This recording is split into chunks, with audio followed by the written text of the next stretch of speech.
I'm gonna use.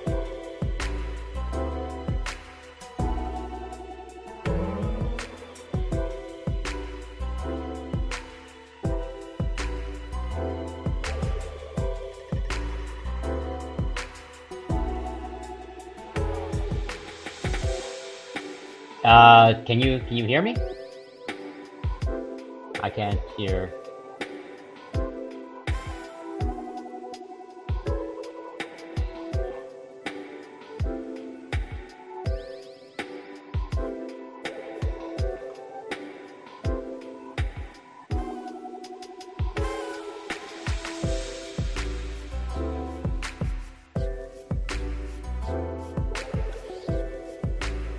I can't hear you. Can you hear me?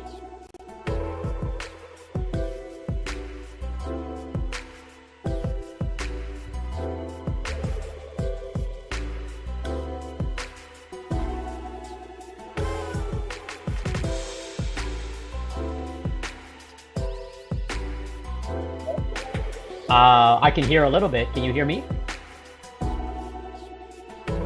Are you able to hear me? Yes or no?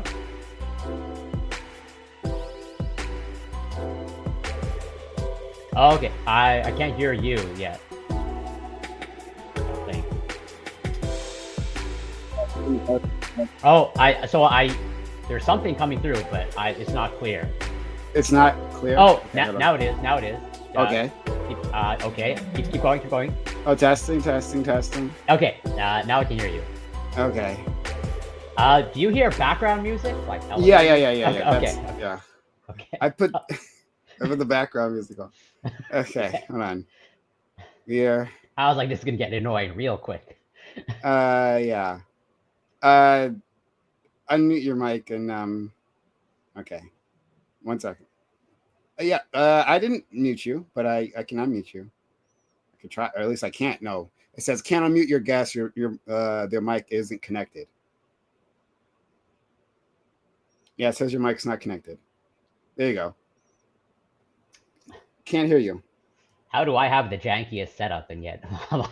Yeah. I'm just using it. I can't hear you yet. Okay. What is this? There we go. Oh, There we go. I hear something. Yes, I can hear you. Okay. Yeah. Okay, you can hear me? Yeah. Okay, StreamYards is like, won't show me the drop down menu to select my microphone. It just shows like a black line. I didn't know we were using audio through StreamYards. That's why I was confused. I was like, There was a message. There was a message. Yeah, I've been streaming for 2 hours. You're muted, Prime, I believe.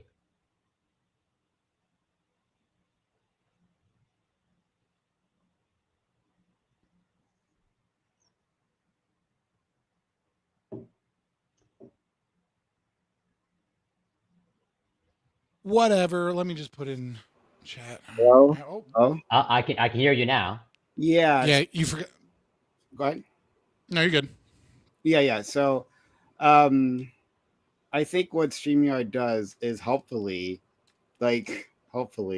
mute you if there's a slight break in your connection. Like if there's a problem with your cord, right? And your cord moves and it breaks the connection. It's like, okay, we're gonna mute you completely, not try to like reestablish the connection. Yeah, I'm okay. I'm okay with us finally not using 2 programs to do video and audio. Yeah, well, we'll see how this works. Lactoid, can you hear us? Is there like a push to talk function on this or no? I have no idea. I don't think so. But yeah. So you'll be hearing some weird sounds then maybe, who knows? We'll find out. Is it your flatulence? Not my flatulence. Or is it your girlfriend moaning your name, demanding that you get back? Or your girlfriend's bedroom? flatulence. You never know. Or your girlfriend's flatulence. Things that he's been trying to hide from us for years. How's the audio quality? Fine for me. Fine. Yeah.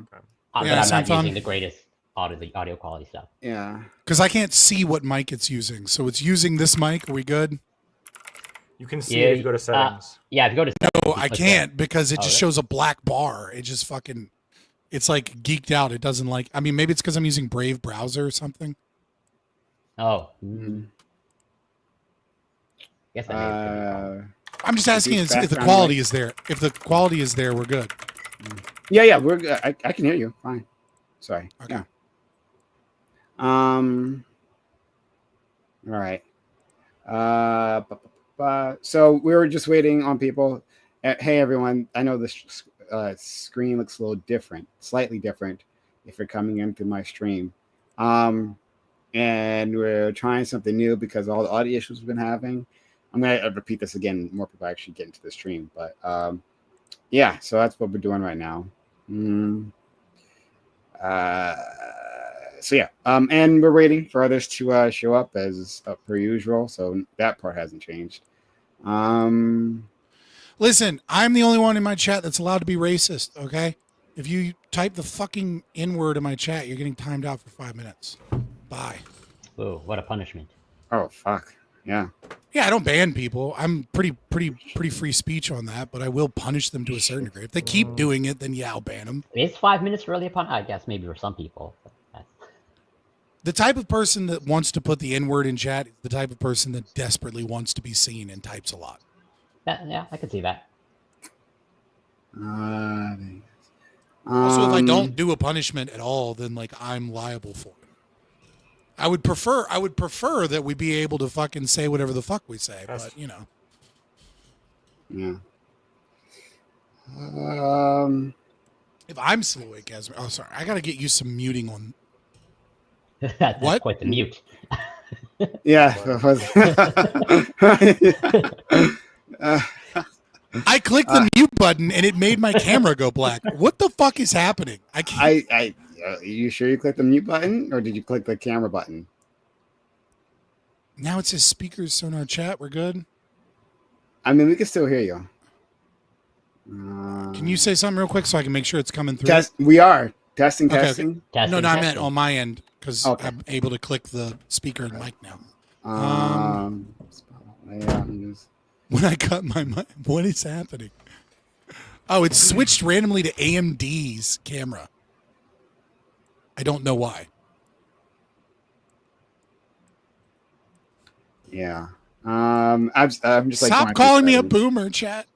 Yeah, I'm going through settings here just to make sure things look right. So not having a push talk is going to be a little bit of an adjustment. So I'm going to try and mute before I type because I got a mechanical keyboard. But what is it like? Yeah, specific switches, like whatever, cherry red or cherry like. He's got a mute button on that microphone. It's just remembering to mute it. Fuck with the mic. I just have to do it through through the StreamYards. Yeah. Either way, yeah. Because I normally have it that I press to talk, and then I. Okay, so just get a noise gate. Yeah. One that picks up your voice but doesn't pick up your mechanical keyboard. Yeah. So but I normally have push to talk. So guys, everyone, if you're in YouTube land or you're in Twitch land, both your messages should be able to show up. I should be able to see them. So yeah, so that's one thing. So you guys can comment in YouTube land or Twitch land, and super chats should show up. So that'd be nice. So yeah, we're just waiting, just trying to gather people and stuff. I didn't realize I was in your experimental stream. Yeah, I know. Yeah. This is why I always go live 2 hours before any form of content. Gives me plenty of I just like log in. It's like I do reactions. I talk to chat. I figure you know what I mean. I make sure if there's any audio or video issues, etc. Like I always when I'm on your show, I go live at 6, and then I don't have to worry. Like I've usually got all my shit figured out by then. Yeah. Well, this is the first. So, yeah. So hopefully it'll work out. Doing this for chat, doing this to StreamYards rather than through OBS. Seeing if that's going to help. Hold on. Are you guys hearing me? Yeah. Okay. Yeah. Okay. All right. Okay. All right. We'll work it out. We'll work it out. This is just different. And I was like still adjusting things. I'm like, oh shit, I'm okay. Because I'm used to, like when that countdown is done, I make an active like decision to click on things, right? Yeah, And it I'm seemed like when I was it seemed like you weren't prepared to have your camera I was on. not prepared to have my camera. Like, oh, I'm on camera. Oh shit. I was like, oh, fuck. Good thing you were dressed. Yeah. So- Yeah. Well, yeah, I mean, Can you- sort of. I don't have any pants on. But Can- like, can you hear me okay? Yeah, I can hear you, Lactoid. I adjusted it to turn off like more background noise. You can do that in the Yeah. audio. Yeah. The only thing I can say is to be careful and pay attention to your chat. And I know now I'm inviting trolls, right? So only people you trust. If they say that you're getting quiet, it sometimes when you cut on those options after giving StreamYard's mic control, sometimes it'll automatically lower your microphone volume. And so you got to check to make sure that your microphone volume hasn't been lowered, because like you're trying to scream a point and nobody can hear you. But everybody on the panel can hear you fine. But because you're like your default mic settings, either on Windows or on the program, have been lowered, your microphone noise through your OBS will be quiet. So just pay attention to that. If someone you trust is like, hey, you're kind of quiet, you might have to go and like manually turn your Windows mic volume or the volume in the program up again. Okay. Yeah, how, is my voice? Yeah, I'm just gonna do it manually because I It's- remember it's that still being a this- problem. It's still the same right now? Yeah. Okay, I alright. didn't hear anything. But what noises are you trying to hide from us? Your Like, mechanical what- mechanical keyboard. Yeah, it's And mostly like that's not a big deal. Unless I don't know what Yeah. switches you have, but that's really we can hear That's- you. We can hear. We it. can hear that loud and clear. well. Yeah, Yeah. I think he's exaggerating it. I don't know. that is. Like, what- Hold on, this is literally me typing. Okay, You well, have some don't do weird that. switches there. Yeah. Just mute You yourself. could just mute yourself. Or you could just not type. That's also an option. Yeah. Well, I'm just saying, if there's like a specific point that I'm like, oh shit, like I'm gonna look this up. But like, what if he needs ChatGPT to come up with an argument against you, Corey? Like, come on. or if I'm I engaging with people in my chat, right? That happens. Lactoid, you Yeah, can just yeah. accept that I'm right and then move on for life. It's really that simple. But so we're giving this a try. So again, So for the record, yep. I was just saying, if you're not using ChatGPT in debates and like looking up things, just like if you're spouting out the arguments verbatim from ChatGPT, yeah, like whatever. But if you're not checking people to be like, that doesn't sound right, let me see, and then going and looking at the sources, you're a fucking idiot. And anybody that's like, oh, I used ChatGPT, must be fucking like, no, go fuck yourself. No, yeah. Everybody that has a brain is gonna take a claim and be like, is this true? And then be like, oh shit, it is true. Let me look at the sources. Like there, you should be using that in conversations. and 100%. debate. A lot of And people in don't your look at the life. sources, though. That's the problem. A lot of people just Yeah, you know. that is a thing that people do where they'll just spout whatever the AI told them. But I mean, if you go, 100%. Yeah. but if you're following the sources, it's way faster than Googling something. Yeah, so that's what I've been doing. I mean, I like if I get something, So- and I haven't. People are in used my it- chat going, at Grok, is this true? That's pretty funny. That's pretty funny. Good work on that one. But yeah, so what I've been trying to do is like if I use AI at all, which is very rare, right? Usually I just like Google it directly or something, right? Or I have an article already lined up. But if I use it at all, I say first of all, hey, I got this from AI, right? And then I'm also going through the sources. Like I usually like go straight, like because like especially the one I use, I'm liking a lot. Perplexity. It gives you a ton of sources. Not all of them do, Yeah. right? Mhm. So it's very well annotated. So I like for when it makes a claim, I can just go straight to it, and then check it out. So that's Yeah, what- I mean, I use Grok. It's not because I think Grok is better than any of the other ones. It's just because I'm already paying for a blue check mark. Like why? Like the two are wrapped up into one subscription. It's just better. yeah. Or it's like I'm not going to pay for another one. You know what I mean? Like just use like it's just like if the paid version of Grok is better than the free version of like ChatGPT and others, obviously. And it's just that's just the one I use. But like I don't have anything against any one in particular. Maybe I don't know. Maybe if I looked into it more, I'd hate Sam Altman more or something. I know I'm supposed to hate him because I'm on the right. But I don't know that I do yet. We're good. All right. We can hear you. Yeah, little echoey, but You might but want to use you're- echo you're there. cancellation. there's an option within StreamYard. Click on the settings thing at the bottom, the gear, and look for echo cancellation. Audio. Echo cancellation's on. Okay. Yeah, I don't know. Or maybe make sure you're using the right mic, because go in the drop down and make sure you're using the right mic. It just sounds a little metallic and a little far away. It doesn't sound like a quality condenser mic. Yeah, it doesn't sound bad per se. It just doesn't sound great. Yeah, it might be like another mic. All right, 1 second. Yeah, take your time. And if not, we can still hear you, so it doesn't matter. We can, yeah. All right, so there's only one other person waiting on, and that person, it's going to take a while for them to get here. But yeah, all right. So it looks like we're streaming. Hey, Corey, could you do me a favor and check things out on like YouTube and Twitch just to make sure? Yeah. Everything's all right. Have your stream. Okay. So far, so good as far as I can tell. Okay. All right. All right. Testing. Hopefully, everything will stay good. Your audio sounds good, which is fucking a first. You've had a lot of audio issues in the last month or two. Yeah, that's what I'm saying. That's why it was in the message that I sent you guys. Yes, the audio issues is why I'm doing this. So we'll check it out. Or else I'll have to do other things to try to get Streamlabs running. Why'd you say it like a threat? Or else I'll have to do other things. I'll have to. No, it's just like or else I'll have to resort to more draconian measures. Good. I will to try to get the running, because it's been awful. And so yeah.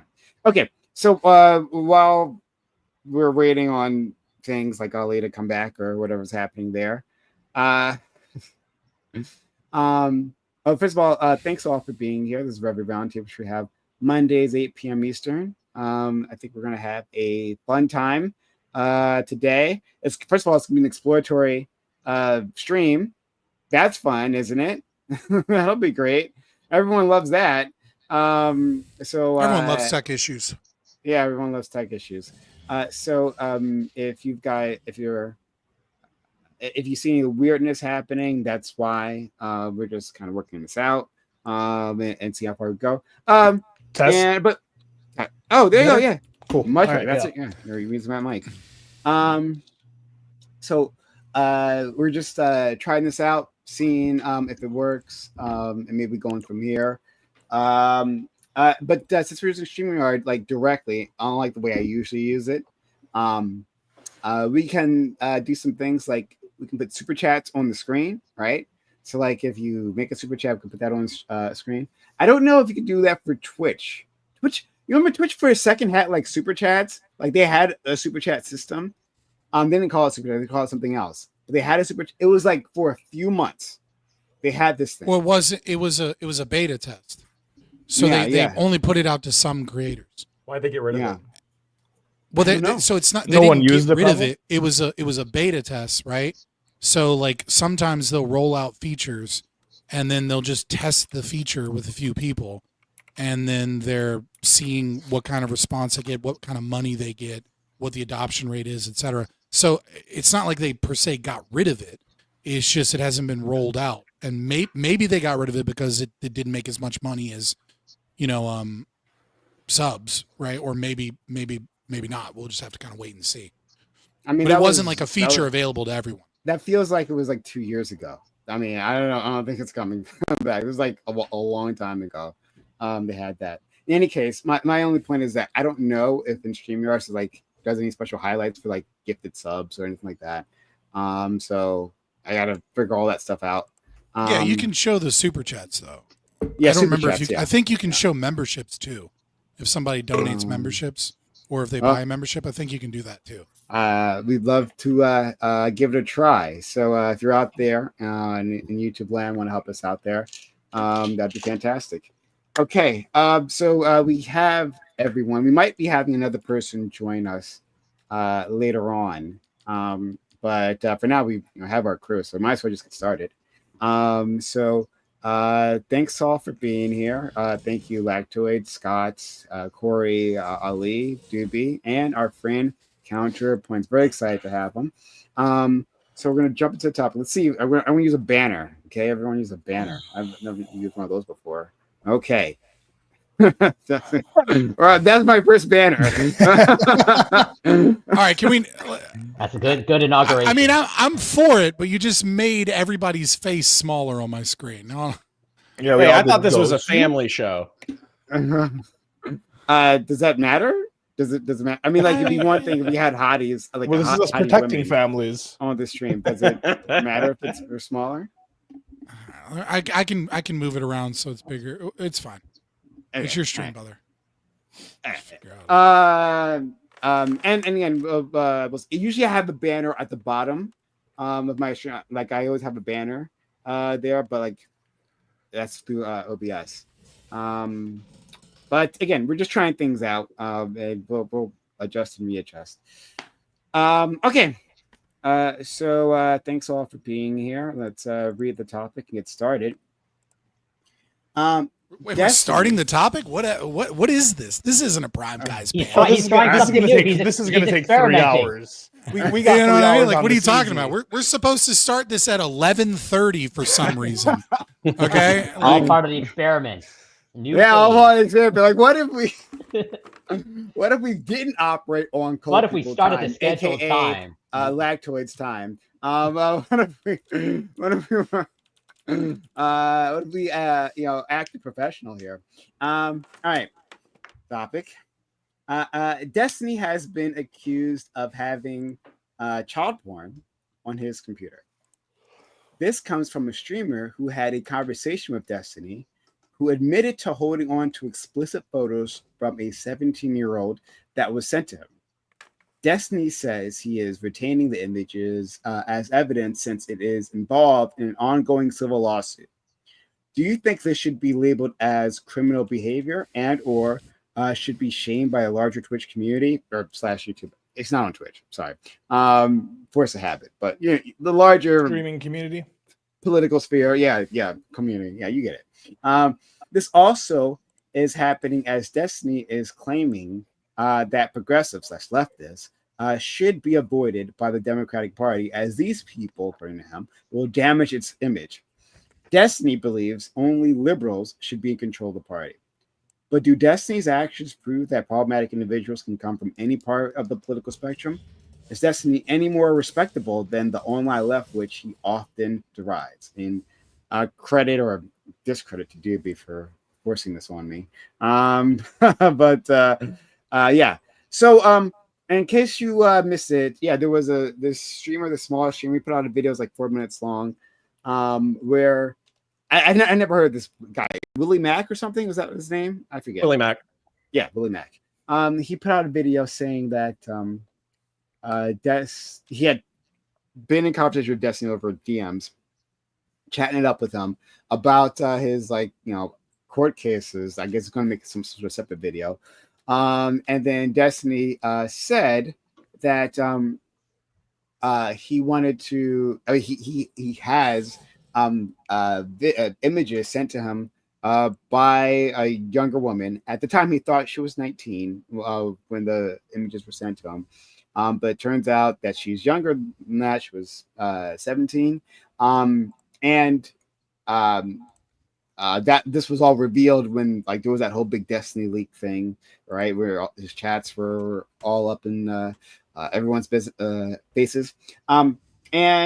So he says, I still have those images. And he's like, well, I need to retain this because it's involved in ongoing litigation. In response, that streamer, Willie Mack, called the police. So he called them. He even, of course he did it. He recorded the call to the police just so to prove that he reported Stephen Bonnell, right, for having these images there. So one, we're going to talk about whether he should or shouldn't be prosecuted for something like this. We have a lawyer here. He'll give his opinion on that.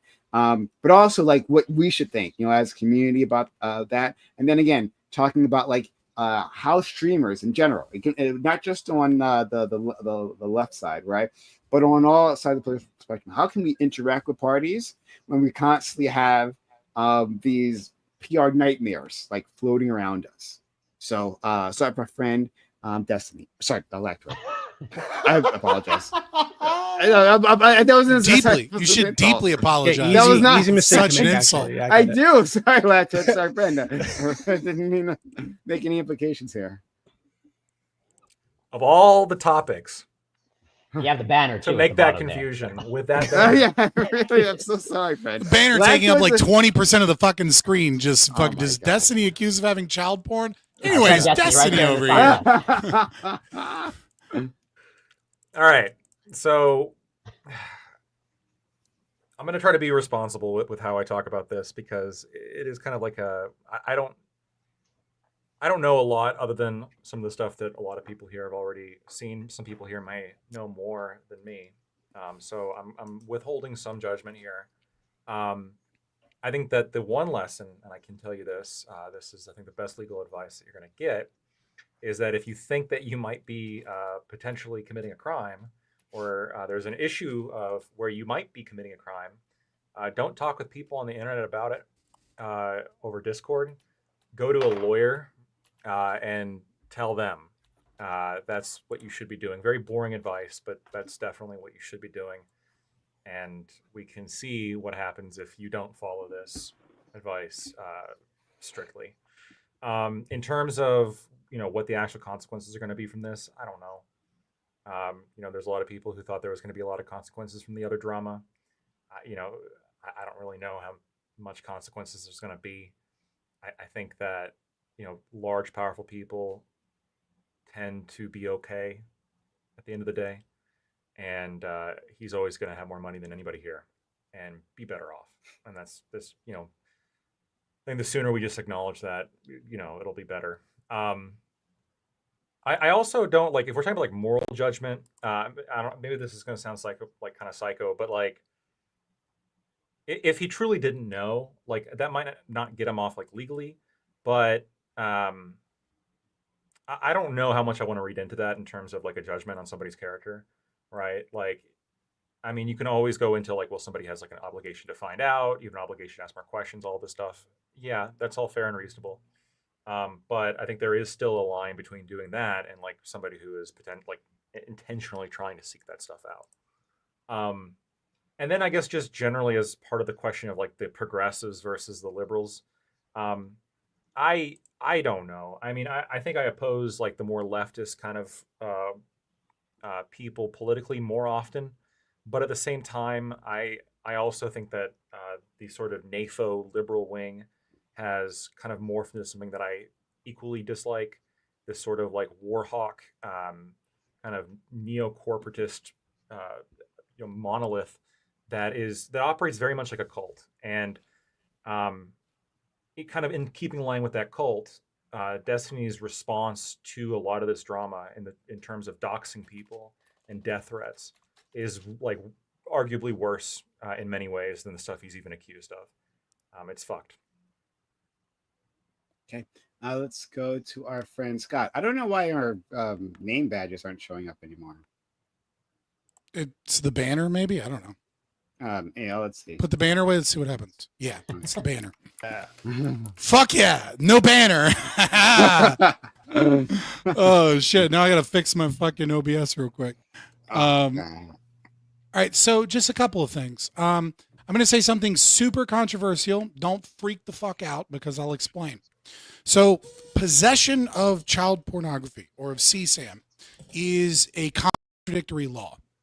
It makes no sense that mere possession of CP should be or ought be illegal, because it means having evidence is illegal.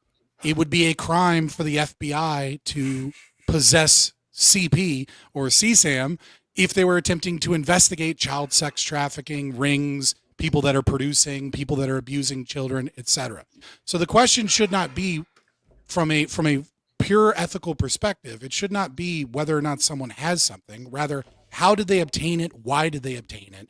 And questions of mens rea and actus reus in that regard. But you cannot, the idea that it is illegal to have CSAM is a contradictory law in and of itself. And we see this problem when Destiny makes the claim of, well, I'm preserving evidence, right? So all of a sudden it's magically not a problem because he's preserving evidence. But I mean, there is some truth to that, right? If an FBI person has child pornography on their computer because they're trying to track down people, are they breaking the law? Are they this magical person that is exempt from the law because they're a detective? Have there never been criminal investigators that have also been child abusers? The answer is no, resoundingly. That being said, Destiny is the modern day Harvey Weinstein, right? He is a sex pest. He is a serial predator. He has, everybody here knows this. Anybody that denies it is full of shit. You know, I give some credibility or like some leeway to people like,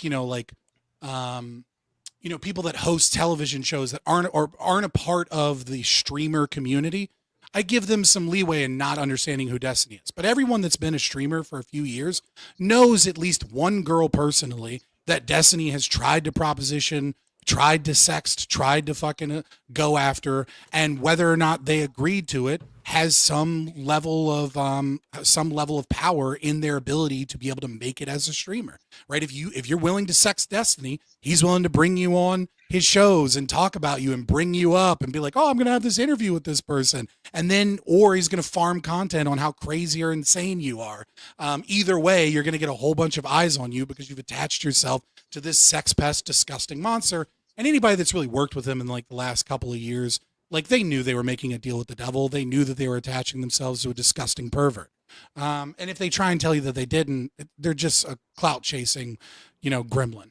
I think it's also important to recognize that most people view streaming less like a business and media and more like people at home in their chairs.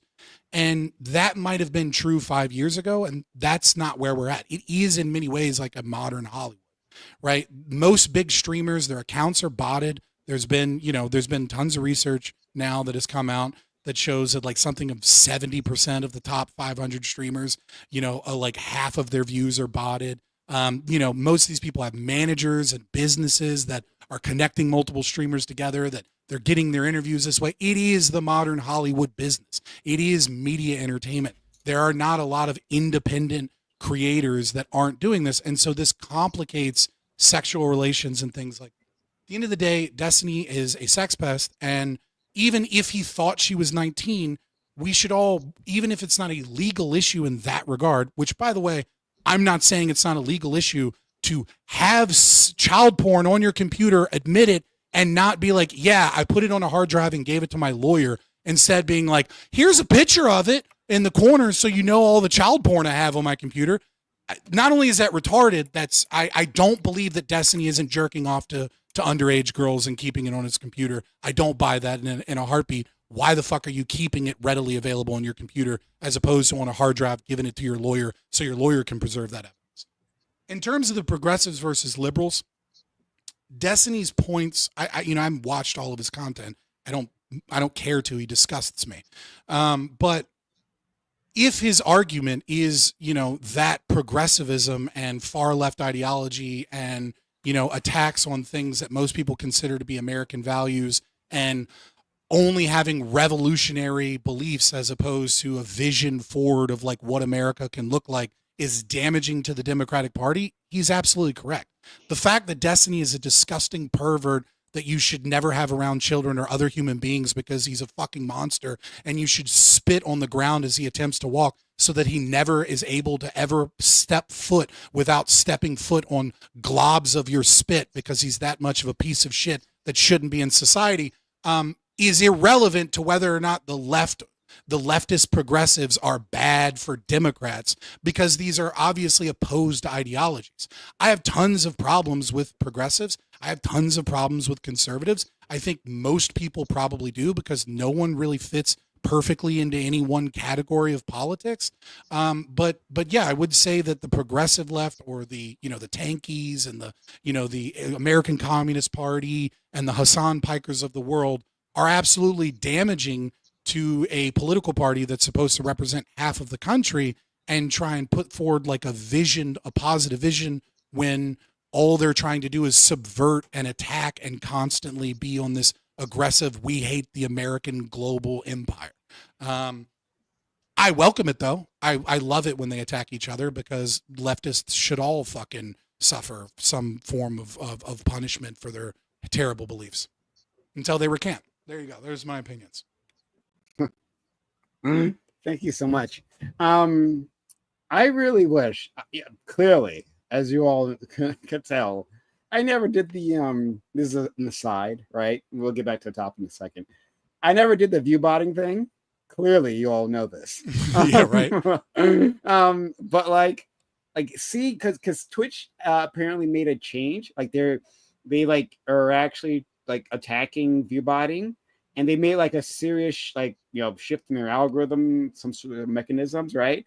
And like their top streamers like dropped like a rock in terms of their views. And thousands. Yeah, thousands people are gone, right? There's this one individual who because they got called out.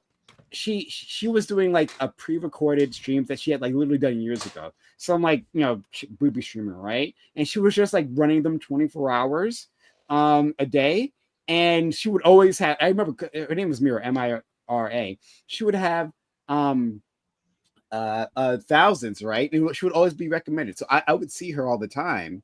And she was just running them over and over again. But it clearly now, because the bots came through or got rid of, she only had like 200 streamers, like from 200 viewers, like from like 3,000 usually to like 200. And she was just running commercials over and over again on those pre-recorded streams. And for years, like literally 24 hours for years, she was doing this. And I'm like, I'm a fucking sucker. Like, Yeah, she got that bag, bro.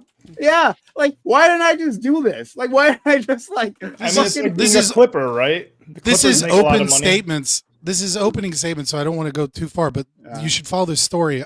Remind me, and I'll send it to you later. Of this guy that just got charged because he made $10 million, and all he did was he used a bunch of bots and VPNs to create AI music and stuff Spotify with AI music, and then made $10 million in advertising revenue by botting his AI music. And it's like that's the level of botting now that you can become a multi-millionaire just with bots now. Your favorite streamers are all botted, boys. Like, I'm sorry. The big ones, the ones with thousands of views that have a chat that's twice as fast as mine when I'm sitting at 50 viewers that have 2,000 viewers and their chat is like barely faster than mine. Yeah, it's bots, boys. They're all botted. And now you know I'm an honest man, right? Despite everything. So consider supporting. But okay, let's go to our good friend Corey. I'm gonna keep messing around with the banner. So if you see things happening on the screen, that's what's happening. But it just please just continue. Banner. As long as you don't call me Destiny, I'm good. Banner up all you want. But so in terms of the legality, I have no problem pleading ignorance in terms of if Lactoid is not sure of the legality, then I don't think there's any way that I can be sure. And also I have no problem saying that I'm ignorant of the facts. At least I don't actually know what is true or what is not true. But also at the same time, I have not actually put in that much effort to try to actually decipher what the truth is. And like even the video that you sent from whatever the Willie Mac show, it seems like, at least as far as I can tell, but it could be wrong, of like, some facts are even wrong in that video in terms of like, the claim that he has 60 gigabytes of this stuff when it seems like he's just alluding to someone else having that. But whether that's actually true or not, I don't know. Either way, all that to say is I don't actually know what's true in this situation. But legality aside, and I'll guess I'll let the law work its way in that context. At the end of the day, do I think Destiny is, a person of good moral character? No, I think he's, at least in my opinion, from what I can tell, he's done immoral things, and I don't prop him up as a role model. He definitely has some entertainment value. And when it comes to, pushing liberal ideas, he clearly has some utility there. But yeah, in terms of the overall broader of like the claim that, progressives are damaging to the Democratic Party and, should only be reserved for liberals. I do think that, at least in my opinion, Destiny has sort of, from his previous conduct, has essentially, we'll see how it plays out, but created a ceiling for himself. As in, I don't know that he'll truly be able to like, go mainstream, given, the history. But, as we're seeing on a long enough timeline, just about anybody can be reformed, it looks like. Just have to let people's attention just kind of forget things. And I'll leave it there for now. Thank you. Let's go to our friend Ali. I remember a time where if your friends were acting like idiots, you would just punch them in the face, and then they would stop acting like idiots. There was never a time with that. Yeah, well, there was 100% of time. No, Listen, I think that's a cultural thing. Corey, you're Canadian. Yeah, Corey, you're Canadian. 100% Canadians are pussies. Let him do his opening statement. And personally, I'm from those times. If my friend was doing this, I would punch him in the face, and then he would hopefully stop. And then if he wouldn't stop because he'd be mad at me because I punched him in the face, and he'd be like, "What the fuck's wrong with you, bro?" And then we wouldn't be friends anymore. And that would be that would be the way things go, as they should. I don't think he's going to suffer any legal repercussions. He's got a lot of money. He'll, he didn't do anything legally, technically wrong. So socially though, socially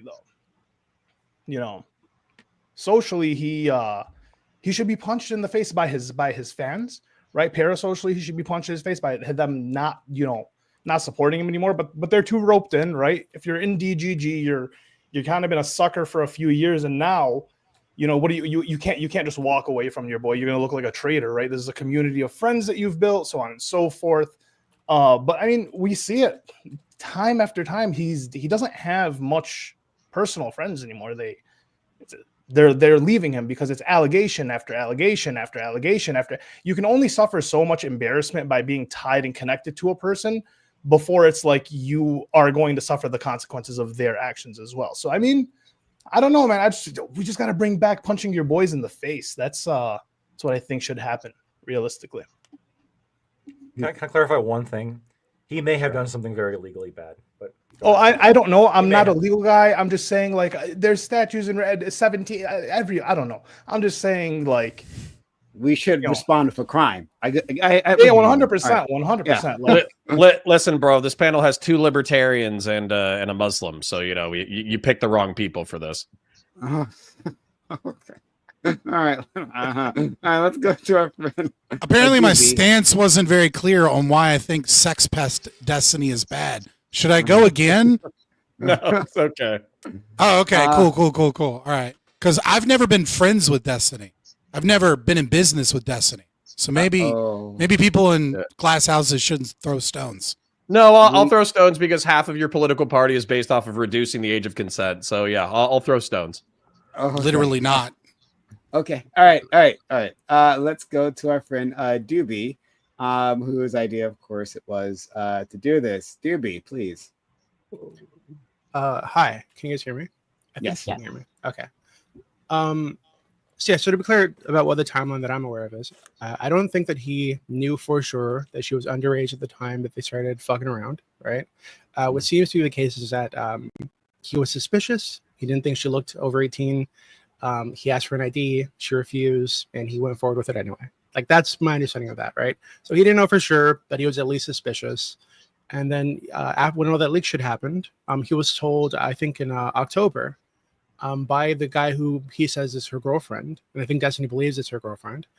I'm sorry, her boyfriend, that she was underage at the time, where they were sexting and exchanging videos or whatever, when they started. Not through the entire thing, but when they started. So at that point, I think the obvious thing to do is get all that shit off wherever you have it.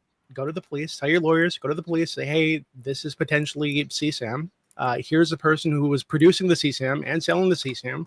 You guys should go after this person. Like, obviously, that's what you should do, I think. So yeah, I think that him coming up with this excuse that he's holding on to it just in case he wants to like pursue some kind of other case at some point seems ridiculous. That seems like bullshit on his face. I don't believe that for a second. Does that mean I think he was jerking off to it and he just kept it in the spank bank? Didn't give a fuck that it was a 17-year-old. Maybe. I wouldn't put it past him, to be honest with you, but I can't say for sure, right? That being said, all that is to say that there was some other drama that I think I might have filled you in on this a little bit, Prime, about people like Wick and Destiny and even Connor here saying that Democrats should kind of pull away from the leftists, right? And by that, I think they mean like communists, socialists, people who identify in that way, right? Even democratic socialists, I think. Like it's bad enough that some people were telling Pisco that he should break up with his girlfriend because she's a socialist, right? And she's gonna like taint him in some way. The justification a lot of these people gave is, hey, it looks really bad. Most people in the U.S. hate communists. They hate socialism, right? These are dirty words in the U.S. So if you're using these people, you're aligning with these people, and your political movement is linked to them, it's going to damage your political movement. Now, understanding that argument, I think people in the U.S. hate potential pedophiles way fucking more. I think they hate people who mock dead children way fucking more, right? So, like, I think that if we're going to use that standard, it doesn't make any sense to give Destiny a pass and say that you should continue to work with him or build some kind of political movement with him, or have him be the headliner for your Unfuck America tour if he has all these fucking scandals revolving around him fucking constantly. Just never-ending scandals, right? That all feed into the same Republican talking points. The Democrats are pedophiles, and they're fucking they're like fake feminists, right? These male feminists are fake feminists, whatever the fuck. It all feeds into the narrative, right? They're all sexual degenerates who care nothing about other than like what their dick wants. Like, so if that's your standard, it seems like he's done way worse than anything I can think of, like a fucking Straighter Aid or Econo Boy or even Hassan has done, right? Like, so I don't know. I think that if that's a standard, then people should absolutely not work with him on a political movement. I'm not saying you shouldn't have him on panels, right? I would never tell people to deplatform somebody on a panel unless they like actually did a thing. I think with him, I'm a little bit like iffy about it just because he's hurt people within the space that we all know and I've interacted with and are friendly with. So it's a little bit iffy, right? Because there's like that kind of personal connection to the damage he's done to real people that we all know. And it's not just some random on Twitter that we don't really understand or we don't know the situation. So I think it's a little bit iffy there, but I'm not going to judge anybody for having him on a panel, basically. So yeah, that's kind of my position. I think it does make sense to separate from him at this point. And I think I can understand the impulse to try to save your friend, drag him to the light. But I think at some point, people need to hit rock bottom before they correct themselves. And I think he is at that point. I think he's been given so much fucking grace over the years. He's at the point where he needs to hit rock bottom, whatever the fuck that means. He's 40. Thank you. He's my age. Hold on. I just turned 37. I think he's like a few months younger than me, right? He's like 37 at the end of the year. So like he's like right. He's at the point where he just needs growing up to do. He needs some tough love. All he needs to do is one whatever podcast, and his career will be saved. Yeah, he'll be fine. He'll be like, age gap relationships are okay. Right. Let's go to our friend Counterpoints. So I'll try to stick to the topic. I'm sure we'll get all over the place, but Stephen has been accused of having illicit material of a 17-year-old related to his civil case. Should he be accused of criminal behavior? I'm with Doobie. I think that the exact behavior that should be followed as soon as this allegation drops that she's underage is effectively get all the material, put it on a hard drive, turn it over to your lawyer, and then ideally, if you're comfortable, turn it over to law enforcement and say, if this is the truth, put a sworn written affidavit down and say, hey, this person lied about their age. They gave me a lot of material. Here it is. I want fucking nothing to do with it. You do your criminal investigation. Fuck this. Like basically, allow me a bad analogy. If you found a brick of baking powder on the side of the road, you take it home, and then your roommate is like, hey, that's actually cocaine. Well, if you keep it in your house, that's going to be a problem. If you turn it into law enforcement, that's obviously going to be less of a problem. Then, when it comes to should he be socially ostracized or shamed for this, yeah, I'm probably more sexually conservative than a majority of the people here, where I think that effectively, like, there should be in my ideal, there should be like a 5-year age gap for adults. And if you are outside of that 5-year age gap, that better be your wife that you love, that you have kids with. I think that everybody who, all the libertarians who are like, this is the worst behavior in the world, but the second she turns 18 in 1 millisecond, this is awesome. Like, I think you're fucking kidding yourselves. I think you're pieces of shit. And fuck that. Like, obviously age gaps exist for a reason. Maturity gaps exist for a reason. There's a reason why we have Romeo and Juliet laws for people who are under the age of 18. There's a reason why we socially ostracize people, or at least mildly criticize people like Leonardo DiCaprio, who's like fucking 25 and keeps dating 19-year-olds. There's a reason why we view this behavior as potentially predatory. Now, so I agree with Doobie on the legalistic stuff. I do think he should be socially shamed for his behavior. I do think that the age is obviously a problem. Do liberals have any moral high ground to push leftists out of the left wing, or at least attack them in reference to the left wing? 100%. Because the individual behavior of one bad person is not talking about the general politics. And when we're talking about the far left, I don't care that Econo Boy is, a social democrat, incrementalist, whatever. We can have a conversation about technocratic policy. What I care about is the Marxist-Leninist revolutionary LARPing dickheads who do apologia for terrorism on a day-to-day basis, who go on their streams and who say, actually kidnapping random Filipino sailors is based. Actually blowing up random commercial vessels is based. Actually, October 7th is not that big of a deal. Israel does bad shit all the time. So fuck it. Raping, murdering, killing people, not that big of a deal. Fuck all those people. That you think that Steven's toxic? That's perfectly fine. You think he's bad for the movement? That's perfectly fine. All of these people are fucking rat poison. So if you want to be electorally viable at all, then you need to eject them from the Democratic Party, or at least minimally socially ostracize them. Because of their views on Israel, Gaza? Oh, sorry. No, their views of normalizing terrorism. Okay, but terrorism is, I mean, the Houthis did nothing wrong. I thought he was on. Let finish his opening out. I totally agree with him, actually. Wait, that's pretty much it. So I'm ready to go into it. And then Doobie, is this a meme position or a real I'm 100% position? I think that you guys give way too much credence to this terrorism label or terrorist label. But hold on. So to be clear, no, hold on. I want to ask you a specific question. So random commercial vessels with the Liberian flag, vessels that have nothing to do with the state of Israel and nothing to do with the United States, getting random drone strikes and random missiles shot into them is an acceptable way for a nation state in the modern era to conduct itself. Yes. If they're imposing a block, hold on, let me explain it to you. That's retarded. I was looking forward to breaking bread with you tonight, Doobie. Apparently it's not going to happen. That's very, very, very dumb. We're not going to disagree about this because you're a Zionist and I'm not, okay? So specifically, what does it have to do with killing random innocent people? I can explain. So specifically in the Houthi situation, or this blockade, if there is a genocide happening and you need to block ships going in that direction, and you know that some of these, after the blockade started, we know that Israel started hiding the like electronic manifests on these ships and lying about what was in the ships so that they couldn't be easily looked up, hiding the flags, et cetera, using shell companies to get shit to Israel. So if that's what Israel is going to do, then you do need to just block all the ships going in that direction. I think that makes total sense if what you're doing is attempting to stop a fucking genocide. I get that, if you try to breach the blockade, you might get shot at. I get it, so don't breach the fucking blockade. I think that's a pretty clear line if there's a fucking genocide. They're not even operating a blockade within their own waters, though. They're doing it with international waters. The anti-Assad thing, the anti-Hassan thing and the anti-leftist thing started before Gaza.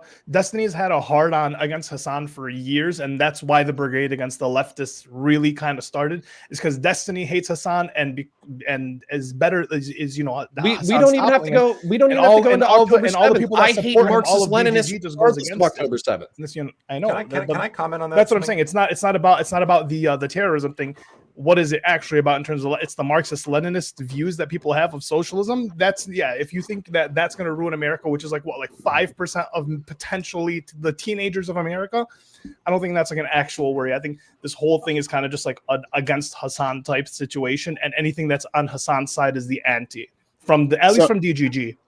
So we're gonna go to Lactoid. Okay, maybe from DGG. I was about to say, like, what? No, just DGG specifically. Can I say something really, really quick, just to clarify something? Sure.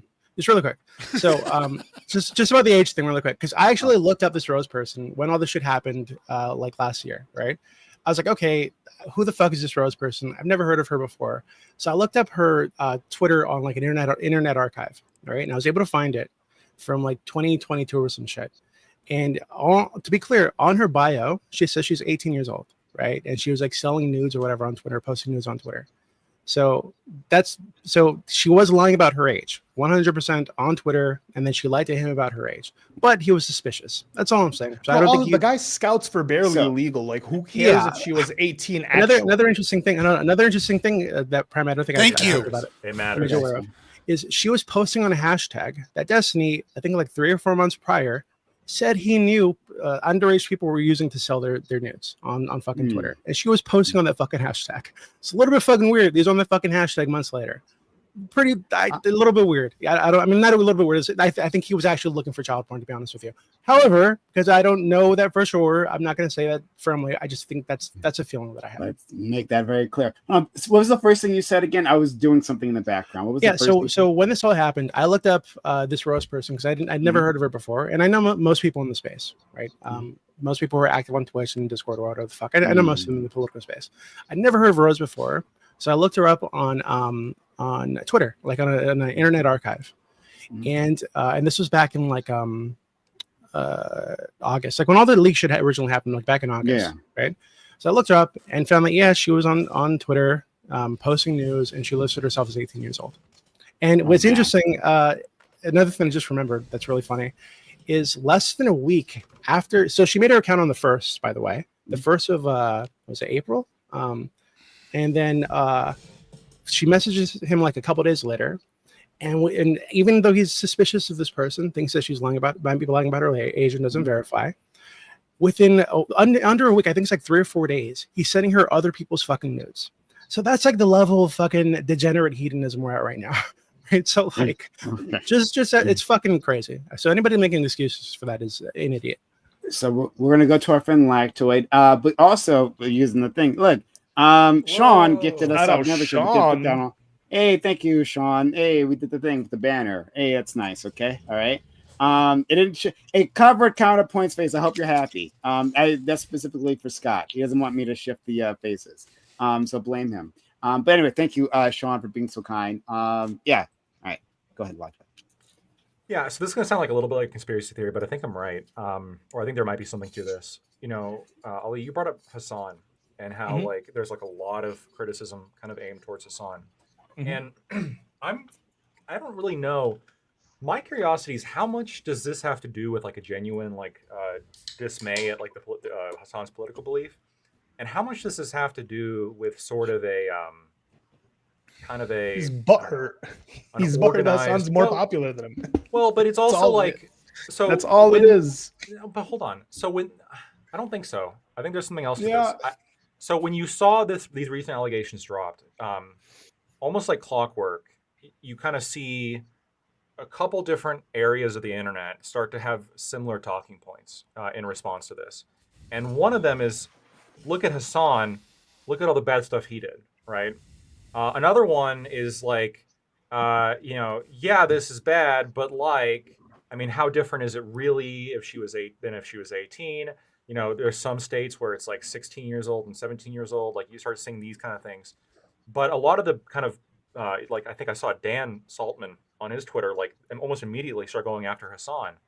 And the question is like, well, why pick now? Why immediately following these allegations do you like decide to launch an attack on Hassan? And I wonder how much of the hatred towards Hassan from DGG is a convenient enemy to distract from internal strife, right? There's accusations again, or something bad's happening, but we have this convenient enemy that isn't clean that we can always point to, and we can direct attention towards that person. I don't know what percentage of the hate is genuinely because of Hassan's like political beliefs, or just because of what he represents like a convenient target. It's not zero.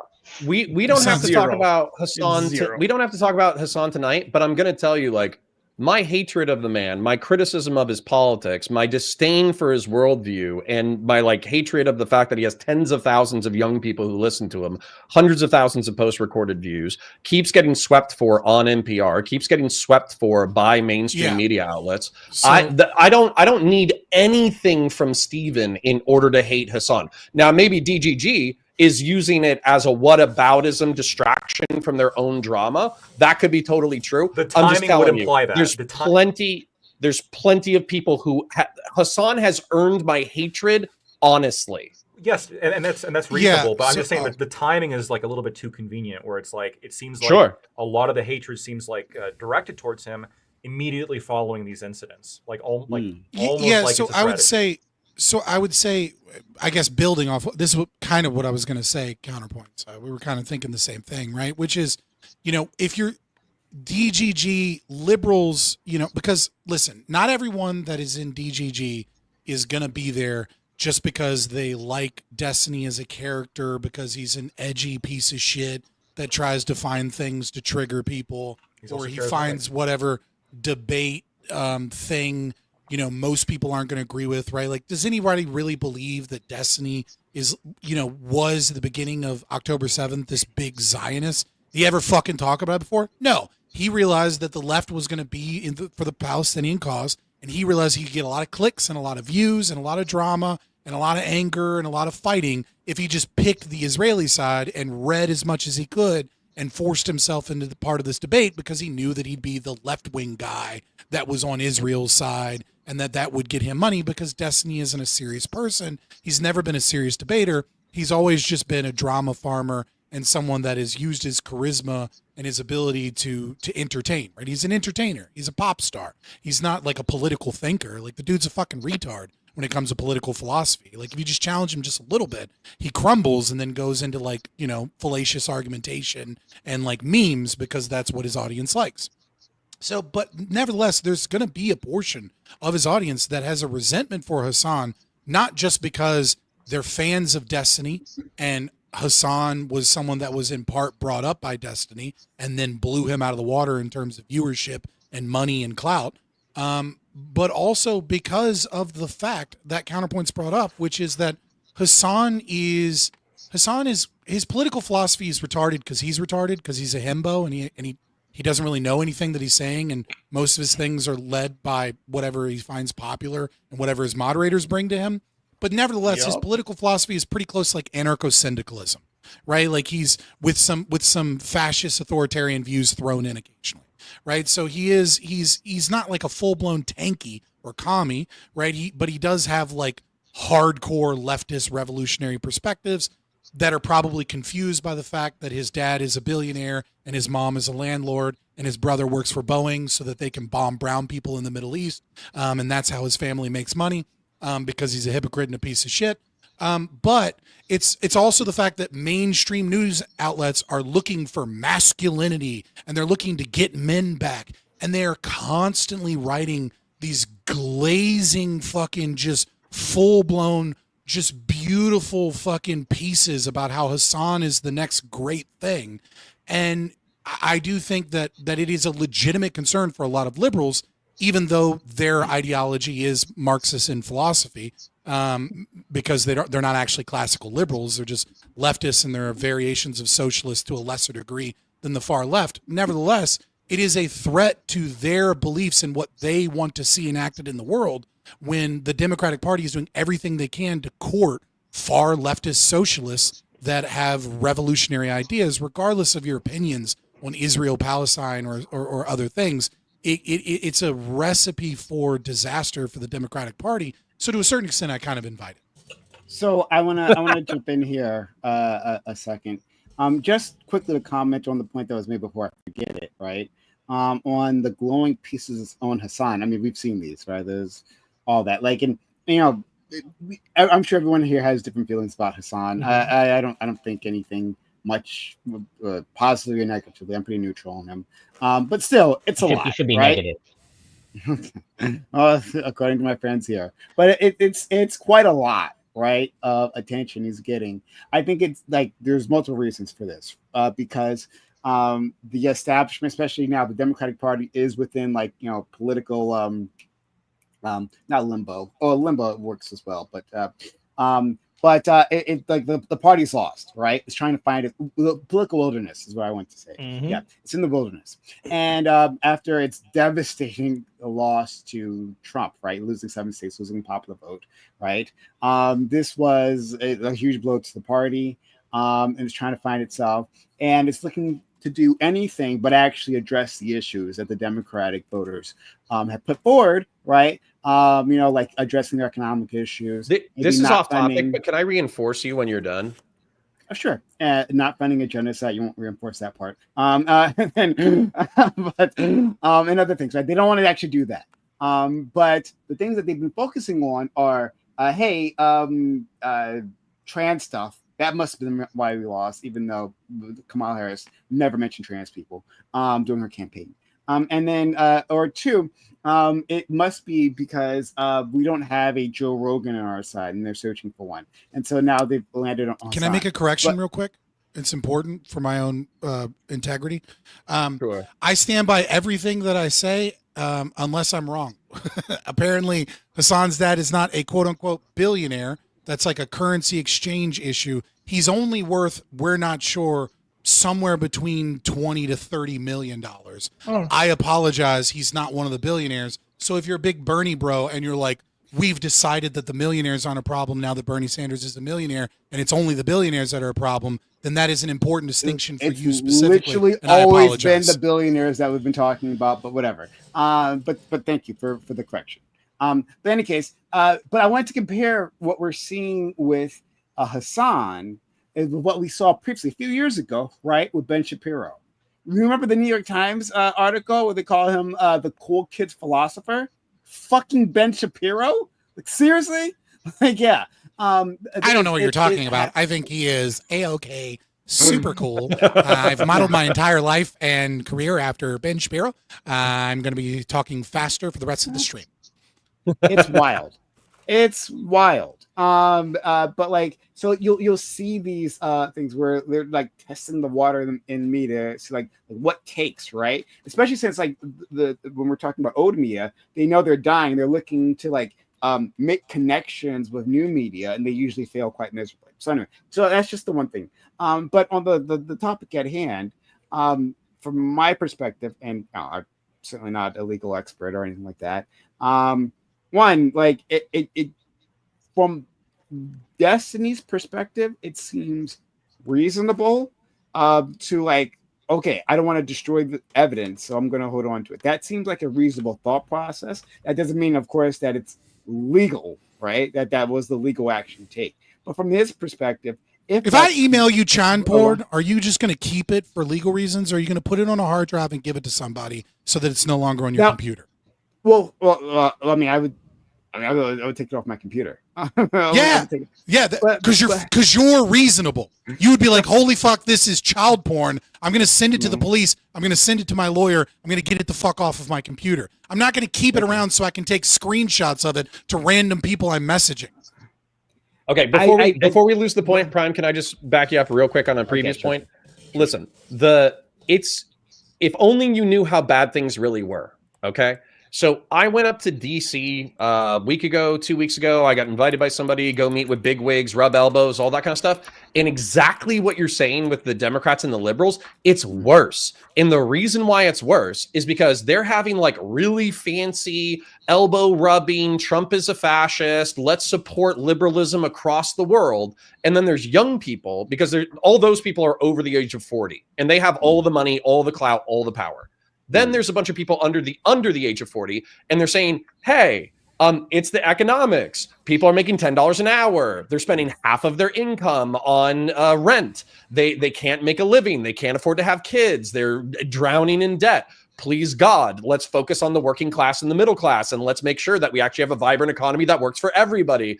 And then here's my idea on how I can improve my community. I need a few $1 million. And then the rich people who have all the clout, money, and power, they go, oh, wow, that's a really good idea. Yeah, that's why they pay people and then like they don't do to push their messages with it. They don't do a fucking thing. They just fucking let the idea die on the operating table. And that's where we're at right now, where liberals, the people who are actually in DC, are so afraid to lose whatever limited amount of clout, money, and power they have on an individual basis. They won't make any hard moves. So the leftist commies are right. Yes, they do. So you're saying there aren't NGOs and what do you mean you don't know? You fight against support them. Those that's your whole that support money toward those people. Like, Where do you Alright, think you're Midas's fighting money is against coming them. from? Wait, Like that's counter. That's your whole thing. Your whole Midas thing makes of like $1 why you're million a standing. month by Well, themselves. your whole thing about why you're standing with Destiny is that you're his friend, but then also you see him as politically viable. But if what you're saying is the liberals are too pussy to do anything, then the leftists are right. And so he's not politically viable. You're standing against your original team, which is the conservatives. The philosophy. What? The philosophy. Why is do you mean Stephen the philosophy? king of liberalism? I mean, you're working with his team, and not that he's the king of liberalism, but he's the only one that's doing anything in accordance to you. Well, okay, hold on. Hence the So progressive we kind of victory need to and unfuck America we kind and of the need to whole parse on this and so forth. apart. But we would need to parse this apart and be specific. But the point is that like maximal human freedom, in my opinion, the United States is a liberal or libertarian project. The Constitution of the United States is a liberal or libertarian document. Freedom of speech, freedom of conscience, right to self-defense, limited government, these are all liberal or libertarian projects. Okay. So the center right or center left, in my opinion, are philosophically correct, regardless of whether or not, like, it's like saying that if you were Muslim and there was an imam who was a sexual degenerate, you're like, oh, I'm not a Muslim anymore because we have a bad imam. No, I just That's wouldn't rock obviously with like that. not. I wouldn't rock with that mosque or that imam. I would disavow that imam and that mosque. Sure. There we go. Simple. I don't think we disagree. I think that Stephen should absolutely unfuck his shit. But you don't disavow. He's 40 years old. He's not going to unfuck his disavow. shit. So disavow. We have to parse this apart though. So like disavow. What do you mean disavow? Disavow the behavior or disavow the man?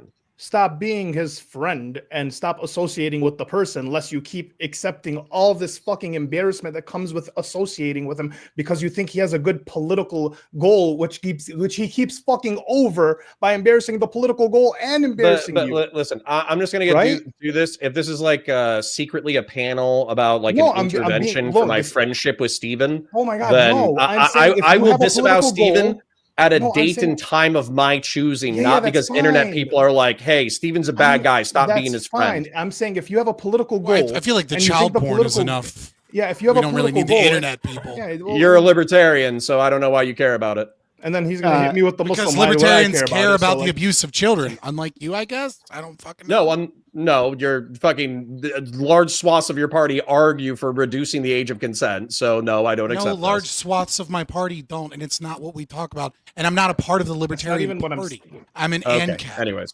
I'm saying if you have a political goal and the person that you're associated with in the regard that, like, you know, this is the person you're supporting in your political goal, but this person's fucking over your political goal, then yeah, from where you're coming from, there is no moral stance to say that Democrats or center left should be kicking out leftists if the center left is doing worse than the leftists to its own cause. Hold on, because Doobie did this earlier.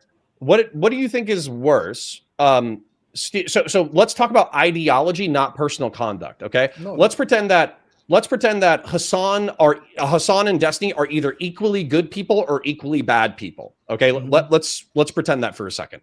Now let's think about their ideas, what they politically advocate in the world. One of them is a Marxist-Leninist revolutionary who hides his ideology behind social democratic policy and rhetoric. And one of them is a liberal who believes in maximal human freedom and mixed economy capitalism with a robust welfare state. Which one of those ideologies, separate from the individual, is better?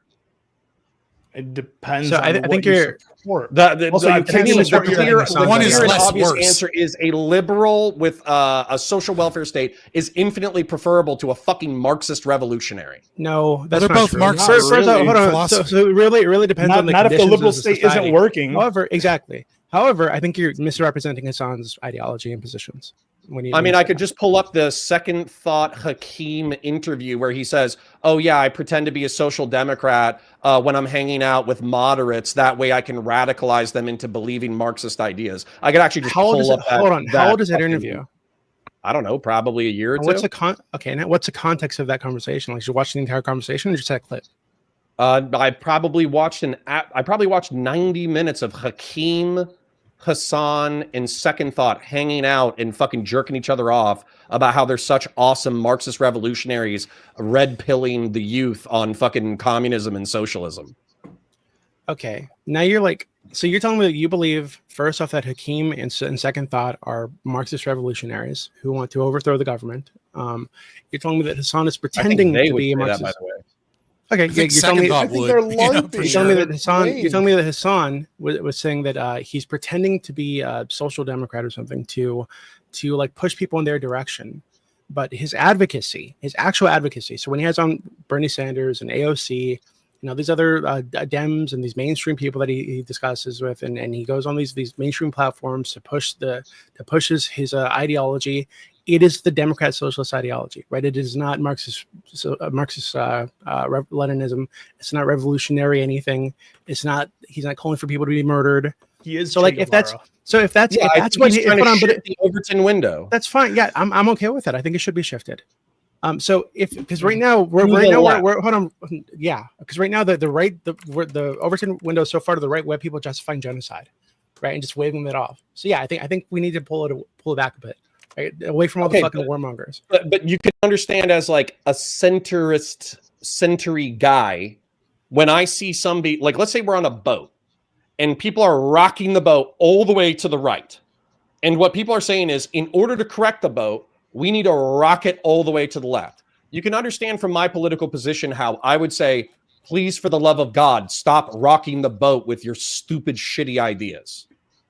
Okay, I understand. No, actually, no, because you have people on both sides of the party pushing on the both. When I say the party, I consider the politicians of the U.S. to be sort of a uniparty in a lot of ways.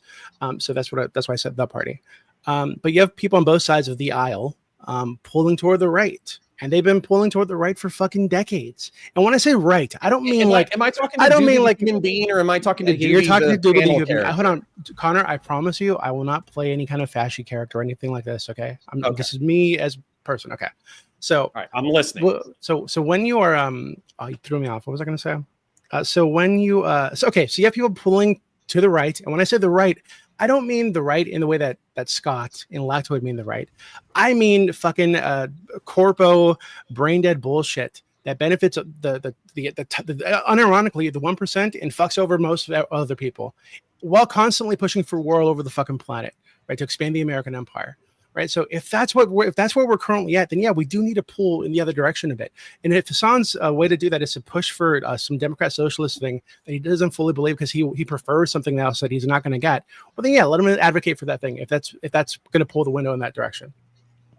Okay, my counter argument to this is this was effectively the argument from the right wing a decade ago was the dissident right wing is a bunch of freaks. Trump is a laughing stock. None of these ideas are ever going to take off. They're completely contradictory to the core of the party.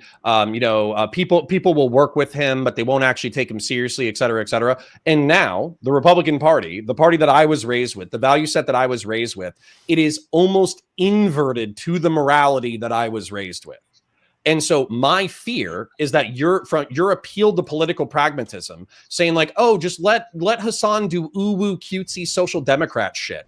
Well, what's going to end up happening is you're going to shift a broad swath of the left towards Hassan, regardless of whether or not they're Scandinavians or social democrats or socialists. And then what's going to happen is we're going to have the same fucking problem in the inverse direction, where 55% of the Democratic Party aren't moderates, they're fucking extremists. Well, what's an extremist policy that Hassan advocates for? I would say missiling random commercial vessels in the Red Sea is probably that's not a policy. That's not an American policy. One that's not a policy, and two, it's not extremist. That's just actually the morally correct thing to do. But okay, like, then you and I are already at cross paths. Missiling random American policy that has nothing to do with left or right. That's just like I think like a moral position. I think genocide's bad, and if you need to shoot a boat to get it to stop funding it, to stop like fueling genocide, yeah, shoot the fucking boat. I don't care if there's civilians on it. Yeah, sorry. Yeah, Doobie, that's dumb as fuck. I totally civilians that get bombed. I think you did agree with it. So if there was a road to fucking Auschwitz, right, and we knew that some percentage of the cars on this road were going to bring fucking coke for the furnaces, right? But we couldn't tell for sure because they were hiding which cars these were on, and we couldn't, stop the cars individually and make sure. I don't even accept the fact that the Houthis have even done the research in order to know that there's hidden cargo going to Israel. So what are the American policies that Hassan? This was only an easily searchable story like fucking last year that you could have looked up. Like, this was happening. Okay, so actually, it's still happening. So anyway, cars going to Auschwitz, right? If we knew that some percentage of these cars were going to Auschwitz, we couldn't tell which ones are going to Auschwitz to fuel the fucking furnaces. Yeah, I'm totally fine with saying, hey, no cars can come down this fucking road until this fucking Holocaust stops. And if cars come anyway, if they know that, hey, we're stopping cars on this road, and they come anyway, and they try to go past the fucking blockade toward the fucking death camp, I'm okay with shooting at the cars. Yeah. Yeah, they're pretending Hamas. Okay, I would love it. As moderate. So I just looked this up. Of course, the AI summary says that it's unsubstantiated. I'm checking the top news stories related to what you're doing. It's all mainstream news outlets saying, no, this is bullshit, this is bullshit, this is bullshit. So if you're asserting that there is some broadly known news story that these Liberian ships are carrying secret cargo for Israel, then please share it with the class. I would love to see it. I would love to read it. Okay, so we'll wait for that. Let's go to Scott. Let's go to Lactoid. Yeah, so counterpoints. I think there is a war going on between the liberals and the progressives and fighting for political power for real. But you made this assertion that I just don't. I can't contend. I can contend with it. I just mean I can't accept, which is that these elbow rubbing liberals are not doing anything with their money. They're very clearly doing stuff with their money. Did you mean that? Did I misinterpret that? Right? Yeah, sorry. Let me try to articulate it. I feel like the revolutionary sentiment within our country has to do with a disconnection between the elites and the average working class and middle class person within the United States of America.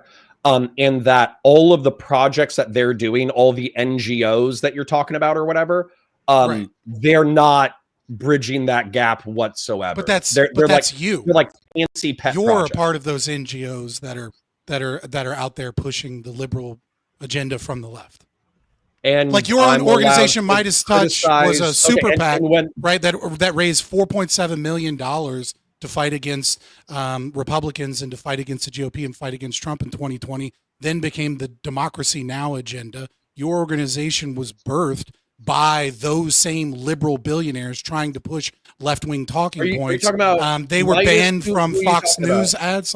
Yes, Midas Touch is the original super PAC that put forward the Midas Touch News, which is still maintains that name. But in 2023, the super PAC changed over to Democracy Now! These are both left-wing organizations that are designed to push wealthy Democrat left-wing philosophy, and you're a part of that organization that is being funded by the rich billionaires and the NGOs and everything to push those things. So I don't understand how you're they're not doing this, they're not in the trenches, they're not in the streaming space, while you're living proof of the Democrats funding left-wing liberals to try and fight back against these progressives.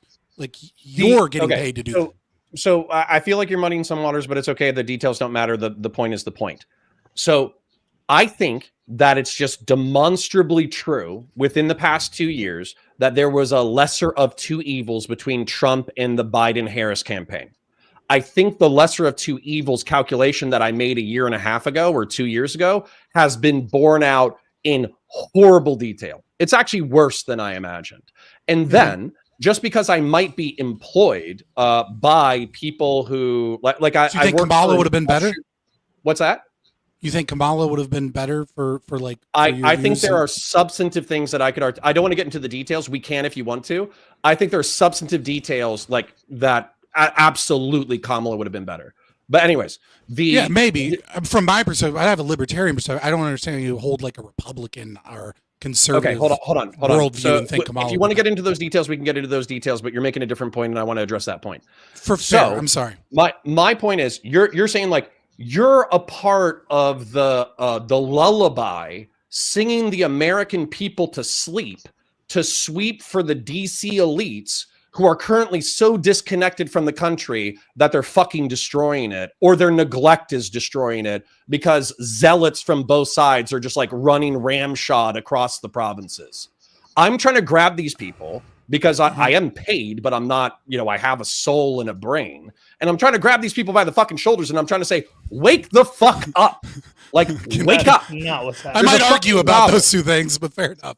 Let's go. If that's We're your gonna belief. go- That's your belief. I'm just saying, like, obviously we can't say that the DC, you know, rubbing elbows people aren't injecting money into the streaming space to try and gain liberalism and like the neoliberalism. They because are, but you're if you literally an don't example address- of that. But if you don't address the actual concerns of middle class and working class people, then effectively all you are is just propaganda. You're not actually interested in fixing the problems of Americans, which I have That's you. consistently. That's what he's saying. You No, are. no, it's not. It's not me. Okay. Yeah. You So- say Why do that you I'm think- a propaganda why do you army. think- That's not my project. I actually Right, okay. care about people. I mean, I don't know. All I have is you know, I'm always going to distrust someone that is getting outside money, right? But like, I want to deal with you here and now, and not just simply say just because you're getting DC money and getting invited to DC places that automatically makes you corrupt. I would say that the most likely scenario is that they found you because you had some level of clout and you were saying the things that they wanted to support, right? So your interests align with them, at least to some degree, or you wouldn't be working for them because they wouldn't pay you money, right? Like, I think so. okay. I think They're in the interested game, of- right? And I think you're a part of that game. If Sure. you say I'm fighting the game to some degree because I care about certain aspects and I'm, you know, to some degree kind of a double agent here, like I can buy that to a certain degree. Maybe I don't know that I have a reason to trust. But you, dude, I just think still. I think you just described politics though. Like I think there's like when you're talking about a politician, obviously they have to take money from super PACs and organizations and unions and teachers and all that bullshit. And they all want the politician to do something. And of course, the money, clout, and influence is going to push them on policy to some degree. But most politicians, probably before they become DC reptiles, they probably had some idea of how they wanted to make the world better. And so it's a constant struggle between the money, clout, and influence of all of the peers and unions and all that bullshit versus the will of the person who's trying to implement their vision into the real world. But for me, you're just describing the nature of politics. Do you think you're particularly strong-willed to not be affected by that money, or like, and that's why you're taking that money from DC liberals? I'm doing the best to push with the tools in neoliberalism. front of me. I think like every other person in politics. So you thought it was a necessary evil to take the money from DC liberals? Yeah. Okay. I think there is no such thing as a necessary evil, but fair enough. We're going to go to our friend Lacto. Before then, we got a $20 super chat a little while ago. Not too long ago, right? You're They were talking about experimenting. I get it. You're experimenting. I am experimenting, and they were talking while it was happening, so that's why. But $20 from Lawson Harrison. And he backs up a point basically that our friend Lacto was saying earlier. He says, it's pretty odd that when Destiny allegations crop up, it generates hella revenue for both left and right creators. And when it turns out to be more than a case of Destiny as evil, it's crickets until the next story. Basically saying that both people on both sides use his drama for their own monetary advantages, and then it's quiet when it gets dispelled. If it gets dispelled, they're quiet about it. They don't talk about that anymore. And yeah, I think that's a fair criticism. Our friend Lacto was saying something sort of similar there. And to be clear, GB pushed me into this. Oh, no, to be clear, I don't think it's a fair criticism at all. I think that Lawson's a Destiny simp, right? I think Lawson should give some examples and come onto the panel and give some, go over them. Because I think what actually happens is Destiny does this thing. Because he's one of the core figures in the space, one of the central figures in the space, people talk about it like they talk about all the other fucking drama that happens. Destiny gives some explanation that Lawson is eager to gobble up and then regurgitate as if it's the absolute fact because Destiny said it. And then because people don't agree with Lawson's stupid explanation that he got from his daddy, Lawson says, "Oh, well, this is already explained. We should just get rid of this. We should ignore the story." Well, no, I don't buy that. I'm sorry. Like, and Lawson, I'm actually very curious to see how you would justify the current drama, right? If you think this is more complicated in some way that we haven't touched on, then explain it, please. Thank you for the super chat, Lawson. Let's go to our friend Lactor. Yeah, I just want to say, Lawson, you're my boy. I don't think you're evil, unlike Doobie. So someone's getting outside money. I don't think it's evil. I think it's just no, it's not money. Me and Lawson go way back. I do agree. Lawson is very much a Destiny fan, but I think he will admit to that, and perhaps maybe even he'll admit that sometimes it's Does Lactor sound a lot quieter to everyone else? He's kind of quiet. Yeah, you have control over the audio, by the way. I don't know how to do that.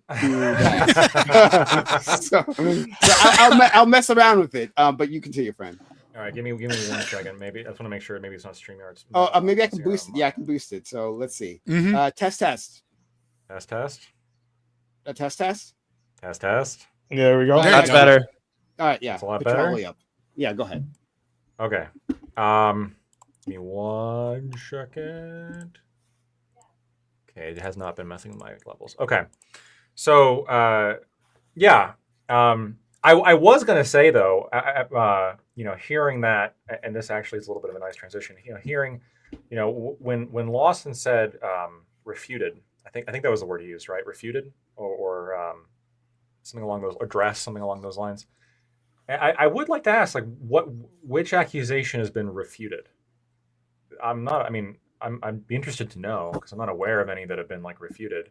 It seems like there's like tangential issues with some of them.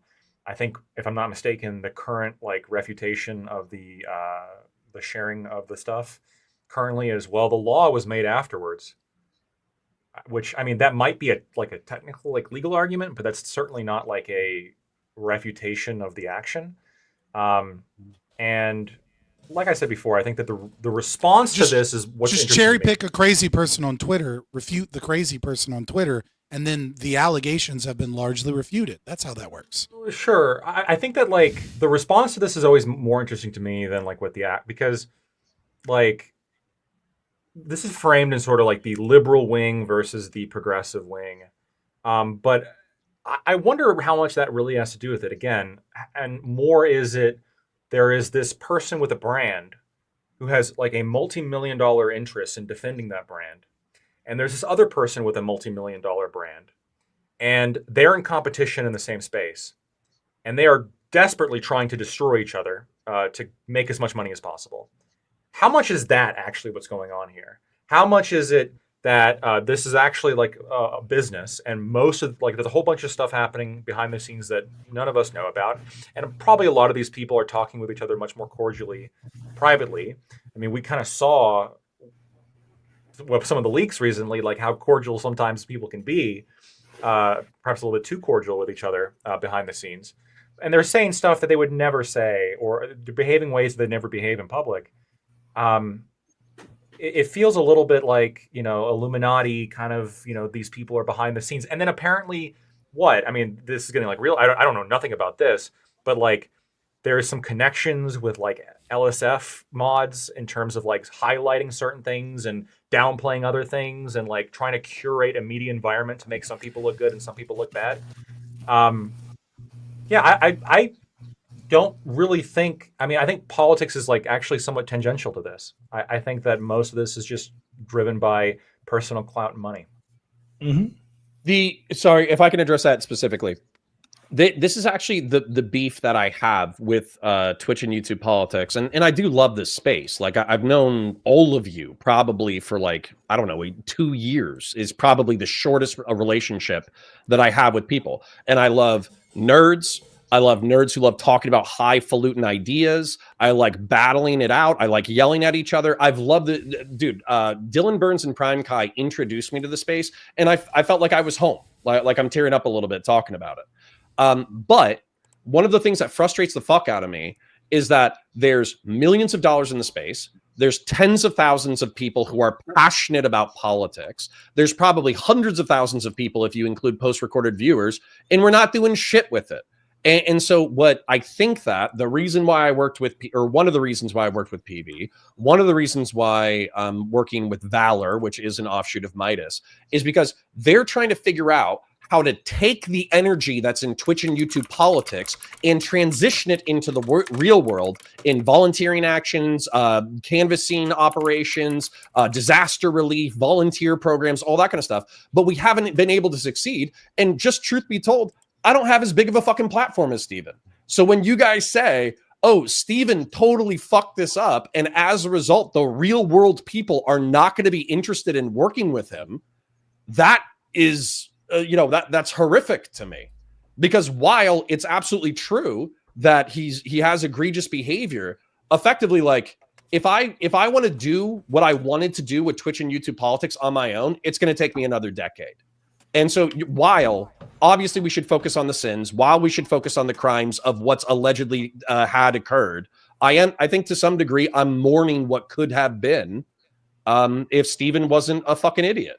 Well, when you say real quick, What? when you say, like, a fucking idiot? Like you're talking about being a sex pest. Well, not Like, even the that sex should pest. be the problem. Fabian, do you want to not the exactly fear. what happened? Do you want to articulate exactly what happened? Go ahead. I'll hear your narrativization. Which instance? Okay, so instead of calling one we're Steven a talking about? label, narrativize what the allegation is.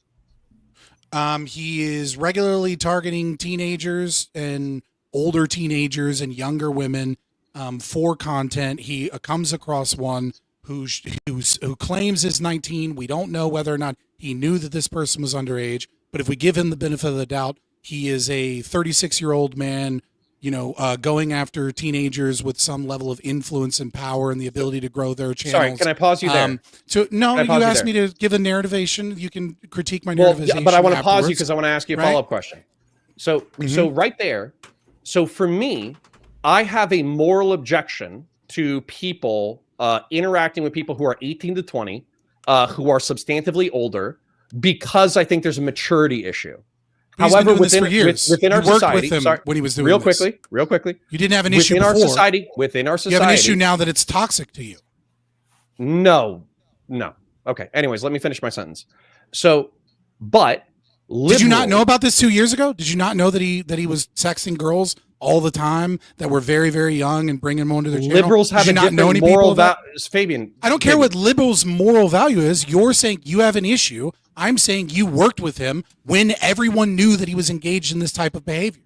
Hey, do you want to discuss the lesser of two evils calculation? Because we can do that if you want. But like, I would rather keep it on the topic. No, so I'm saying it's bullshit when you say that you have this moral issue with it when you didn't in the past. It clearly wasn't that big of a deal. You got money in your bank account. I've always articulated the same moral objection to this behavior the entire time. I'm the most sex negative person on Twitch and YouTube politics. What are you talking about? And yet, say whatever you want, but you're working with these people when you know that they're engaged in this behavior. Wait. Hold on. So between liberals who think that after the age of 18, you can do whatever the fuck you want because you're an adult, versus MAGA, that is currently sweeping for the biggest pedophile ring of the past fucking century, if you give me a choice, I'm going to pick the liberals. That's a false dichotomy, right? You didn't have to take progressive victory money. That's a false dichotomy. That's bullshit. Okay, no, so that's just one of the. Okay, we're going to do it. We're going to do it. I think this is stupid and it's not related to the primary point, but that's okay. Do you understand that predictably Trump has backstabbed Ukraine, backstabbed our European allies, and this has resulted in thousands of civilian deaths that were predictable? I didn't vote for Trump. Happened, right? I would not. If Destiny came to me and offered me money to go be a part of a progressive leftist organization, you know what I would have said? No. Because I have fucking Well, principles and you that's because don't. you're politically irrelevant because nobody gives a fuck about libertarians. But that has nothing to do with what I want to do. I don't know, man. I You'll see. actually want to have some effect Argentina. on the world rather than jerking off in my tiny little fucking corner of sad libertarianism. Then don't pretend. Hold on, Pretend that you have morals. Fabian Liberty. Don't pretend you have morals. I know you're smart enough to understand this. So between the false dichotomy of fucking over Ukraine and not fucking over Ukraine, I think you can understand why I chose the lesser of two evils. Here's another one. USAID. No, you chose evil. Here's you another didn't one. have to choose either. Here's another one. Yeah, lesser of two evils. USAID and PEPFAR That's have been a false cut. Dichotomy. This you is just a reused 10, my words. Hold on, shut up. I don't want to argue your fucking let me libertarian go. morality. I want to talk about reality. So, anyways, I am talking about reality. You okay, so just here's don't the have an reality. argument. No. This is important. This is wildly These aren't important. arguments. I'm only Yes, they interrupting are. when you make Absolutely non-arguments. No, you don't know what an totally argument is. These are absolutely arguments. Let counterpoints get it out, and then you can Yeah, I respond. promise I will But not I gotta interrupt go so back long to as way he's down making to Cali. arguments. These are If he's just saying fallacious nonsense, I'm gonna No, interrupt. they're not Let fallacious. counterpoint finish, please, and then you can say how They're not wrong you are. fallacious. So hold on. Fabian Liberty, you don't accept this dichotomy. The entire rest of politics accepts this dichotomy. That when The entire rest there of are politics two says major that you have to parties- take money Shut from up, Destiny. Shut up. Let him go. When there's two major parties and there's a political binary and fucking, I don't know, like 2/3 of the nation votes and 95% of them are going to vote for the presidency, ultimately one of these people will become president. And so casting your vote for one or the other is an evaluation of lesser of two evils. Everyone accepts this except for you. You're saying That's like, not- oh, I'm that not has going to nothing to do with participate in my that claim. at all. Anyways, so yes, I'm talking about it's a part of my you claim. working I'm with almost done. Destiny. I'm almost done. I'm talking I'm about almost you done. working with Destiny. I'm Challenge almost done. that. I'm almost done. So, anyways, I was bringing up 2 or 3 lesser of two evils calculations. Here's the one for me that you're never going to be able to talk me out of it. The fucking heat death of the universe will occur before you talk me out of this talking point. Donald Trump cut PEPFAR and USAID, which is a total of $10 billion. It's 0.16% of the fucking budget.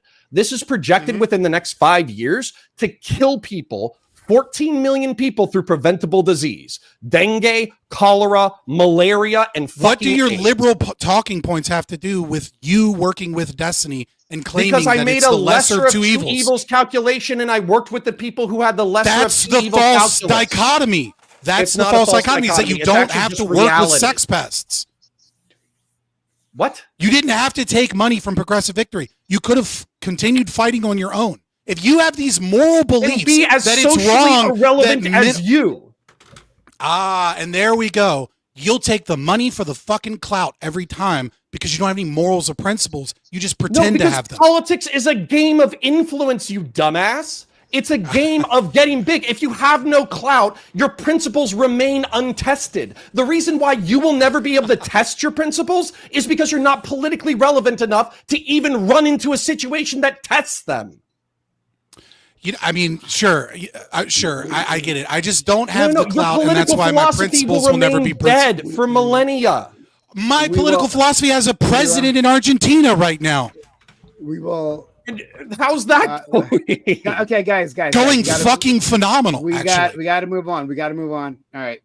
So before we start testing ancapism, our friend Lactwood had something he wanted to say, like he wasn't finished previously. So we'll let him go. Then we'll go to Ali, and if anyone else wants to jump in, let me know. Yeah, I'm going to try not to get distracted by the specific political policy points that you made, counterpoints, because I disagree with a lot of them. But I understand that your general point is that these are very important to you, that like USAID funding and Ukraine and stuff is really important to you. And so you just did like a lesser two evils calculation when it comes to who you support. I did the same thing. So I totally understand that from that perspective. Quit sweeping. That wasn't even the topic. Well, I'm sweeping. I don't think this is sweeping. This is, I think that you do, Scott, sometimes, and this is typical with ANCAPs, like lesser two evils analysis is like a little bit, you just don't subscribe to it, right? And I don't think it's irrelevant because the question wasn't about lesser of two evils. It's not. It's irrelevant. It's not about who you voted for. Guess what? I didn't vote for Trump. Okay, well, that's not the argument. The argument is whether or not you should work with Destiny and take money from Destiny, not whether or not you should vote for Trump. PV, by the way, you keep making this conflation. Before I criticize him, I'll be right back. I'm going to back up something, at least something. If you believe that like progressive victory actually is going to have a political impact, why would you not take the money? Who, me? Or Anybody. Are you asking me? Anybody. Are you telling me that it's a leftist organization that's specific mission statement is to create a progressive wing of the Democratic Party and to push out liberals out of the Democratic Party so that they can create a new political activist class for like. I mean, that's not what they did. I think you made half of that shit up, but that's okay. Okay. All right. I mean, it was pretty clear to me that they were basically a leftist organization, not even a neoliberal.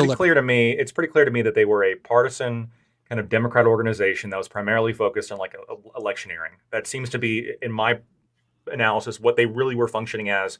And they were and sometimes transparently, sometimes not so transparently, paying a bunch of people in order to like push a particular message with the idea of influencing the election. That's what they were doing. Okay, that seems to be very clearly what they were doing. And if you think that like influencing the election in your particular way, or I guess against the worst particular way, is good, and you can get like money from doing it, I don't know. This is something that I don't. No, I'm just saying, if you say that you don't want to, I don't think if you say someone is a morally bad person and they're doing morally bad things, and then you work with those people, I'm saying you're sacrificing your morals and your principles so that you can gain something else. Working with them on what? Like, that's the question. On consulting, I would work. On trying to push this organization. There's things I would work with Hassan. There are things that I would work with Hassan on if it was like a particularly important cause, and I thought that like it would actually be advantageous to work with him on. Now, does that mean I agree with him? No, it doesn't. But it means coalition building. Are there things you work with Destiny on? That's the question. Before this last couple days. Yes, by the way. Before 4 days ago. Sure. The answer is yes, by the way. Sure. I want to say this. I wanted to say this though, which is that if it was to accomplish something that I truly believed was like accomplishable in coalition building, et cetera, I understand this. My criticism is not that like you can't philosophically justify the best version of what's happening. My argument is that I'm not convinced that this actually is what's happening. My argument is that I think that this really isn't as much about politics as people are saying it is. I think that politics is the theater that these moneyed interests are pushing to make money and to fight for clout and to have a tremendous amount of control over narratives and communities, almost in a sort of, again, like cult-like manner. It's an Ouroboros, right? The two are linked. Like, what is the point of control of narratives if not for your political interests and right, your corporate interests? Sure, but I'm saying that the control of narratives to me seems to be more focused on like building a sort of cult-like following around the influencer as opposed to pushing a Democrat message.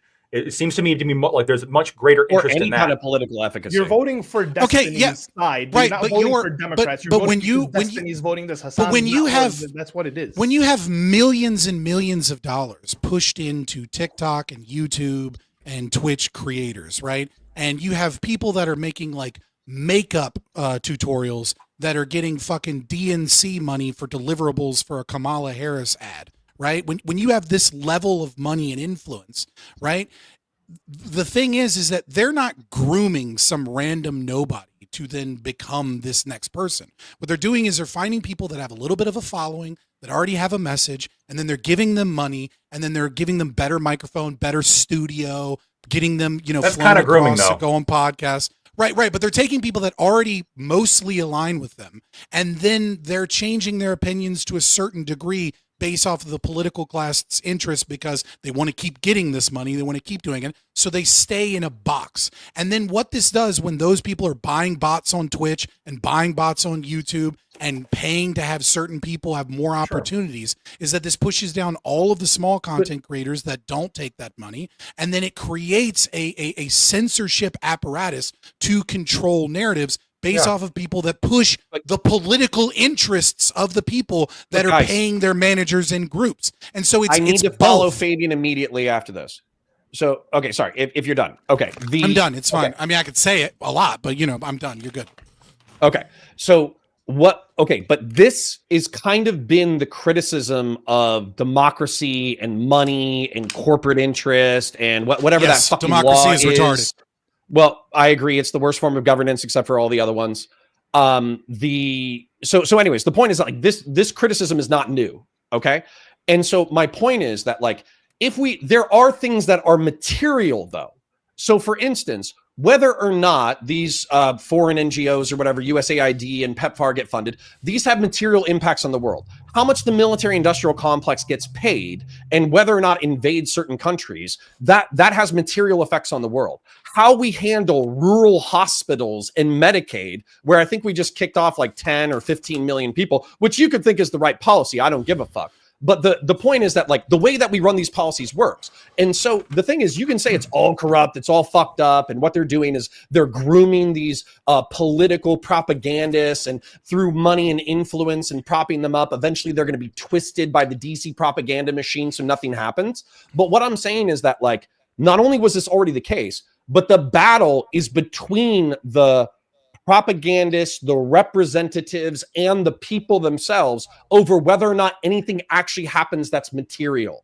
And we should be interested in that project, because if it actually stagnates to the degree that you're saying that it is, where nothing is passable, where nothing gets done, where the entrenched interests just get what they want all the time, then we're fucked, and this country should burn. But both are true. So a material change is the encroachment of political interests and corporate interests and continued censorship of speech online by weighing down, putting their thumb on the scale to make independent journalism and independent commentary that is critical of the government and critical of policies of corporations silenced more and more, so that only those people that are adequately tepid towards the corporate ruling class are the ones that are able to have a voice in online speech. I don't even know is a material change. That is a material change. That is an important thing to worry about. And if you're taking Christian nationalists have totally subverted the political paradigm, how do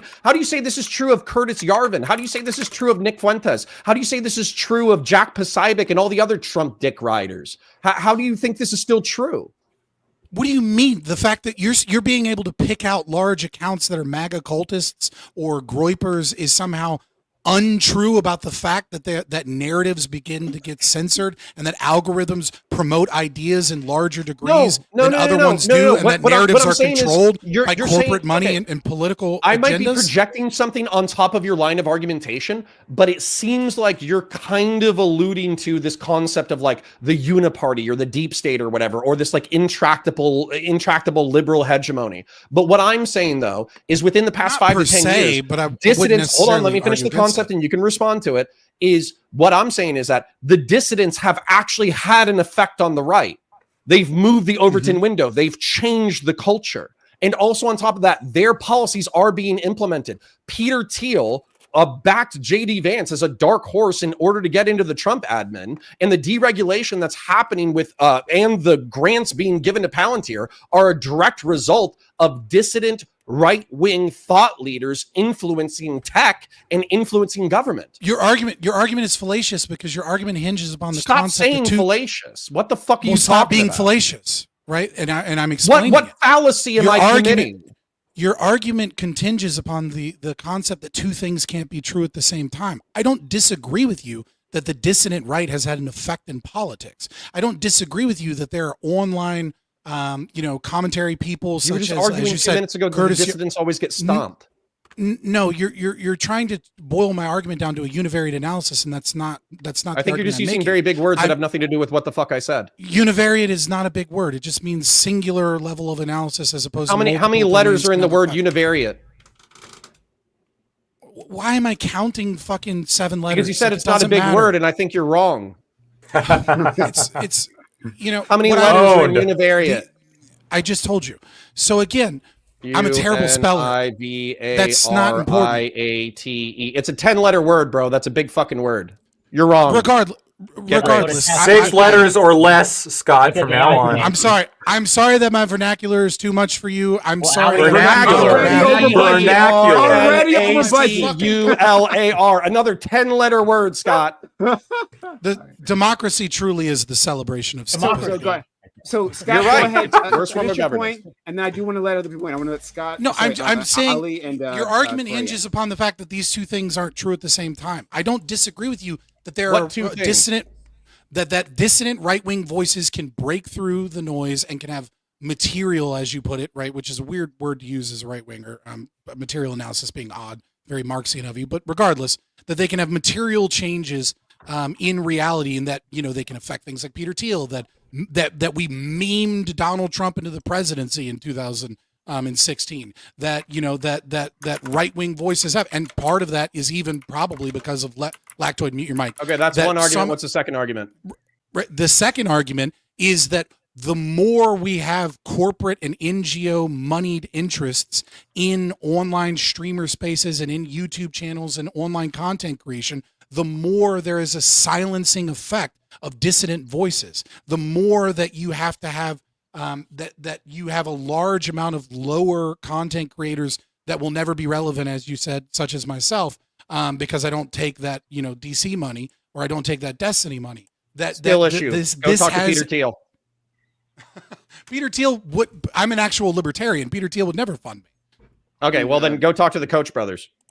The Koch brothers. Again, I'm an actual libertarian, and there's only one of them's alive. But fair enough. The Koch brother would never pay me because I'm an actual libertarian. It's the same reason Reason TV would never pay me, because I'm an actual libertarian, because I have principles. I'm sorry. Okay, we got to move on to our other friends here. Ali and Corey have been waiting quite patiently. Ali, please. Yeah. So if the goal ultimately is to fight the dissident right, and like anti-MAGA and like Vance or whatever it may be, but then so you sided with the liberals in fact that like the lesser of two evils, the ideology is better there, but then the entire party is losing because the liberals are just pushing away the leftists and creating their own hug box, so that now the leftists can't come in, and I wouldn't say that Trump won. I would say that Kamala lost the election. And it's because of things like Israel Palestine. It's because of things like people want more socialist policies, or they don't think that the liberals are doing anything for the middle. So your party and your team keep pushing these people away, which is actively fighting against your ultimate goal.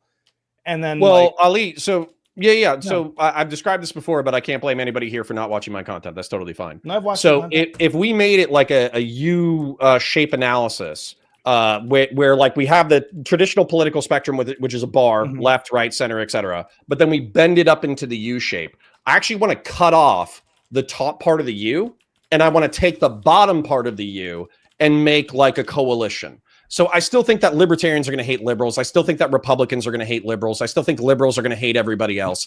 However, we can at least agree on the fact that the Republic, meaning that like rule of law, freedom of conscience, the Constitution of the United States, we at least believe that this is the foundational framework on which to operate. And right now, I think the dissident right doesn't believe that. I think vast swaths of MAGA don't believe that. I actually do think that they would prefer to have Trump as a king.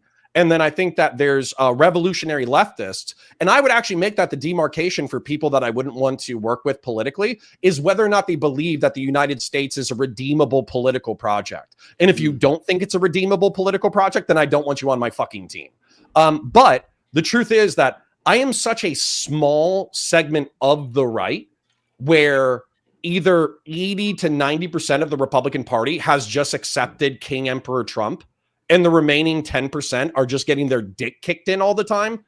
I'm the only person that I fucking know besides Ryan Mulally, and Ryan Mulally didn't even fucking vote for a Democrat. So like, what the fuck, dude? There's like 6 of us. I don't know what to do about it. So small, you're funded by the Democrats. So maybe they liked my argumentation. Ali? So what I'm saying is like, maybe since you've already changed from like kind of from conservative to liberal, maybe more of a Democrat liberal, because I watched your content and I heard you say that you went to a meeting and the guy and you were talking about the Republican Party, and that guy told you the Republican Party said be a Democrat. I don't know who Bill Kristol with fucking depression in his eyes. Can I tell the story real quick?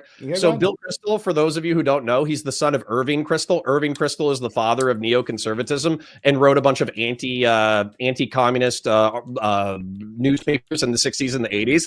Bill Kristol, his son, was one of the architects of the Iraq War, one of the people who pushed the Bush administration into the Iraq War. And he's been one of the most ardent Never Trump Republicans. He founded the Lincoln Project, and he founded, what was it? The Bulwark, I think. Either that or he's like good friends with the Bulwark. So anyways, I walk up to Bill Kristol and I say, hey, man, I want to be like, what conservative pundits do you hate? And he's like, all of them. And then I was like, cool. And then I was like, well, I want to be the never Trump Republican neoconservative pundit or whatever. And he's depressed, dude. I swear to God, if I handed this guy a gun, he would have shot himself in the fucking face right in front of me. Okay. He's depressed. And he says, listen, the Republican Party is dead. Just be a Democrat. And then he sadly walked away. Yeah. And so never Trump Republican neoconservatives being and leftists. So, and so what I'm saying is you moved away from that into like just love the fucking love liberal values, of course, into the liberal zone or whatever, and that isn't working, right? And so like I hear you talk so passionately about like Ukraine, right? And that's how passionately people talk about like Palestine. And I would say a big portion of like the liberal progressive left divide right now is because of the Palestine thing. And it's the fact that just disavow the fucking rape and the terrorism. That's it. That's all you got to do. Say, I support the fuck out of Palestine. I love Palestinians, but murdering baby Jews is a step too far. It's that simple.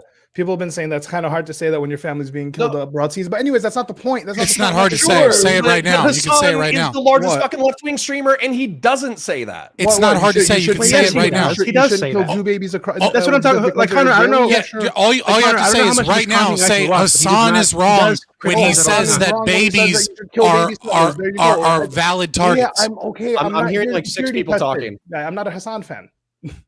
Right, but I'm saying it's not hard for you to say that. You could say that right now. There's no difficulty in saying it, no matter what. They're just words. Hassan should. I disavow Hassan for saying that he shouldn't kill dead babies. There, do you guys? Are we good? This isn't a struggle session. I'm just saying that it's easy to say. Connor, will you disavow Ukraine killing thousands of civilians in the Donbass right here on stream? Will you disavow? Yeah, if they intentionally artillery shelled civilian areas, resulting in 15,000 casualties. Not 15,000, but it was thousands. It was more than those who died on October 7th. That's morally objectionable and evil, of course. Okay. Do you condemn Russia killing hundreds of thousands of people via artillery strike? The current war has one of the lowest civilian to military death ratios compared to most modern conflicts, but every civilian death is a bad death, correct? Especially compared to Israel. I'm saying hold on real quick. You should look at the civilian to military death casualty ratios. Look at the Gulf War. Look at the current Israeli-Gaza conflict, and then look at the Russian-Ukraine conflict. It'll blow your mind. What's the? I thought it's like the improvements in drone warfare have had a significant impact on that as well. I lost you guys. Lactoid, why would it blow on your? Well, okay, Connor can't hear him. So wait, all I'm saying is it seems like all the liberals in Twitch we're gonna get to you, dude. have been essentially been bought out or used by PV. PV seems to have been like a Zionist propaganda tool, and all it seems to be doing is all the liberals seem to be fighting all the leftists on the Gaza Palestine thing. No. You guys keep saying random shit, and I don't object because 70% of what Fabian said about PV is just like fundamentally incorrect. So hold on. So literally, it's in their fucking mission statement. Don't lie. Okay, so let me describe it. PV was probably largely funded by more progressive, more lefty people. Okay, like Sam and his whole crew, right? But what happened was the 2 creators that they linked up with before their controversies was Vosh and Steven, right? Wasn't Brianna the head runner of the PV? For like 6 months, but they had a disagreement around December and she got dismissed. Yeah, it was the beginnings of it. And then she wasn't a Zio shill she wasn't a Zio shill at the time. She's been a Zio shill since the very beginning. Okay, Ali, please allow me. I think you know I'm good faith. Please let me tell the story. Let me tell the story. I promise it's relevant. So because Steven was more involved and more willing to commit to more canvassing events, it seems like DGG kind of took the momentum within the organization and ran away with it. Whereas leftists, I hate to say this, are disproportionately fucking lazy. And so as a result, Vosh and the progressives and the lefties didn't get half as much done, and they only did one canvassing event. But to defend the honor of the leftists who were involved in PV, the one canvassing event that they did was for Jamal Bowman, and Jamal Bowman was like a massive pro-Palestine supporter who probably lost his election as a result of his support for Palestine. Because of I've been called a liar. I've been called a liar, so I'm just going to read their mission statement word for word from their website right now. Because what I said was apparently they want to subvert liberals, because unless the word subvert liberals pops up, then you did lie. Progressive Victory is committed to building our community of new to activism volunteers by empowering members to develop the skills and gain the knowledge needed to become lifelong activists.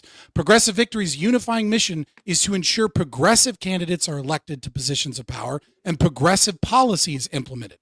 Over the long term, Progressive Victory aims to create a progressive power block within the Democratic Party that is too big to ignore.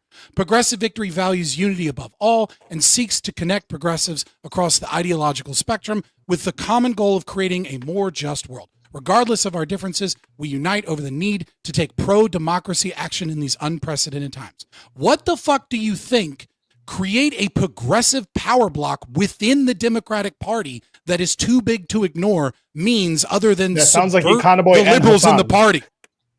Yeah. So hold on. Sounds So like Hassan and that Econoboy. actually is funny. No, it actually does sound like Econoboy. So hold on. But that's the argumentation from within the Democrat Party right now is that there's a liberal left divide and they're fighting for the soul of the party. Now, for social democrats, they might think of themselves as progressive, but they would want the Scandinavian model. Whereas people like Hassan, unironically, want a Marxist model. But there's that's not what obviously they a push for. substantive difference between these two things. So even if now, you don't now you're acknowledge just it. going to now you're just going to hand wave away what I said. But you called me a liar. I didn't hand wave shit. I described you it called me a accurately, liar. you piece of shit. You called me a liar, and said now that we're it was just part gonna of their mission we're gonna statement toy to subvert liberals. Where did you to read create the a words progressive liberals? power block that is too big to ignore. What is Because the power right block of now, the Democratic Party is progressives liberals. are so You are so small full that of they're shit. largely ignored by the current establishment. Yes, so you want to create more left-wing people, not you personally, right? You just want to work with the people that want this. That is, they want to create more leftist individuals that have a more socialist progressive mindset to go against the current power dynamic that is in the Democratic Party because it's too what? Liberal. That is what they are doing. They're attempting to subvert the liberal power block within the Democratic Party to push the Democrats further to the left. Let me make this clear for you. Let's say that we're running in a hypothetical separate universe in which we invert the political the political orientation of everyone. And Mitt Romney is running in 2028, and Nick Fuentes, center-right guy, and the Groypers and the Christian nationalists are voting for Mitt Romney, and there's some kind of coalition tepid Christian nationalist organization that is working for Romney over Hassan Piker.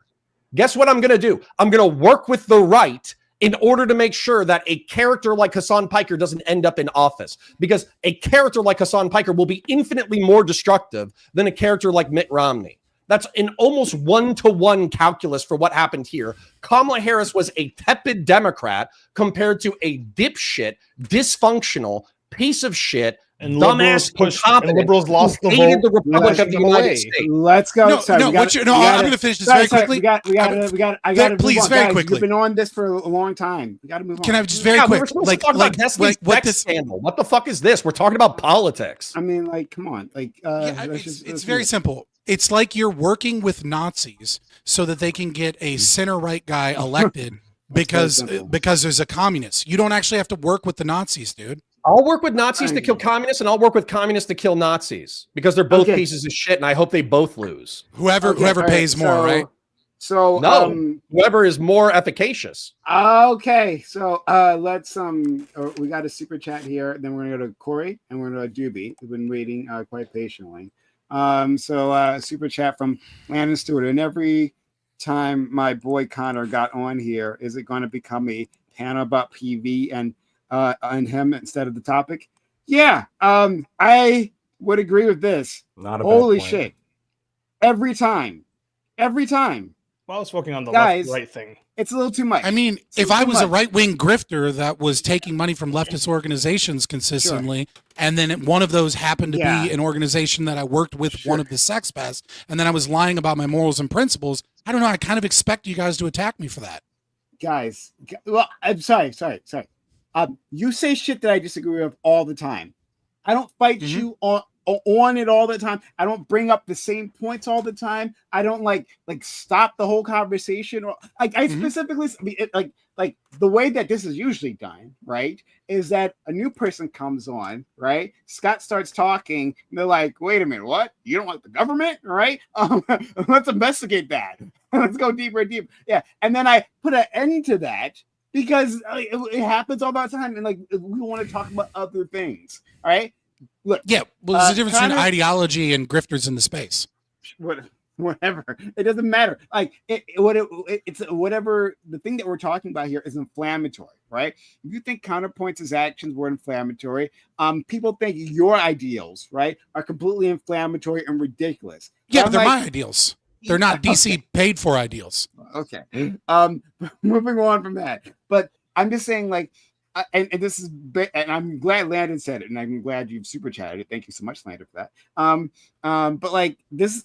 We don't always have to talk about BV. Like, it's crazy that every time that he shows up here, right, we can talk about other things. Now, the reason why I let this go along a little longer is because it's actually tangentially related to what we're talking about for the larger conversation. But please, let's avoid PV, right? We can just talk about the streamer's relationship with the Democratic Party. Yeah, that's fine. That's fine. I'll move on. I'll move on, right? Like, it's just, it's connected, right? That's the only reason we were talking about okay, so the actual tie-in, though, this is the actual tie-in. The actual tie-in is, if we don't want Twitch and YouTube politics to remain forever a bunch of people wanking about their ideology and actually have some real-world impact, like canvassing, volunteer events, etc., number one, how do we do then you that? got to work with Destiny.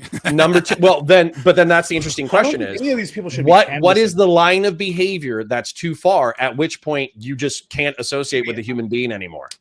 What's your wait, what is your line on that? Child porn on their computer. I want to hear the answer to that question specifically.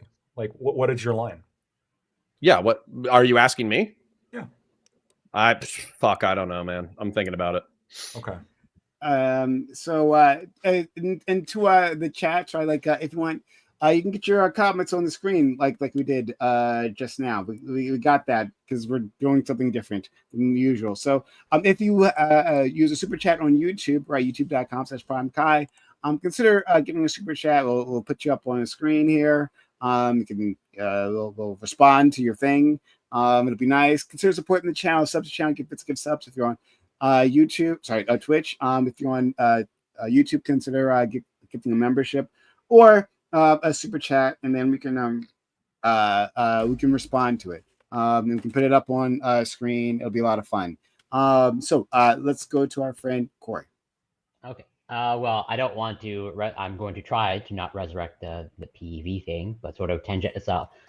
But I just want to clarify one thing in terms of principles. In terms of Scott views Connor as someone that lacks principles, and I want to clarify in terms of, like, well, what is the line, or like, so for example, from what I understand, which could be incorrect, is like Connor lacks principles from Scott's perspective, from what I understand, because like he chose the lesser of two evils, and he's getting support, external support.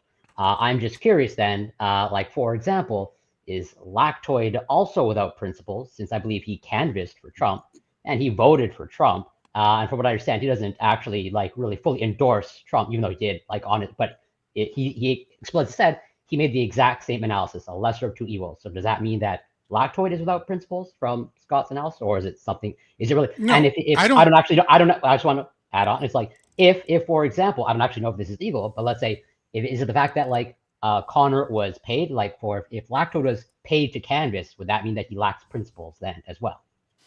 So I don't.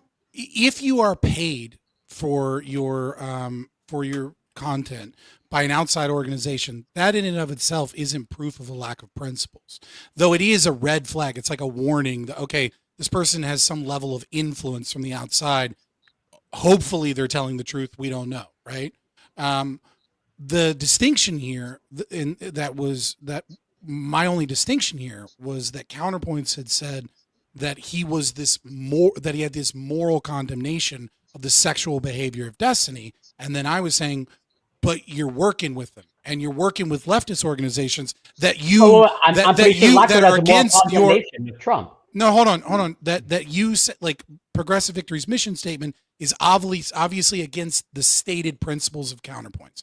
So that's not my contention. Isn't that someone takes money? My contention is when they're working with organizations that where they're saying they believe one thing, but they're taking money and working for an organization that has goals that are directly against the people that are paying them, and working with people that they say are doing all of these bad things that they disagree with, but they're still working with them. That's when I'm like, where are your fucking principles?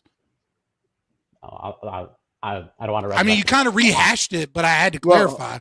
Like, I'm fine with dropping it. But that's if you have anything else, I mean, Corey, you've been waiting forever. I mean, well, I would push on it in terms of like, that's why it's like, because from what I understand, like, Lactoid has more objections to Trump.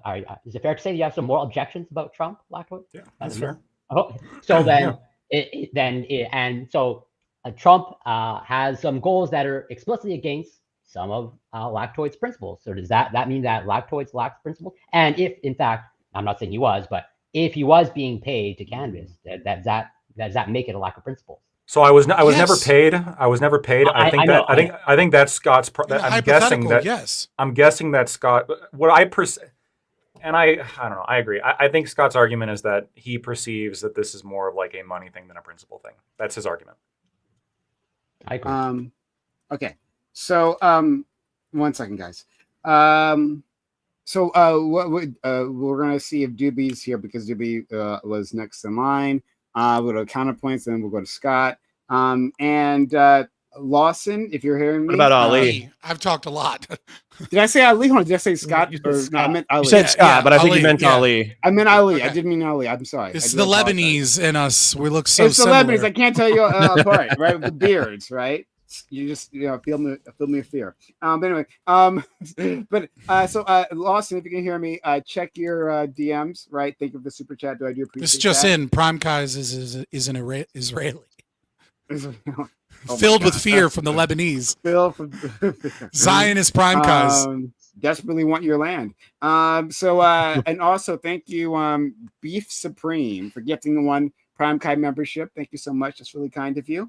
But yeah, Lawson, if you check your DMs, and so you'll know. Oh, no, you're not here yet. Okay, so we'll go to our friend Doobie next. I think he did step away.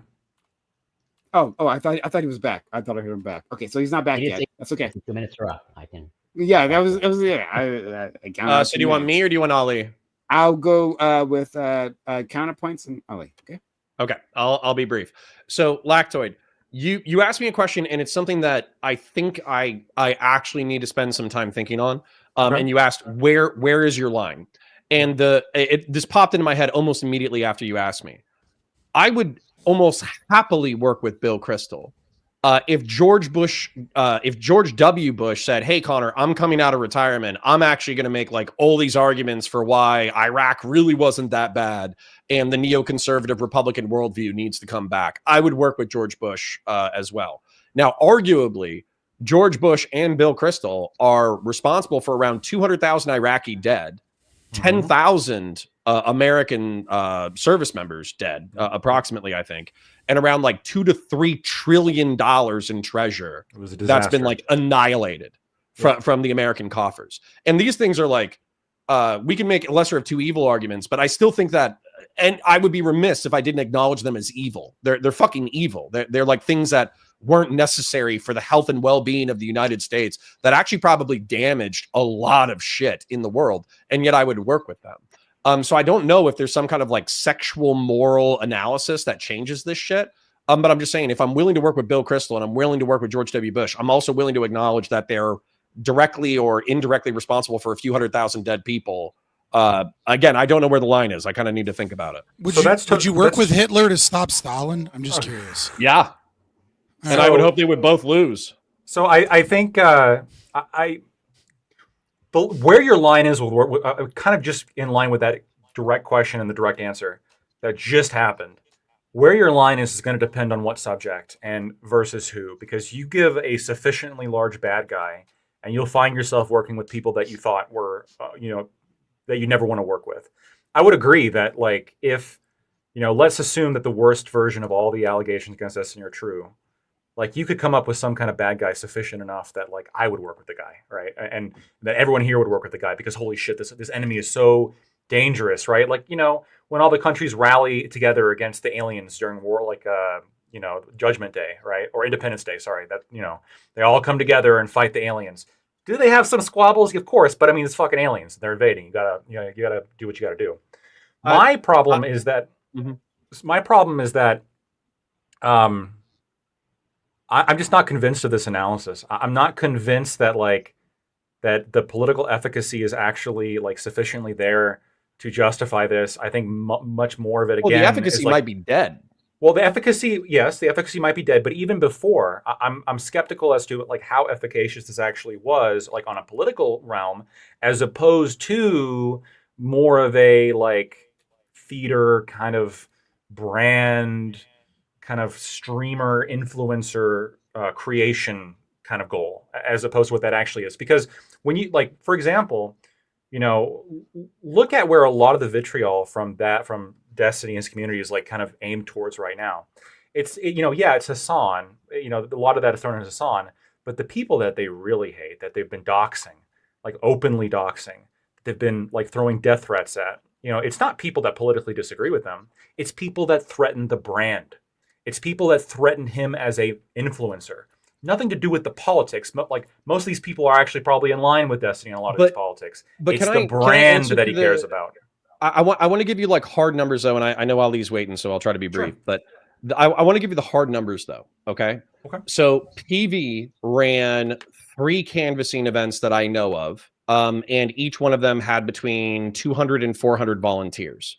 At each canvassing event, they knocked approximately 40,000 doors per canvassing event. So I don't know, that's 40, 180, 120. It's 120,000 doors knocked. When it comes to voter contacts, they had canvassing houses, which was 2 years. So effectively, volunteers had their room and board paid for 2 years. These were volunteers from Twitch and YouTube Politics, and they went out every single day and knocked doors. And then between that and phone banking, the alleged numbers is 1.6 million voter contacts. Now, how many of those people actually registered? How many of those people actually voted? How many of those people were Trump or neutral and they switched to a Democrat? I have no fucking idea, but I do know it was better than nothing, right? So that's where, for me, it's like, present me with the alternative. Show me the center-right political figure who's ready to fight the leftists and the Nazis, who's big enough to have an influence on the space, and I'll fucking glue my hip to them tomorrow. Well, just to be clear, and this is why I'm not trying to make it about organizations like Progressive Victory or other like political organizations that I think probably do have much more of like a overt political aim, right? But they only did that because of online politics. All of the volunteers were Twitch and YouTube Politics members who found out about the organization through Destiny or through Vosh. Yeah. And so you're they saying would that not like, have been able to do this by themselves. Are you saying, is the argument then like the maintenance of this brand has this helpful side effect of providing support and volunteers, etc., for the actual political motivation that you care about? Yes, but I also don't know where the line is because, for instance, let's say like it's the fucking trolley problem, right? Let's say that you had to work with Jeffrey Epstein in order to save 14 million Africans from fucking dying of like AIDS and shit. Right. And it's like, well, Jesus, do I really have to work with the kid rapist in order to save 14 million Africans? I don't fucking know, right? Right. No. Let's That's go. Well, you don't save any Africans, Fabian Liberty. You don't even know any Africans. Prime Kai is the closest to an African you know. No, so I'm not going to you for advice. Let's go to our friend Ali. I would rather let 14 million Africans Can I ask die, one follow-up question? One follow-up question because this just came to me. Okay. And Lawson, if you hear me, check your DMs. I'm not sure if you are hearing me, but go check your DMs. Go ahead. One last follow-up question. Do you think that there is any, and there's no way of knowing whether or not you're telling the truth, so I'm just trusting you. Do you think that there is room here for dishonestly for dishonest moves to protect the brand and career of somebody that might be politically advantageous going forward? No. But for me personally, can I lie about someone in order to protect a brand and make some kind of cost benefit analysis about it? Right. No. What I've done, and I understand not everybody's going to watch my coverage, is when the bad shit comes out, I try to describe the bad shit as accurately as fucking possible. And I try to articulate my calculations as accurately as I possibly fucking can. There will not be a time that I hear about bad things and then I say, oh, these bad things don't exist because I need to gain some kind of advantage. Yeah, I think the issue is this is gonna lead into it, is that like when just realize like just admitting that bad shit happened. Jesus. Yeah, just saying like, oh, this bad shit did happen doesn't really mean much if there's no action or consequence that comes with it. So this is like you were saying earlier that like you want political people to do canvassing or these streamers, and I actually don't, because I think a lot of these streamers are just fucking degens, and then this is basically what happens. So Destiny's a sexual, like he's the liberal leader online in terms of like liberal versus progressive versus whatever. He's the liberal guy. Destiny is a sexual degen. He hosts a canvassing event. And then instantly after the canvassing event, there's a 4-hour discussion with him and Erudite about how the guys at the event were creepy towards the girls at the event. And then wait, and that's Apple not falling far from the tree. So these are the people that DGG is playing. They were going to vote Democrat anyways. And then it wasn't even that effective. It wasn't even that effective considering that the Dems lost. Right, but then Destiny gets to have no cover. Wait, they already got the perv vote, Connor. They already got the pervs. I reject that. It wasn't effective because the people were already. DGG was never going to not vote Democrat. He didn't change anyone's mind in the vote. You're not trying to get DGG to vote. I know, but he didn't convince. I don't think you convinced many people to vote. You like at most you got like 0.5% of people, which I don't even think that was like. So hold on. So then, wait, 0.5% of 1.6 million. So because he's doing this, Destiny, to Lactoi's point, Destiny gets to have the cover and he gets to have a pass to kind of do what he wants on the back end because he gets to claim political efficacy and he has proof of action. Right? He's like, what do you mean? I actually do canvassing events. What it is the perfect shield. I'm the only guy on the left that's actually doing anything. And he tried to do that by skirting away from drama, but by going on his Adderall arc and then going like, oh, I'm just going to focus on politics now, as if all the drama isn't going to eventually catch up to him. You don't get to separate the drama from the person just because last year he decided to take Adderall. And the issue is that the fans that he has, that he's cultivated, are from a drama, like they're there for the drama. Not too many people are there for actual policy or politics. So they're gonna not fall far from the tree. And when they see their big guy, their leader, kind of get away with doing uber creepy shit just because he's politically efficacious and he has action to prove that he's politically efficacious, yeah, it's kind of like that's a cycle. I don't think these guys should be hosting. He's just the streamer Weinstein, man. Like he gets movies done, but he's fucking girls on the couch. Okay, you gave me a lot, so I want to address at least one point. So one of the things that you said is you don't think that this is having any kind of positive effect, that out of the 1.6 million people, you think that maybe 0.5% people might have actually like registered to vote if they weren't registered, or voted if they wanted to vote or whatever, right? Okay. So what I would argue is that efficiency, right? I have no fucking idea what's the most effective. Ads, canvassing operations, volunteering. People seem to actually really value canvassing operations, but you got to talk to a politics guy. But anyways, the point is that 0.5% of 1.6 million is 8,000 people who would have voted, whom otherwise might not have voted. And then let's say that we give it, let's give it a 10x just for the sake of argument, because I think 0.5% is probably too low. Yeah. Let's say that it's 5%. That would be 80,000 people. So let's just assume that the number is between. Let's say that it split the difference, right? It's between the positives, though. How many people? Hold on. How many people did? I can address the negatives in a second. Right? I can address the negatives in a second. Mm-hmm. But between 8,000 and 80,000 people, let's call it 20,000, 30,000, somewhere in there, probably registered to vote and voted Democrat because of PV's efforts. Okay, sure. These elections are being decided in states by tens of thousands of votes. Yeah. And every single one of the canvassing operations took place in a swing state. You're right. It wasn't enough. But I would never begrudge somebody who if you say, Like, oh, you didn't win, therefore you might as well have not done anything. That's not what I'm saying. That makes no fucking sense. So in the realm of politics. How many people do you think the liberal, and once again, Destiny, especially considering that Gaza was a big thing, how many people do you think liberals pissed off and caused not to vote with the way they were canvassing and the way they were talking about politics and the way they were talking? How many? Well, I don't think they talked about Israel Palestine on the canvassing trail, but I do know for a fact. I do know for a fact because I think it cost them more votes. So I know for a fact that in Michigan, it went for Biden like 68%, and Kamala lost Michigan with 40%, with like 28% or 27% going to Jill Stein, I think. But Ali, this is my point to you though, between the liberal left fucking argumentation. Trump has written fucking a blank check to Israel to do whatever the fuck they want. Israel is worse off.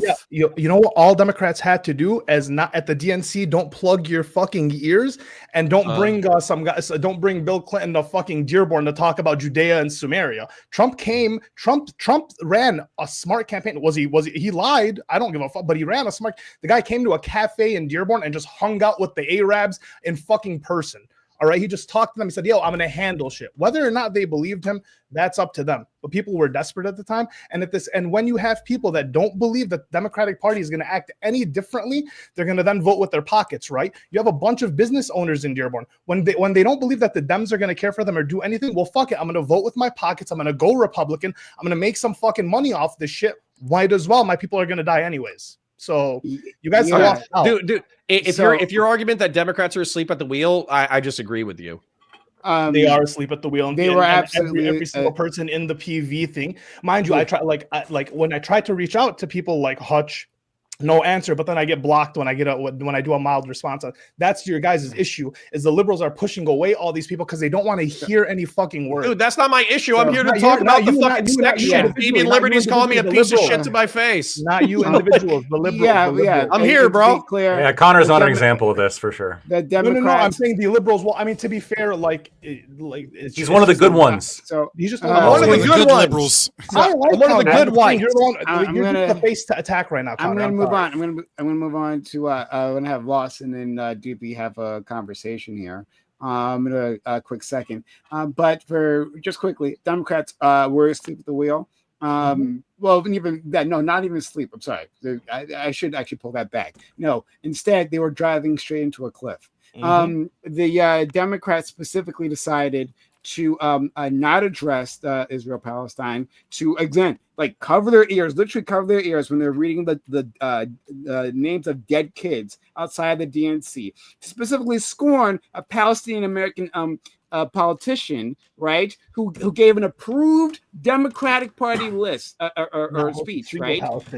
They agreed to have her on, and then they changed their mind. They changed their minds. They were never going to have her on in the first place, right? Because they don't want to upset their Zionist donors, right? So don't tell me these people are actually engaging with an important, a large dissident portion of their constituency. They ignored them, and but worse than that, they actively scorned them.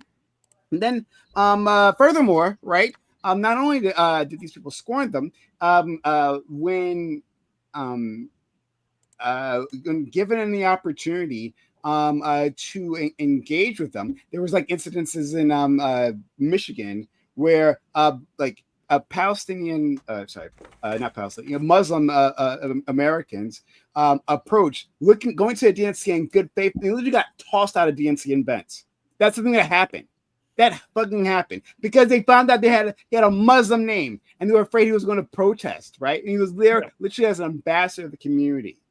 And the issue is but scorn for them. And then, and to be clear, it's not just a motivating factor, right? And that some people were motivated to vote for Trump because they thought maybe Trump will be better or something like that, right? Or they vote for Joe Stein. Maybe voting for Joe Stein will do something somehow, right?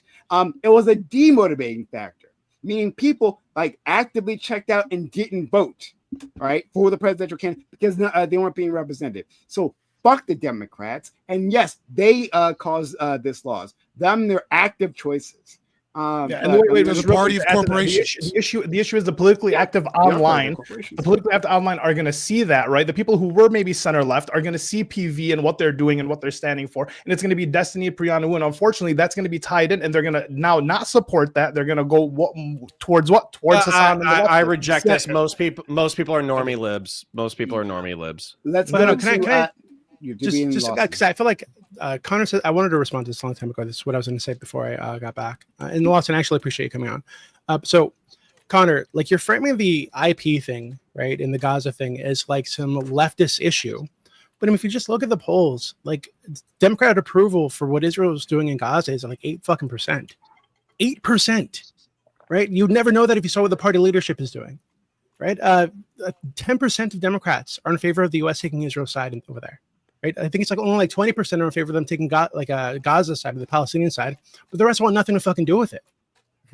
And it's like a 59% like sympathetic toward the Palestinians.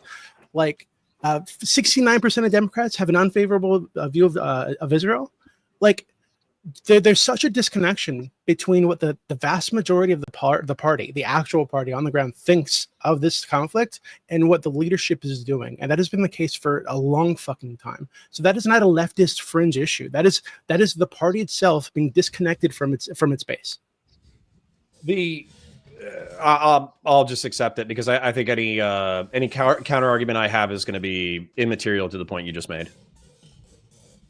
Let's go to. Okay, let's go to Doobie or Lawson. Lawson, if you want to jump in, because I want to respond to Doobie. Go ahead. I'm here. Check. Can you guys hear me? Yeah. Yes. Yeah. What's up, gentlemen? Destroy this frog. Come at me, bro. Doobie, what's up, bud? Love you. Hello. So, somebody's in a cult, and I want to find out who, because I don't want to be in a cult, right? Ooh. So I came in late. I've only been listening for like an hour or so. So did you guys already go over like the actual like facts of the matter on what Destiny's allegations are? Not really. The most recent ones, yeah. Well, I think we have the most recent ones.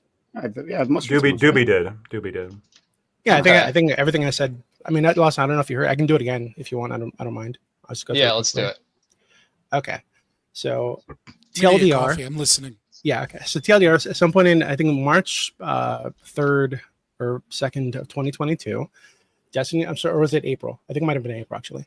Destiny was reached out to by this girl. It was April 7th at 6:52 p.m. No, I'm just kidding. Go ahead. Pause for a second. I did get super chats. I didn't notice because I had to scroll down and okay. I didn't notice. Let me just get these super chats done and then go right into it. So super chat from Landon.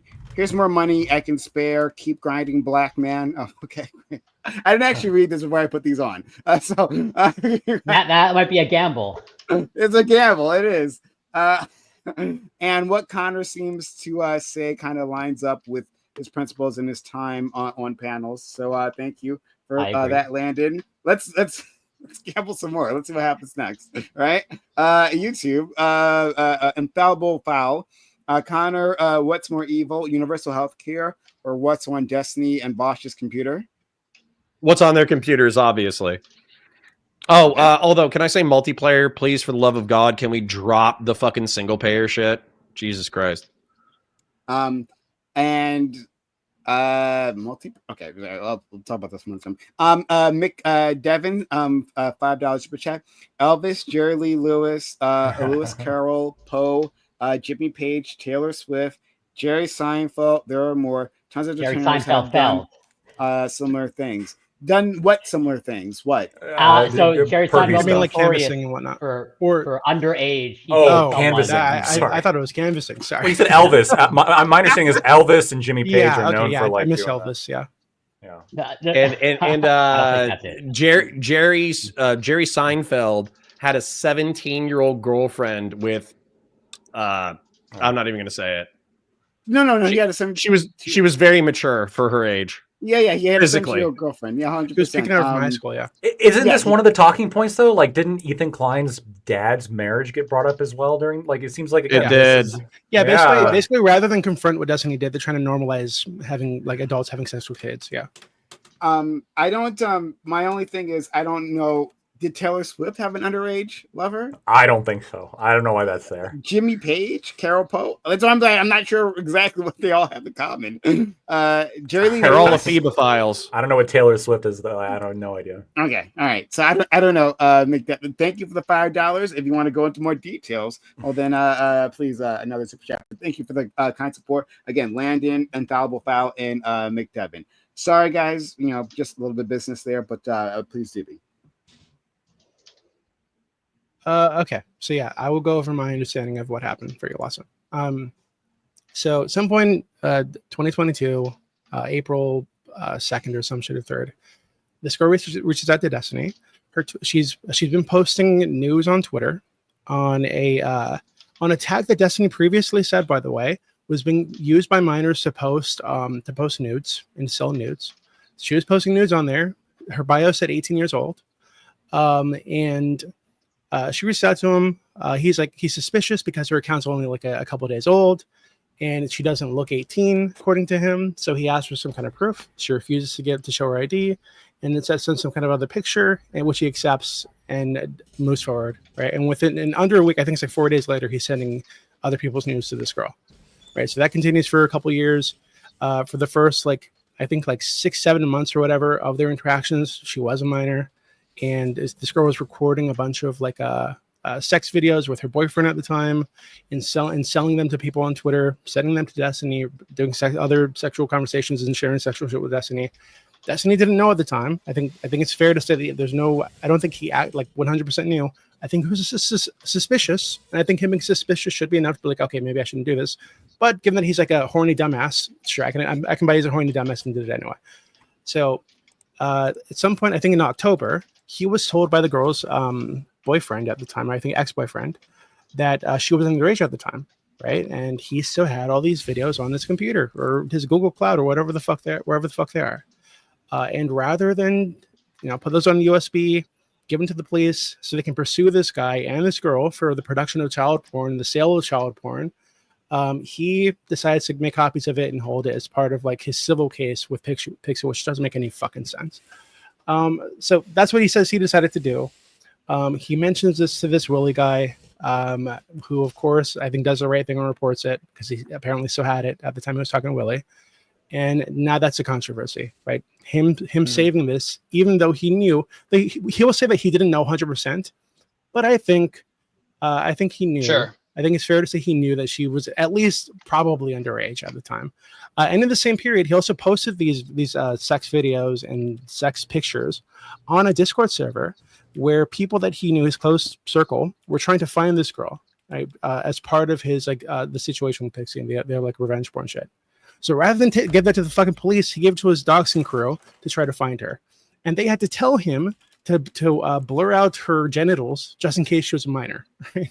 So that's how fucking irresponsible and stupid he's been. That's my understanding of it all. I don't think there's any. I don't think he's a fucking pedophile. I couldn't say he's a pedophile. I'm suspicious, honestly. I can't say it for sure. File, sir. Sure. I'm sorry. Sure. No, go ahead. No, hold on. Yeah, sure. Yeah, I'll just say sure. Okay. I think he makes a lot of pedo jokes, okay, over the years, and the fucking thing with the 8-year-old kid is really fucking weird.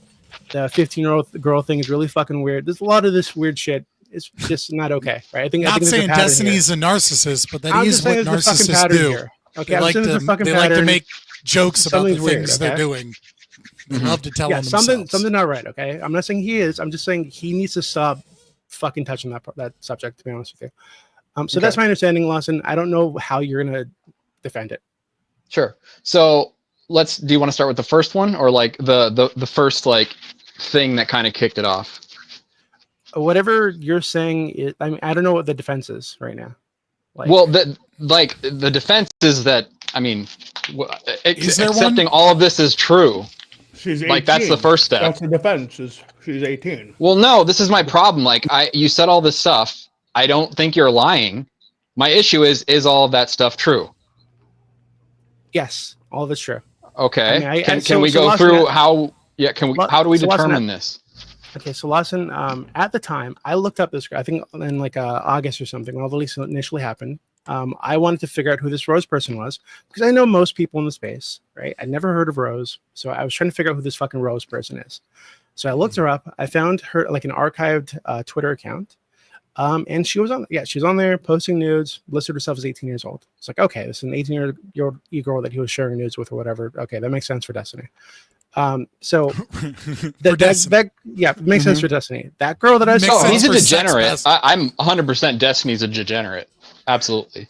That girl that I saw. So you should disavow the degeneration, right? No, because degeneracy is not the same as a deviant. They're different. One is like legal, what's the moral definition weight. of a degenerate?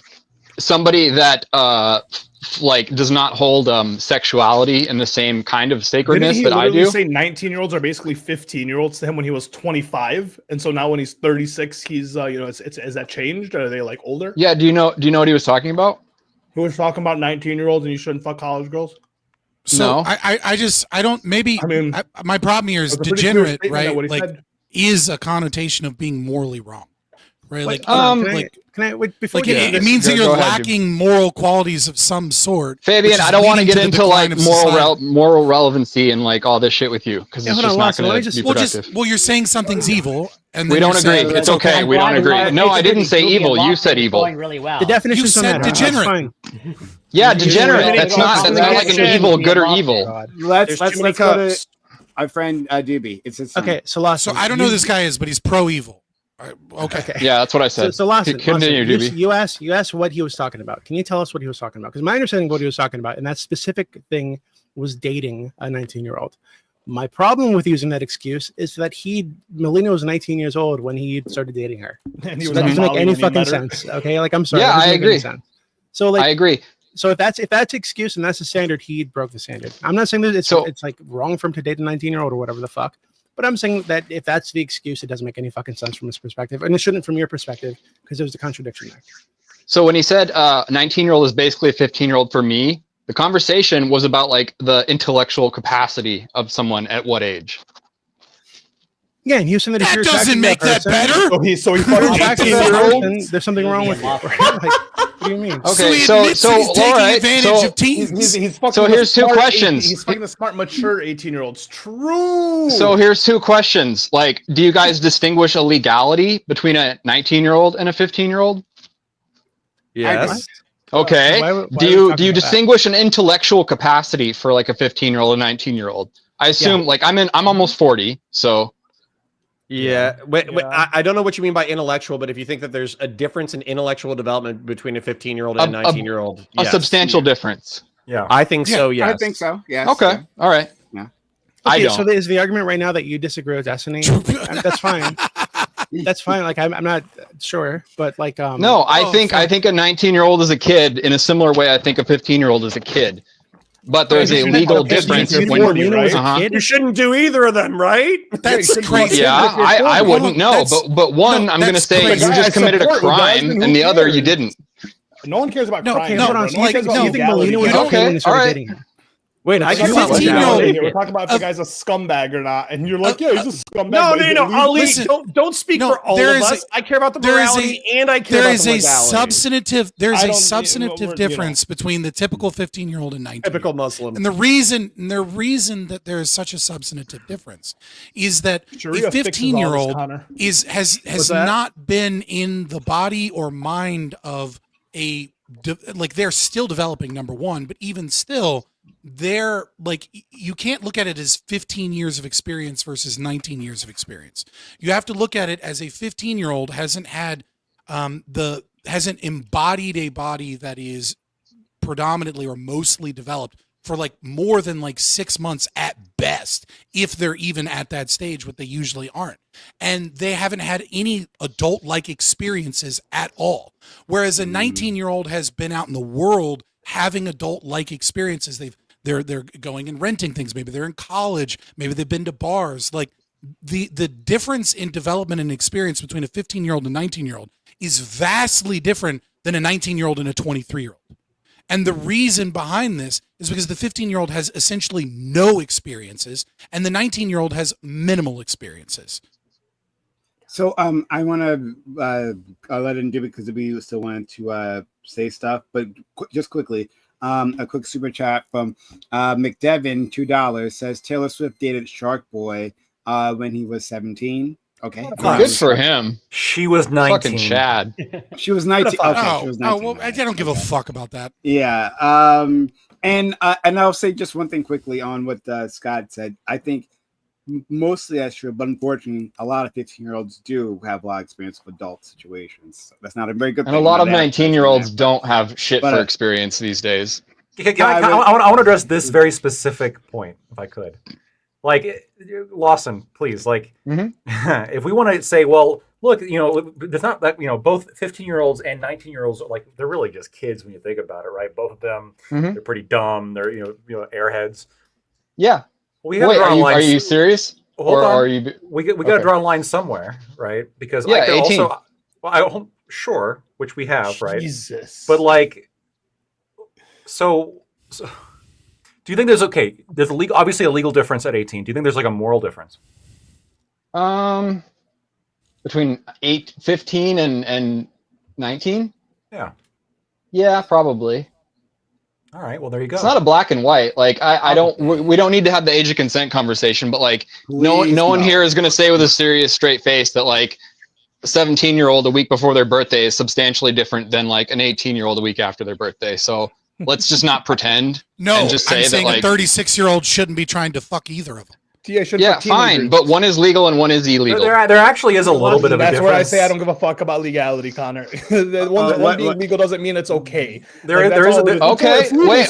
I can work with this. If we want to not care about legality for the rest of this conversation, I'm all down with that. That would help with Destiny's concern, I'm sure. But I know someone's going to pull out legality when it suits them. So both are wrong. Like, what the fuck? Yeah, it's wrong on two accounts. I think that when you introduce legality, like, that does affect the morality to some extent, because what somebody can do legally, like, affects their their capacity, right? So if you're an 18-year-old, bit of a red flag, right? Well, no, hold on, but just think about this for a second, not at all, actually. And I mean capacity in terms of like quite literally what they can do, right? So if you're an 18-year-old, you can own property. You can own property. You can, you can vote. You can die for your country. You can do, yes, you can die for your country. You can do all these things, right? Like, you have the capacity now to do all these things. While a 17-year-old, they can't own property, right? They can't vote. They don't have participation in our society to the extent that an 18-year-old has. Even if their birthday's a month away. Even if their birthday's a month away, exactly. Sure. Okay, fair enough. Doobie, you've been waiting. Doobie, then Lawson. Yeah, so Lawson, I mean, I asked you to come in here because you said that, these stories blow up, people make money, and then when we find out that it's not, that Destiny is evil or did something wrong or whatever, nobody cares about it. But I don't think this is a case of that, right? So, like, from my perspective, this is very obviously he did a really stupid thing and continues to do stupid things. And throughout this whole process, he's which one specifically? We need to be specific here. We can't do the. I don't want to do the broad, like, this is a pattern and blah blah blah blah. Like, because it's just So the thing I'm talking about right now. No, because it's just not. It's just not a. So pattern. The thing I'm talking about. Can we not do the nah and yaha? Like, it's so stupid and boring. So the thing I'm currently talking about is the holding on to the potential. I think it is like CSAM. For like 8, 9, 10 months after he was told that the girl was 17 years old.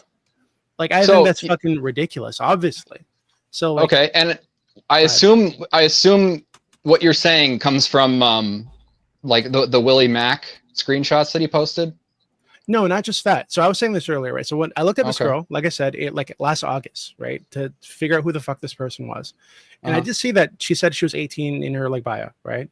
So when they said that this girl had been found, I looked at Kiwi Farms, and I'm not a Kiwi Farm person, to be clear, but I did look at Kiwi Farms to see if this was actually the same person that I saw, because some people were saying it wasn't her.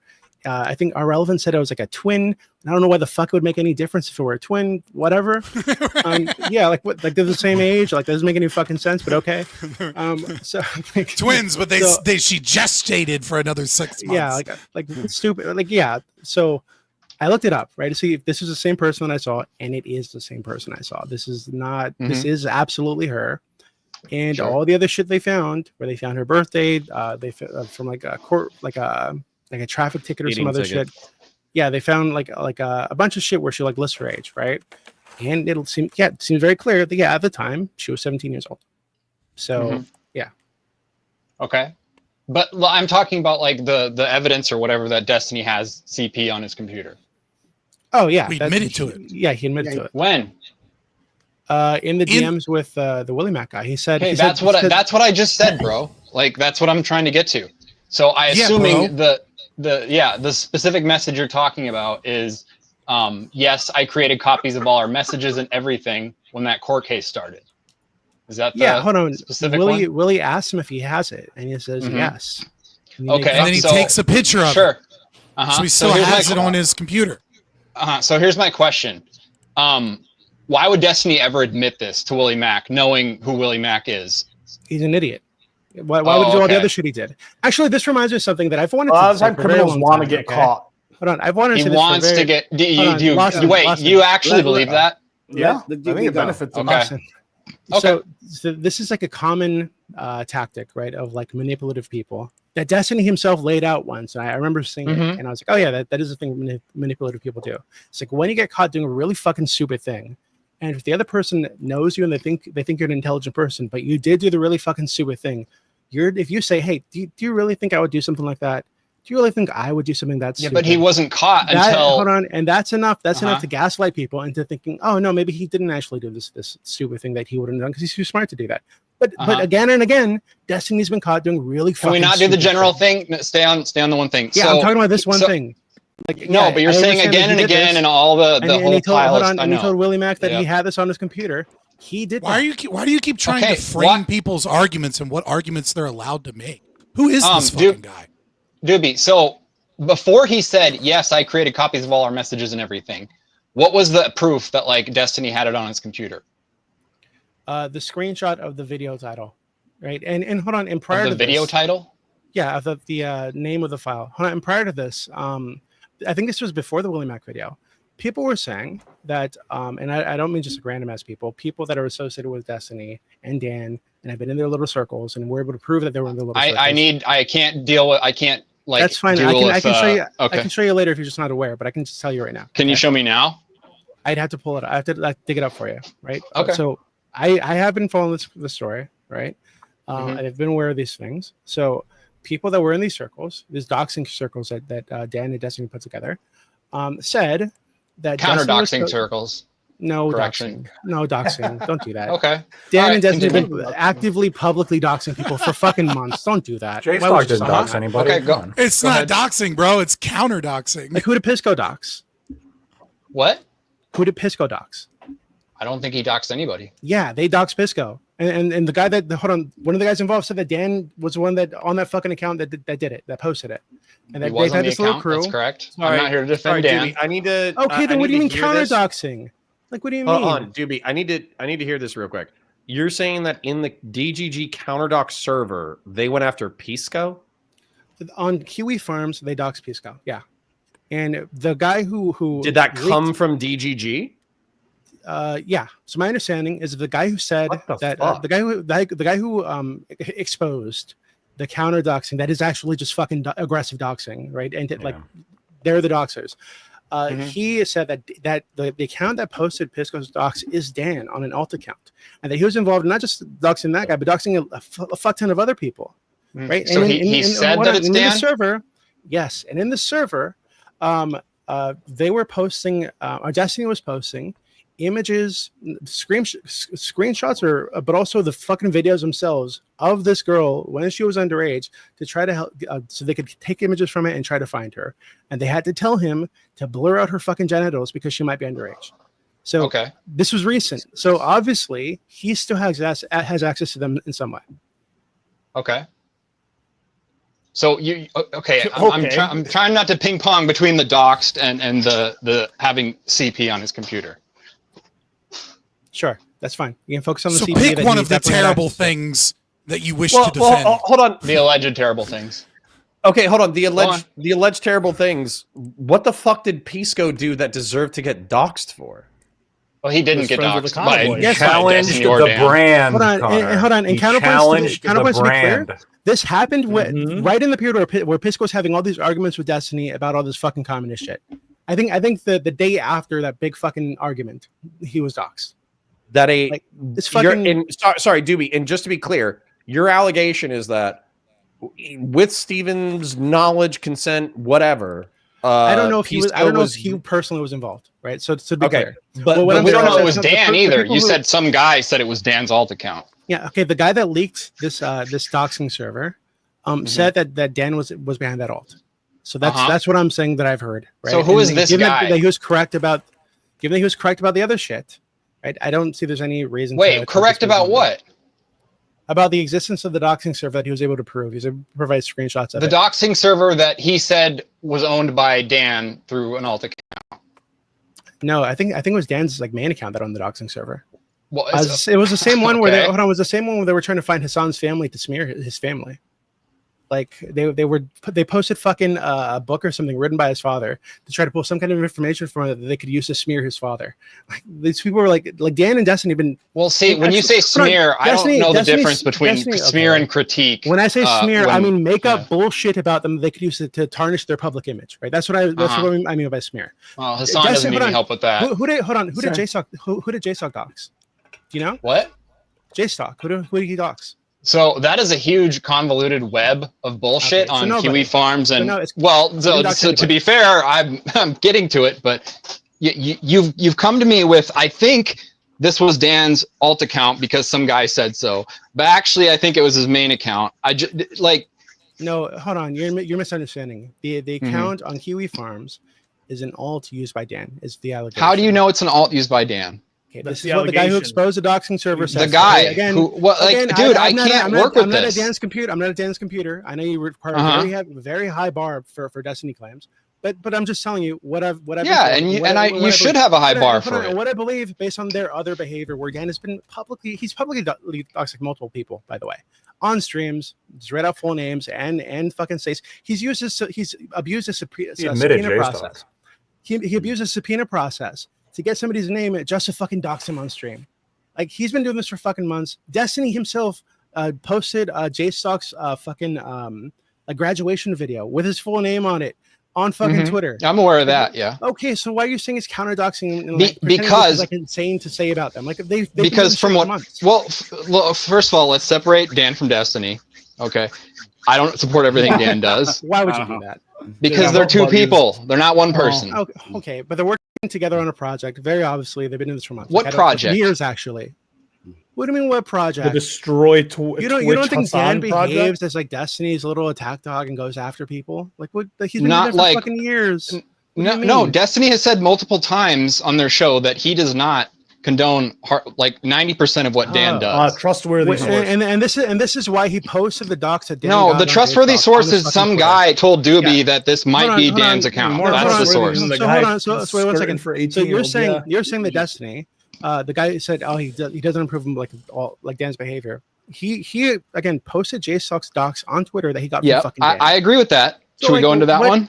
So why you just tried to and you said it's too convoluted and complicated or whatever. the No, fuck. I was saying that, and then you said, "Oh no, it's Okay, then you know, explain blah, blah, blah. explain how that's justified. Who did JSock dox? Yeah, so there is very good reason to believe that JStock has like fostered his community and supported lots of people that have basically either doxed Destiny or What's the doxed evidence? anybody that. Well, hold on. All right, I'll put it up. There's a better Why- way to why- counter why- dox. why- It's why to are you doing- report it to the police. What the why fuck? do It's you- not is this illegal to dox conversation? people. Oh, okay, sorry. Before you go there, hold on. Just Doxing You're is the not a one that was crime. bitching. quick, money. $10 from So $10. you have no more Money! Doxing is not a crime. $10 Please from deal with Alexander crime. I don't- Not I don't Fabian's give a fuck. morality. Alexander Rin at Doobie. Dude. Well, you already said that you support. Well, if you call the degeneracy, police, you so- should probably give a fuck, Fabian, At about Doobie, what they you can think do. Destiny is a complete idiot. Then also, how are you certain on the doxing of Pisco by DGG? Wait, I don't think Doxing- Destiny's an idiot. Doxing in and of itself You isn't You a guys crime, think but Destiny's how an you idiot. obtain- No. How you obtain that This is information can be. Yeah, it can be, but it's not inherently.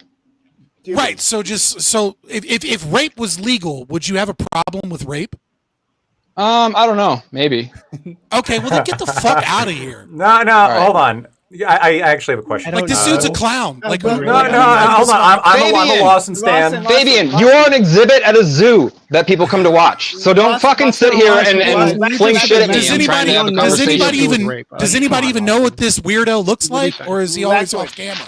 He's very normal looking. I know what he looks like. He's very normal looking. Okay, all right, fair enough. Oh, he's a very handsome retard. Cool. Why is he here? He's a very sharp-looking guy. One second. Just what are we doing? Because we got a super chat here. So, Doobie, do you think Destiny's a complete idiot then? Also, how certain are you on Doxing a piece go by DDG? Thank you, Alexander Wynn, for being so kind. I hope you're doing well. I haven't seen you in a while, but I hope you're doing well. All right, go ahead.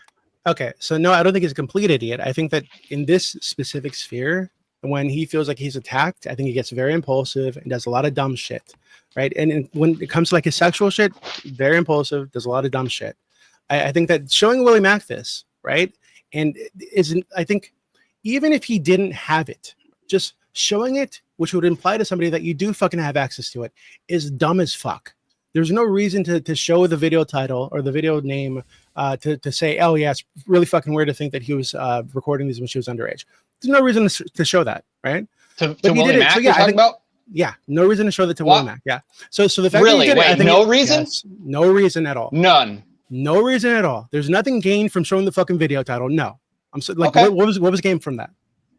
Well, Destiny obviously, like this guy Solo, whatever his name is probably on Destiny's top 10 most hated lists. So if he can burn him for having like CP, okay, can we agree on this then? Okay, hold on. Is this guy showing the video title? What? Okay, so I understand that it's very likely that Solo is producing CSAM and selling it knowingly. I think this, yeah, and I think Destiny should have reported that when he found out about this last fucking year. But to be clear, what the fuck was the benefit of not just saying that? Because there are other screenshots where Solo admits that this was the case, that he was they were recording these, and that and that she was underage at the time. You don't need to show the fucking video title. So what was the purpose of showing the video? So what I imagine the purpose to be is, for one, do you believe that Destiny did not think that that Willie Mack was going to make a video like right after their conversation? Yeah. What was the purpose of the video title? Okay, you believe that? Okay, so if I were Destiny and I'm talking to Willie Mack, and I'm talking to Willie Mack, who is allegedly making a video to cover like drama or whatever, because that's what he does. Like, here's some more information about what I know that this guy probably has on his computer. Okay, again, there were screenshots released last year, I think by Destiny even, because there were his conversations between him and Solo, or they might have been released by Solo, I'm not sure who released these, where Solo says that she was underage at the time. And in that period, and he says underage at the time, these fucking like sex videos were being made and you were like sexing with her or whatever the fuck. That was released last year. That is all Willie Mack would need to show. There's no reason to show the top of a fucking video in the video title. Absolutely no reason to do this. So even the fact that he did that, even if he doesn't have it on his fucking computer, the fact that he would do that, which would imply to somebody that he does, and then the way that he answered, which was when he was asked, it was like, oh, depends why you're asking. And then he gives like this fucking convoluted reason, hypothetical for why it might be beneficial to keep it. I think all this indicates he's a fucking idiot on this topic. Yes. Okay. Do you have a steelman or strongest argument for why he would have it? The strongest argument is that he genuinely thought, for some fucking reason, that his lawyers had instructed him to hold on to potential CSAM, which I sincerely doubt. I believe they told him to hold the messages or whatever, make copies of those, anything to be pulled up in Discovery. But the CSAM itself, no. I think if he had told them, hey, I have a reason to believe this person's underage, I do not believe Destiny's high-priced lawyers would have told him to save that on his fucking computer or on a USB or wherever the fuck. And to share it on Discord messages. Yeah, and to share it on fucking Discord messages. They would make sure you blur it out. This is potential CSAM. You need to get all that shit, take it to the fucking police, and let them follow up on this because it's like the sale and production of child porn. Like, absolutely. It's like someone had to blur the videos, right? Someone had to edit the videos to blur them. No. Can I wanted to ask a question, Lawson. With one hand, I'm guessing. If we're gonna say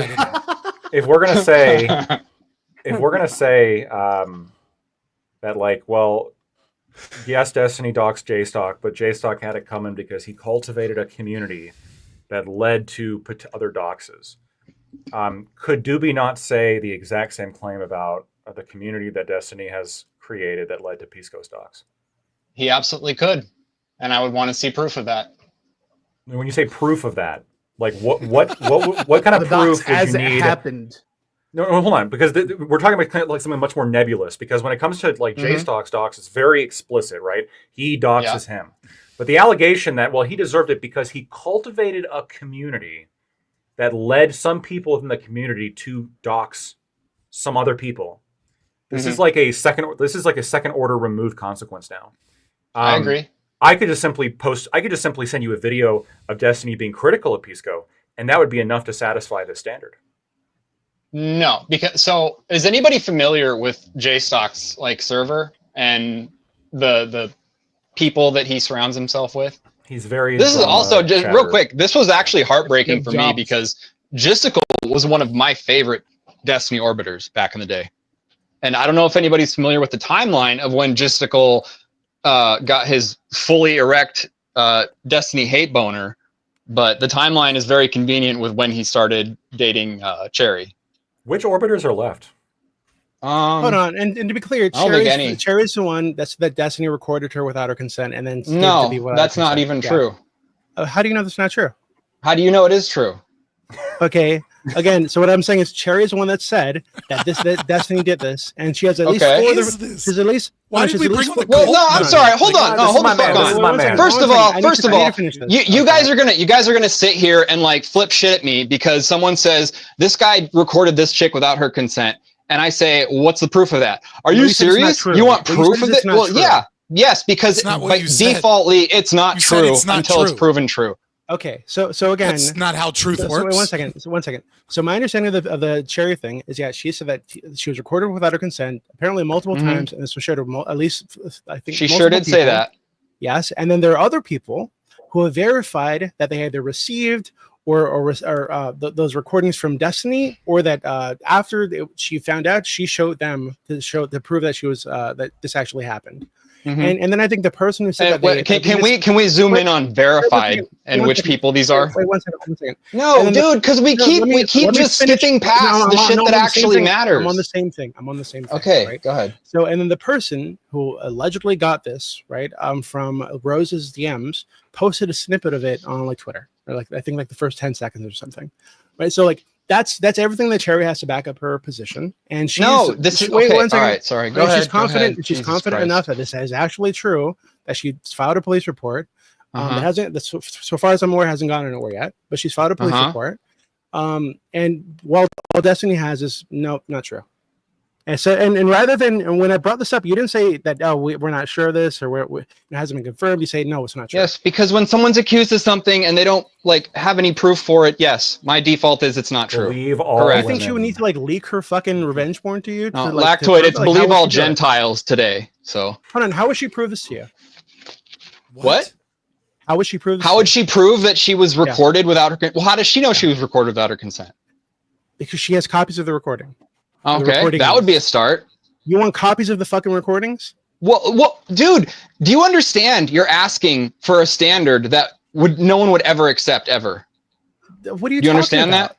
Okay, Doobie, I have recordings of you outside my window videotaping me jacking off, and I didn't know you were there. I have them though. So where do we go? Where do we go from here?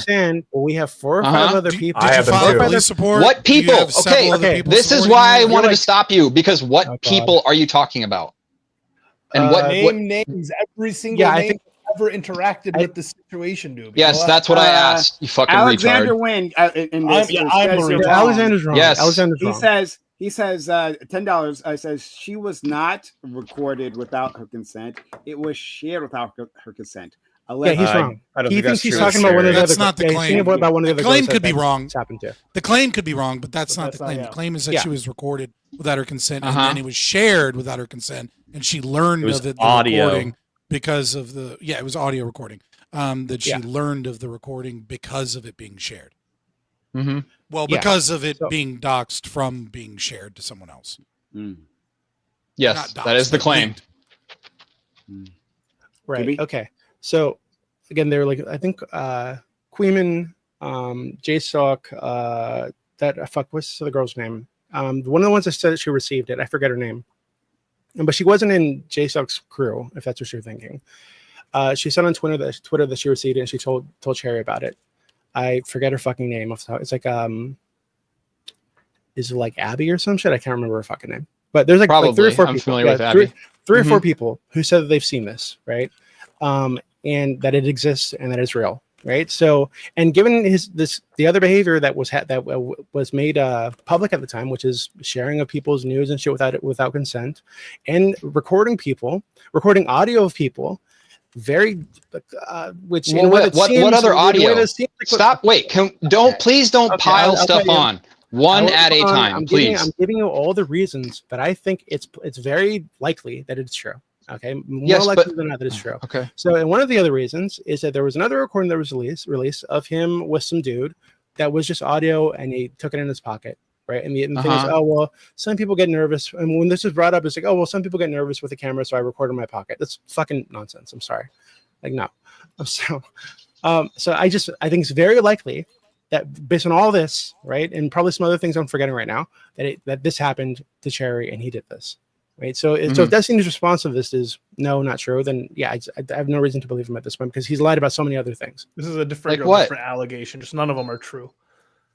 Well, which ones are true? What do you mean so many other things? All of them, I think. Wait, hold on. What do you mean all of so them many you other think? Things? Yeah. Hold on. Wait, hold on. Do you think that I'm wrong about him lying about so many other things? Like, well, maybe. Wait, I need specifics. Oh my god.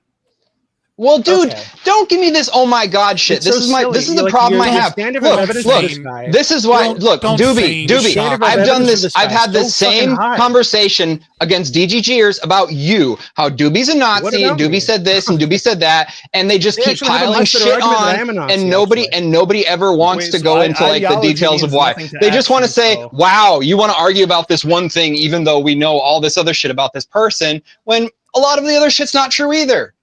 And that's what's happening. Hold on. I don't even need the rest of the patterns of dishonesty. Okay, then don't bring it up again. Okay, but hold on. Unless you want to go through each one. This is just. There's one thing I want to go through. No. This is don't do the meta. Right. This is. It's important to do the meta. Like what we have here is we have. What meta? I'm assuming some cult member that can't accept reality because he's too in love with the concept of Destiny and DGG, but I'm working with insufficient evidence. That's just my first assumption.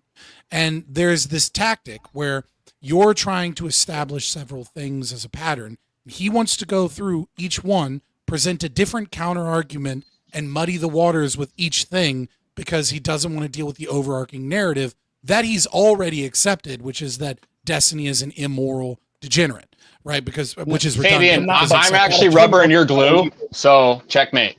Go on, Doobie. Oh wait, exactly. I wanted to ask. Like you're talking about like going like one by one. Well, yeah, because dude, no, this is fair. Yeah. I very quickly however quickly we can do it. What is the sufficient evidence here that J-Stock was personally involved in doxing people that would give the right to Destiny to dox him? J-Stock was personally.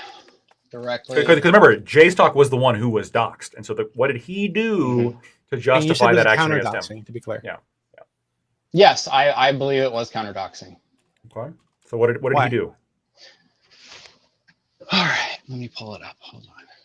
He had a community of people who hated Destiny and doxed them, and therefore should suffer the crimes of his community.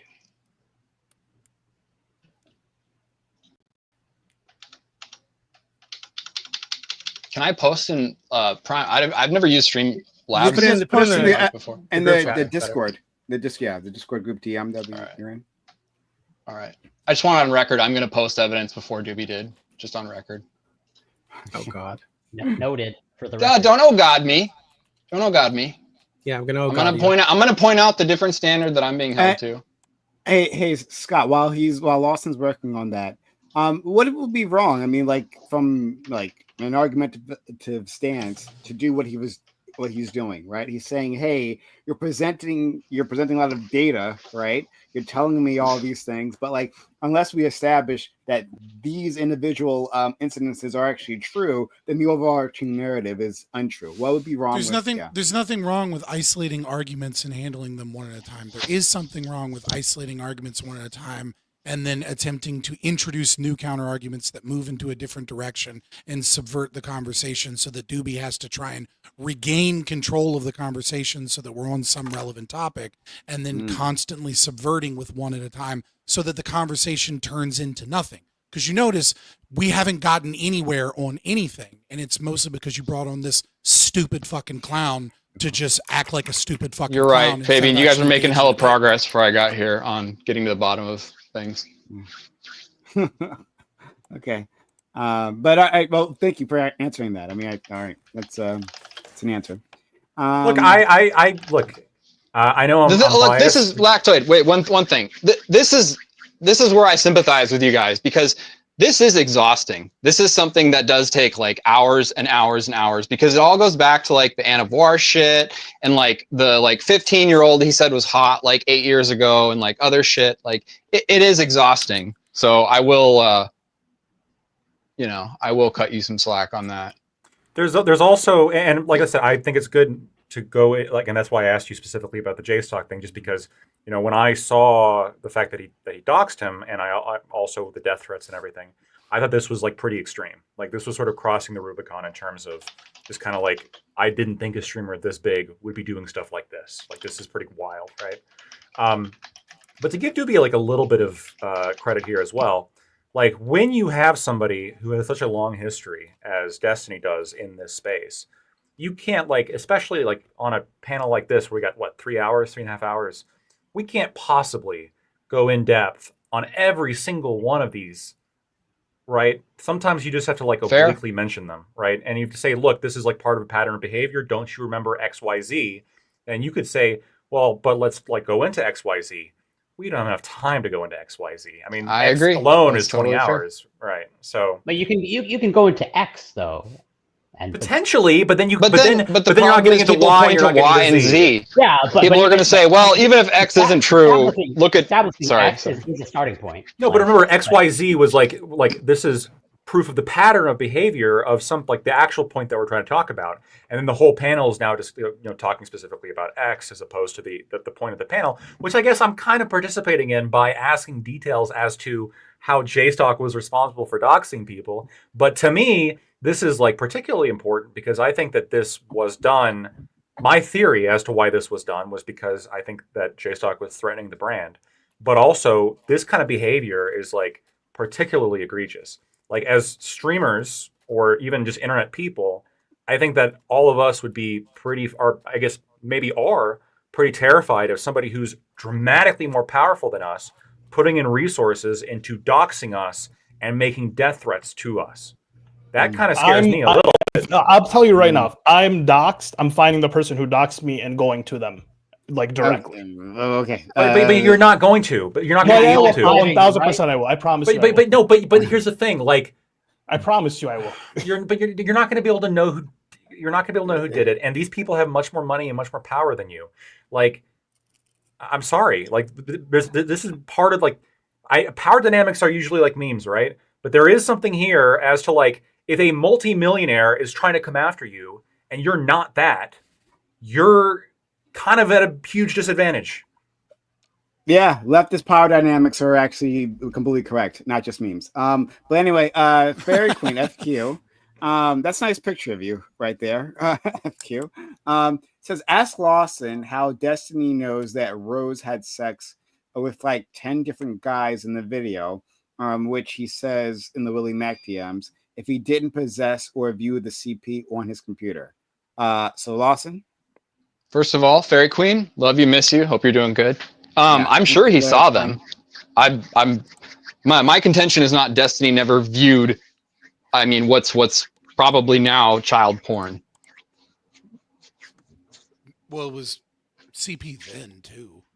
Well, sure, yeah. I'm just saying, like, I'm sure he did. Whether or not he knew is yeah, up for the mysteries of the universe, right? Like, I mean, maybe he knew, maybe he didn't know. That like the contention is whether or not he kept it. Did he handle it responsibly? He clearly either didn't handle it responsibly at all, or he's just lying to people to like so that he can, because he's a 5D chess genius, and then later he'll show that he did actually handle it responsibly and that it was all lies and smoke and mirrors. I mean, like, you know, I could sprout wings and fly potentially, but all of the available evidence that we have points to the fact that he is wildly, at minimum, is a dude in his mid 30s, constantly going after teenagers and not really giving a fuck if they're underage or not, in any real way, and is using his power and influence to try and, you know, garner that, maybe make some careers, and, you know, and that's a fucking problem. And then when people reach out to him, he is wildly handling this wrong and is maintaining child porn on his computer for some fucking reason. And that this is a relative pattern of behavior, not necessarily the CP, but in constantly being involved in drama and in bullshit and in potential and mishandling destroying these teens' lives and these 20-year-olds' lives. Yeah. I mean, he's made a few 20-year-olds' lives too, to be fair. You know, but I mean, that's what you get when you go with Destiny. You get to roll the dice whether or not your life is ruined or whether or not you get a career. And he's, you know, it's kind of like a Harvey Weinstein. You know, maybe if you just bend over on the couch for him, you can have a career in this industry. Oh no. Alexander went $5. Says my apologies, was thinking of Pixie, no problem. We all make mistakes, not a big deal. Yeah, sorry, there's just so many. Another 19-year-old, like, it's just, well, even if they, once again, I think it's morally disgusting to be skirting, like, you're 36, you're scrolling Discord for 18, 19-year-olds, 20-year-olds. You know what? I am ecstatic that we can all land on mild social conservatism being the right way to conduct your personal affairs. I'm happy we all agree on that. I think it's just being a normie, bro. I wanted to talk about that counterpoint because I had a larger conversation with someone else offline about this very issue, and we just don't have time to get it because it's going to be inflammatory. It's going to be extremely inflammatory. But I think that, okay, very quickly, right? I think there is something to be said about people who tend to have like a predilection for those who are much younger than them, right? Like, and they like establish a pattern. Like that's the type of person that sounds like a red flag to me, right? If nothing else, that sounds like a red flag. But liberals and progressives, it looks like a paraphilic disorder, right? Listen, so here's actually part of my beef because I actually do have a, I don't know, 30%, 40% crossover with DGG, okay? And this is my beef. Is so liberalism, maximum human liberty, effectively, like, it doesn't really make a prescription past the age of 18. It says like, oh, you're an adult, pursue your happiness. And actually, when you make a whole bunch of assertions about like, well, maybe happiness isn't the end all be all of existence. Maybe you need to pursue like purpose or principle. Like happiness and pleasure is not like the end all be all of existence. You'll get a lot of pushback and you'll be like, well, who are you to moral frog about my decisions? You know, I'm an adult. I can do whatever the fuck I want. Right. Well, the whole point though, is that like mild social conservative, like ordered freedom, ordered liberty actually does have something to say about how you conduct your affairs after the age of 18. Because it says, if you engage in all these degenerate behaviors, you're going to reap what you sow. So, okay. This is so contradictory and hilarious. So it's really not, Fabian. It's really not. Maximizing freedom with authoritarianism. Got it. Yeah, like, so very quickly, right? Like, that's not authoritarianism. If we're talking about individuals who are specifically seeking, and again, maybe we might have a larger conversation about this because we just don't have the time. But anyone who is seeking specifically in their partners a person who has less power than them, right? Who is looking as the power imbalance as a positive dating trait, that's a person who's a massive red flag, right? So like now these power imbalances come in different ways. It could be age, right? That's a classic one. It also could be money, right? Like let's say our friend Doobie, right? Let's say Doobie, you know, wealthy, but like if he had met a series of like millionaire women, right, who are otherwise amazing and completely compatible with him, right, and could be the love of his life, but he says no because they have as much power as I do, right? I'd rather date someone poor. Well, I would say, hey, that's a red fucking flag, right? Like I would examine that. And I would do the same thing with age. Like if this is your predilection. So you're saying progressives do have some level of criticism. So at the same time, right? The fact that I don't know, like his wife's income level, but like I believe she's lower, right? Prime, doesn't this make homosexual relationships more ethical than heterosexual relationships because women are below men in the power dynamic? No. It is more ethical to be gay. That's interesting because of sexism, right? Let me just get it out. Let me just get it out really quickly. Let me just get out the thesis, okay? Right? Is that like just because you happen to be involved with a person where there's some sort of power imbalance does not necessarily tell me on its face that there is a problem, right? If there's a larger pattern, that's different, right? Or if I can see inside this relationship, if I can examine it and examine the mechanisms of that relationship, then maybe I can say, oh, there's like an abusive use of the power. I think maybe the confusion happens when people have called a red flag as like there's such a negative connotation. It does deserve a negative connotation, but I think people often think of a red flag more of like this means bad as opposed to this is a warning sign of something potentially bad. Right. So I actually agree with you. Right. As much as I'm not a power dynamics fact, I'm saying you're saying like if you're seeing a dude in his 40s or in his mid 30s that is constantly trying to find, burgeoning e-girls in their older teens over and over and over again, that's a massive red flag of a pattern of someone that is constantly looking for someone that he has some level of control or influence over. But that's not the same thing as a 36-year-old dating a 22-year-old once. That's not a pattern. And even then that might be a red flag, but then you get to know them and then you're like, oh, the red flag wasn't true in this scenario. Exactly. I think the predominant thing here though to consider as a broader framework is that power dynamic isn't in any way inherently evil in that regard.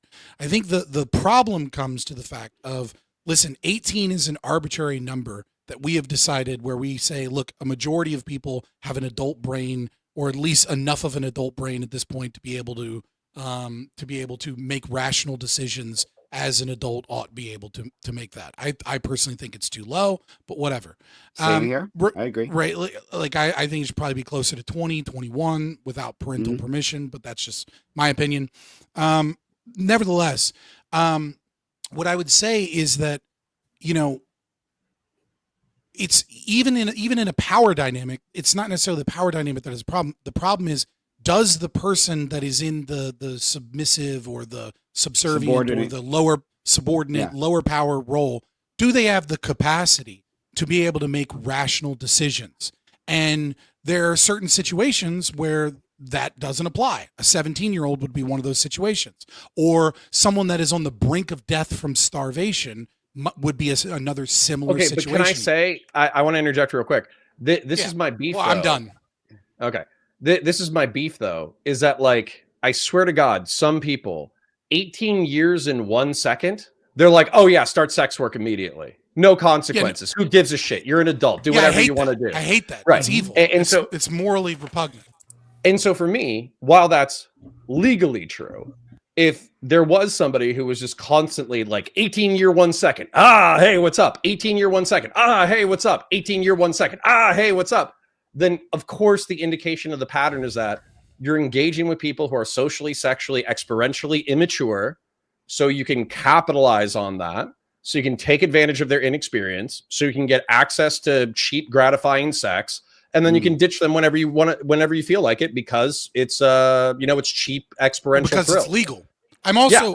Let's also be honest. If you're constantly looking at the 18-year-olds and that's who you're targeting, if the law was 17, we all know that they'd be waiting 100%. Until the day they turn 17. And if the law was 16, they probably would be too. But this expands into a moral prescription, by the way. And people keep saying like, oh, you have no morals, you have no principles. I've been with my wife for 13 years. I haven't had any other emotional or physical relationships with any other person in that entire time.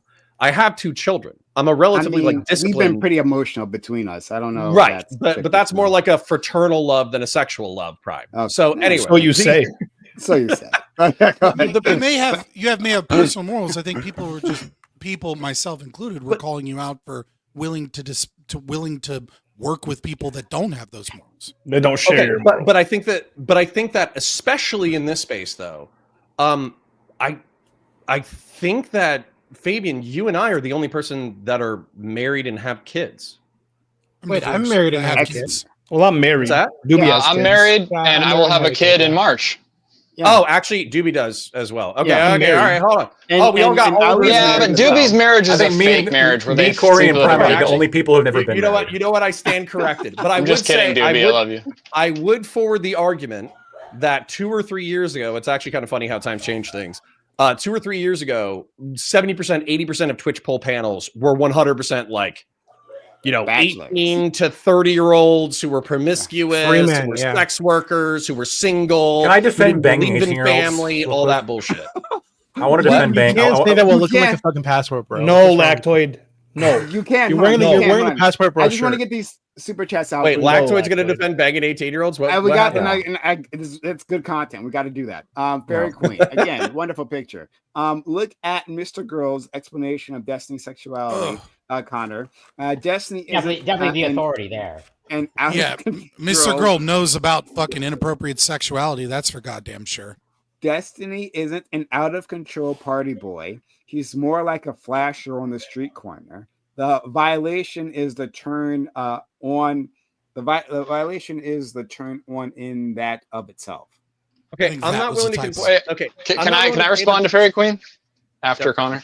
Well, yeah, if I could be brief. Wait, hold on. This is- Wait, I can brought this just up. remind I brought this Lawson up in really quick? DMs. Oh God. Go ahead. Somebody's breaking What's up. So I brought No, this it's up in just DMs. Lawson like rubbing his hands together. Or something This weird is shit. He keeps this doing is it. the danger of the hedonic treadmill. Okay, if you're unfamiliar with the concept, go ahead and take a look at it. But it effectively says that we're psychological beings who adapt to pleasure-seeking behavior constantly, and so we pursue, we obtain, we enjoy, we derive satisfaction, then we look for the next thing to pursue. And so while this is like a useful survival mechanism because it rewards food, water, sex, shelter, all that kind of It's stuff, high time preference. effectively within a luxurious society, you can get trapped on the hedonic treadmill where you're constantly pursuing the next high. And so if you're somebody who likes to consider morals, principles, values, higher level thinking, you might want to break or at least minimize your addiction to the hedonic treadmill. Quickly, thank you, Landon Stewart. This is something nice. $5 says, got some more I can drop money. Prime, I always appreciate your many lantern shirts over the years and bring back all black everything. I would actually love to. We just need more reliable guests. It's really the long and the short of it. If I had more black people to bring in this space and have them be able to come on week after week, I would absolutely do it. I'm available. He is available, and it's Put something on we've his been Google considering. jacket. And Doobie, oh my God, we had a whole thing about this. Doobie wants to be a part of it. He just needs to change his avatar. Wait, Connor, did you address her point though that it's not Yeah. that he's a party boy, it's that he's more of like a flasher, and so it's like Well, what was hold on. So what? Sorry. The point with the hedonic treadmill is that allegedly, at least from a conservative perspective, people get used to the highs of that pursuit. And so as a result, they have to keep pursuing more and more extreme things in order to obtain a high. he's a victim right? of his own addiction? Well, right. So at some point, if you're not committed in a monogamous relationship, which I understand it's the ideal for me, it's not the ideal for everybody, et cetera, but sex is like your drug. You're going to get bored of doing missionary with a woman you love. You're going to keep pursuing more aggressive sex acts, looking for like higher and higher pleasurable achievement. And then obviously fucking crazy shit can happen as a result of your addiction. So Lawson, did you find the reason it's okay to dox JSOC? No, I didn't. I'm sorry. I've been switching between like Let the laundry record and show some you other did stuff. Not show proof. Oh, before my you bad. did. I provided as much Your proof bad. as Yes, everyone no, else that did. is Thank your you. Hold bad. on, We to be talked clear, shit, Yes, thank you. You were saying, I know. you were saying, okay, hold on. I I actually did understand. provide some kind of proof, okay? And that is Well, Destiny. wait, saying- where? Okay, it's in the group DM. So when he's asked by Willie Mack, if you're sending me this, I'm guessing you still have that video. His response is, guess why? It depends on what you're asking. And then, but yes, I created a copy, yada yada yada. So like he's asked. Well, I never contested that. Yes, you did. You asked me. No, why I didn't. Okay, you asked me what proof I had that he saw the video.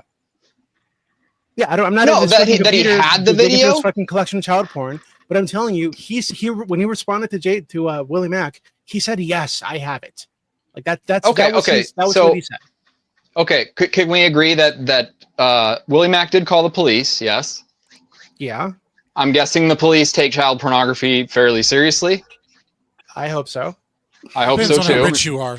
Yeah. Oh, Destiny might be yeah. rich enough. Mixed experiences over the years with that. Yeah, I'm reporting. Yeah, he just slips the cops 100 when they come in and they don't care about CP anymore.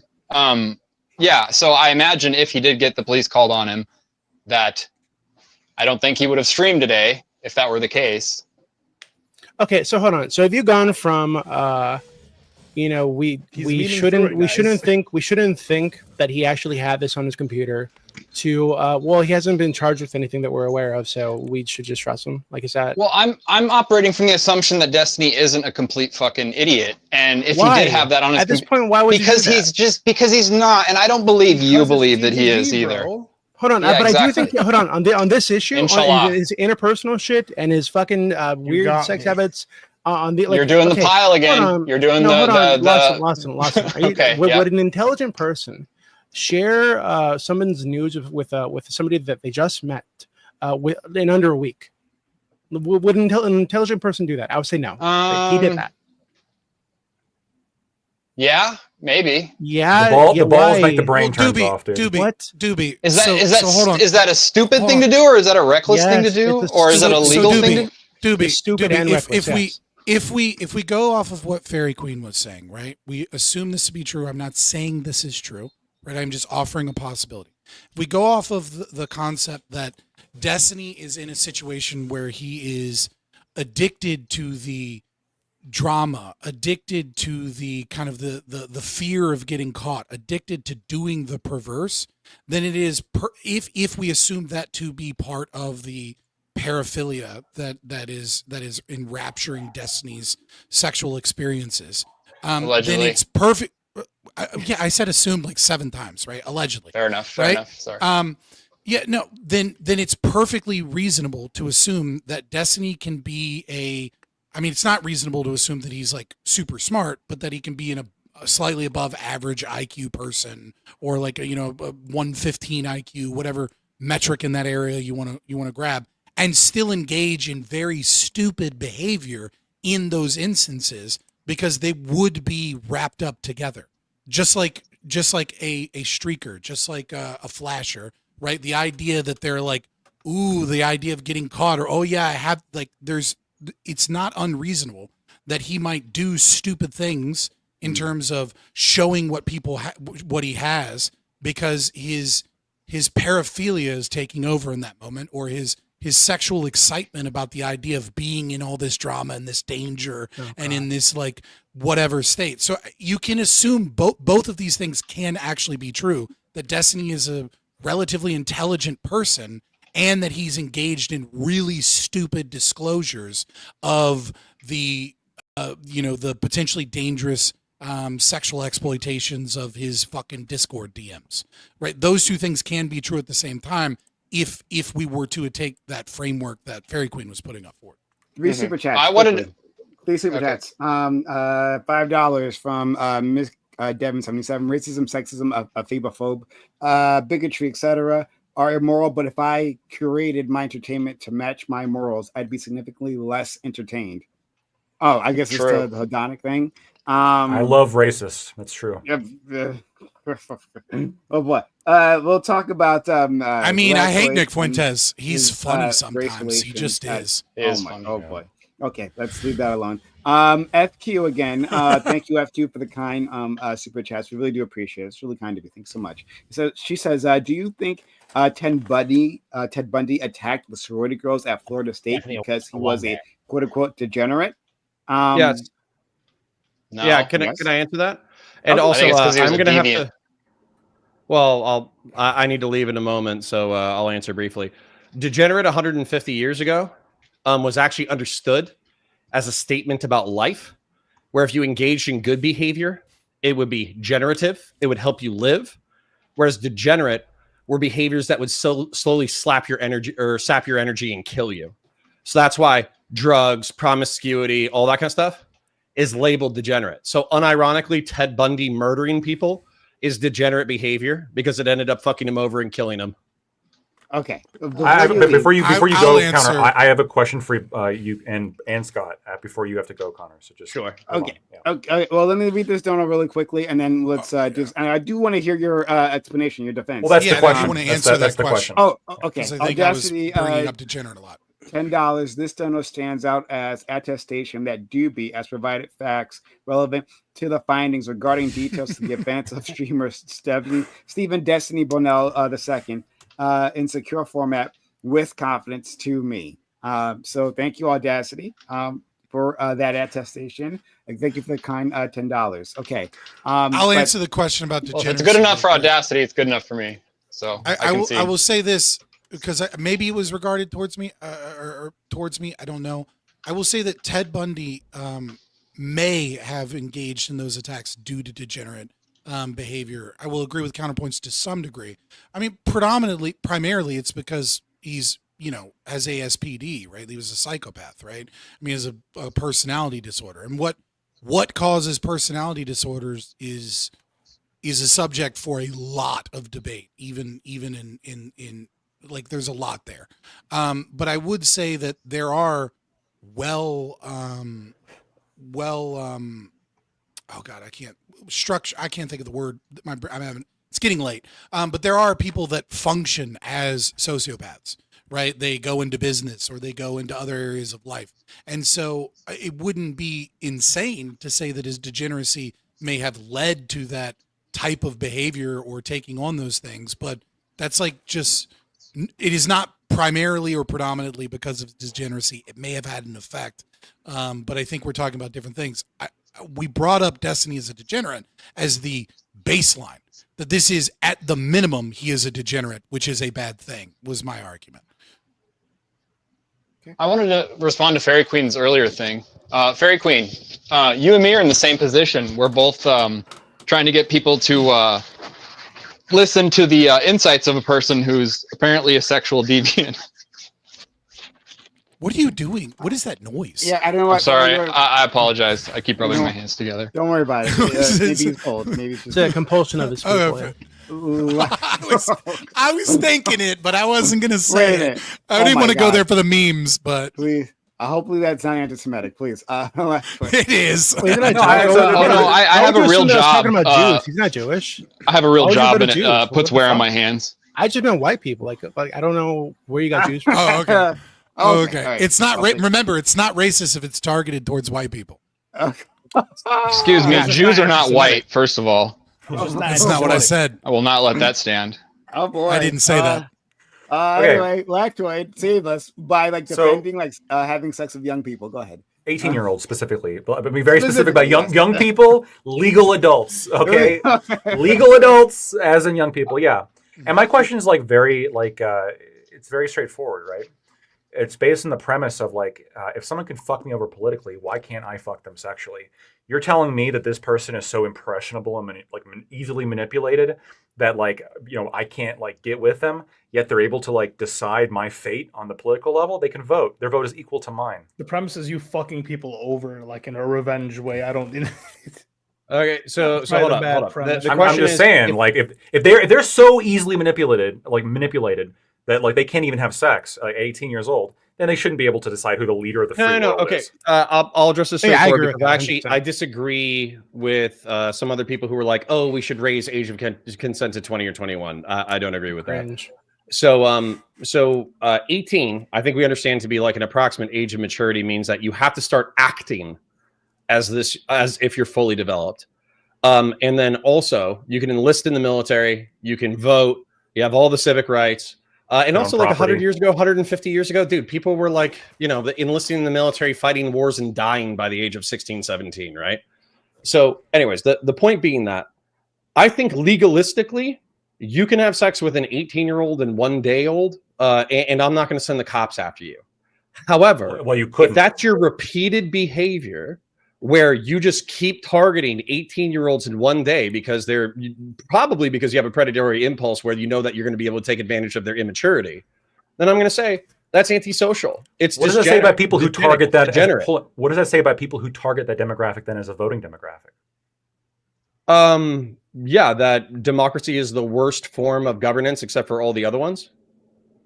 It's predatory. There's one that's better. Yeah. I mean, sure, but like, you can still have democracy, but also say like you can only vote at 21. Voluntary government. I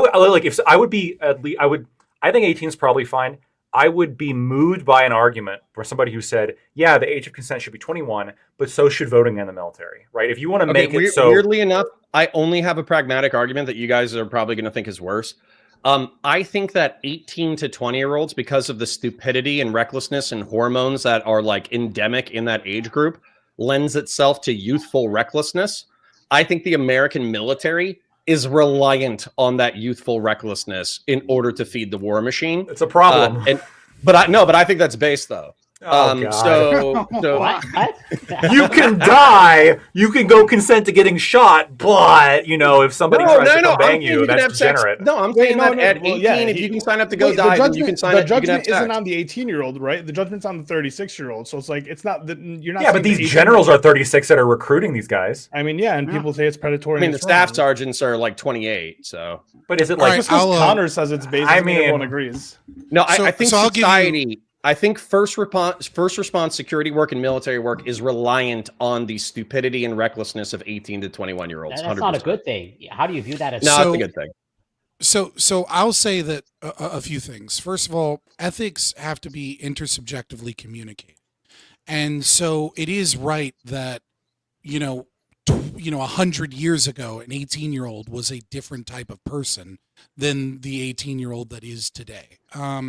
Nevertheless, I don't think from a developmental standpoint, certain survival pressures will cause people to mature at a rate that is faster than if they have like more survival pressures, right? So, I mean, like you see this pretty often, like, people that haven't experienced a lot of torment or pain or tough decisions tend to be less mature than others. And I think we live in a society that is, doing the meme, right? That is a little bit easier, a little bit softer on people. There's less crime than there was, hundreds of years ago. There's less, war or even the 30. Front. Yeah, for sure. Well, I mean, obviously crime peaking in the 90s, but also in the 50s, it was pretty close where it's at now. But what I'll say is I would argue, insofar as we have this nation state. And by the way, there are two forms of government better than democracy. One is monarchism, and the other is voluntary governance. I would say that I would have two ages of consent, right? I would have an age of consent and an age of majority. I would probably keep age 18 as an age of majority and 21 as an age of consent. And what I mean by that is I would treat 18-year-olds as the ability to do adult things so long as they have parental permission, and then they would now no longer need that parental permission at 21, or if they got emancipated through the court system, and you could get rid of this emancipation if both of the parents agreed to it, right? That's a really interesting idea, actually. I kind of like that. So, like, I don't like the idea of you having sex or getting married or joining the military if your parents are against it and you're an 18-year-old kid. But if your parents say, hey, look, I think this is a good opportunity for you. There's college money there. You fucked up and you didn't get good grades. And, like, you kind of have your head on straight. I mean, look, I don't think being a stripper is morally good, but I do think that, like, that at 18... with parental permission, you could do that. So you would send law enforcement after like 19-year-olds who like got like smoked tobacco without their parents' permission. Well, hold on. Currently, at 19, you can't smoke tobacco. Break laws, yeah. Right, like that's the they moved. No, they moved it from 18 to 21. They moved that a couple years ago. They moved tobacco to 21. Yep, it's 21. Yeah, vaping and tobacco is the law currently. So, where oh my god, dude! If I can shoot people overseas, I should be able to smoke tobacco. You can't even buy. Wait! I agree, but that would be same alcohol for alcohol has been the case. You can't buy menthols or flavored. You can't buy menthols or flavored vapes in Massachusetts. You can. It's only one type of tobacco. That's, Well, that's just yeah. I mean, I would just say that the parent. I would just say that weirdly enough, I would just say that the parent. Well, you're paternalism that interrupting I want me to with, avoid. I think this Right, is but over encroaching on fucking young people. I think this is fucking What I- crazy. I think an 18-year-old is a kid. I just do, and I think if you want to go to college and put yourself in $80,000 in debt, there ought to be a fucking parent that co-signs that contract. I just don't think that 18 and 19-year-olds are ready to make a lot of the decisions that they're currently making in our paradigm. I don't think they're mentally ready for it my 18th without birthday having very parents differently there. from you guys. So I gotta. Again, I said it's arbitrary and it's intersubjectively communicated, and I also said that if both of your parents agree, you could be emancipated. The only time that this would occur is if the child in question, the 18-year-old, right? If you want me to call him a kid instead of a child, fine, whatever. But the 18-year-old in question says, "I'm ready to be an adult," and the parents are like, "We don't agree with you." Then we can potentially have some type of court, legal mediation process to determine whether or not they deserve to be mediated, or I think the child can just deal with. And silly.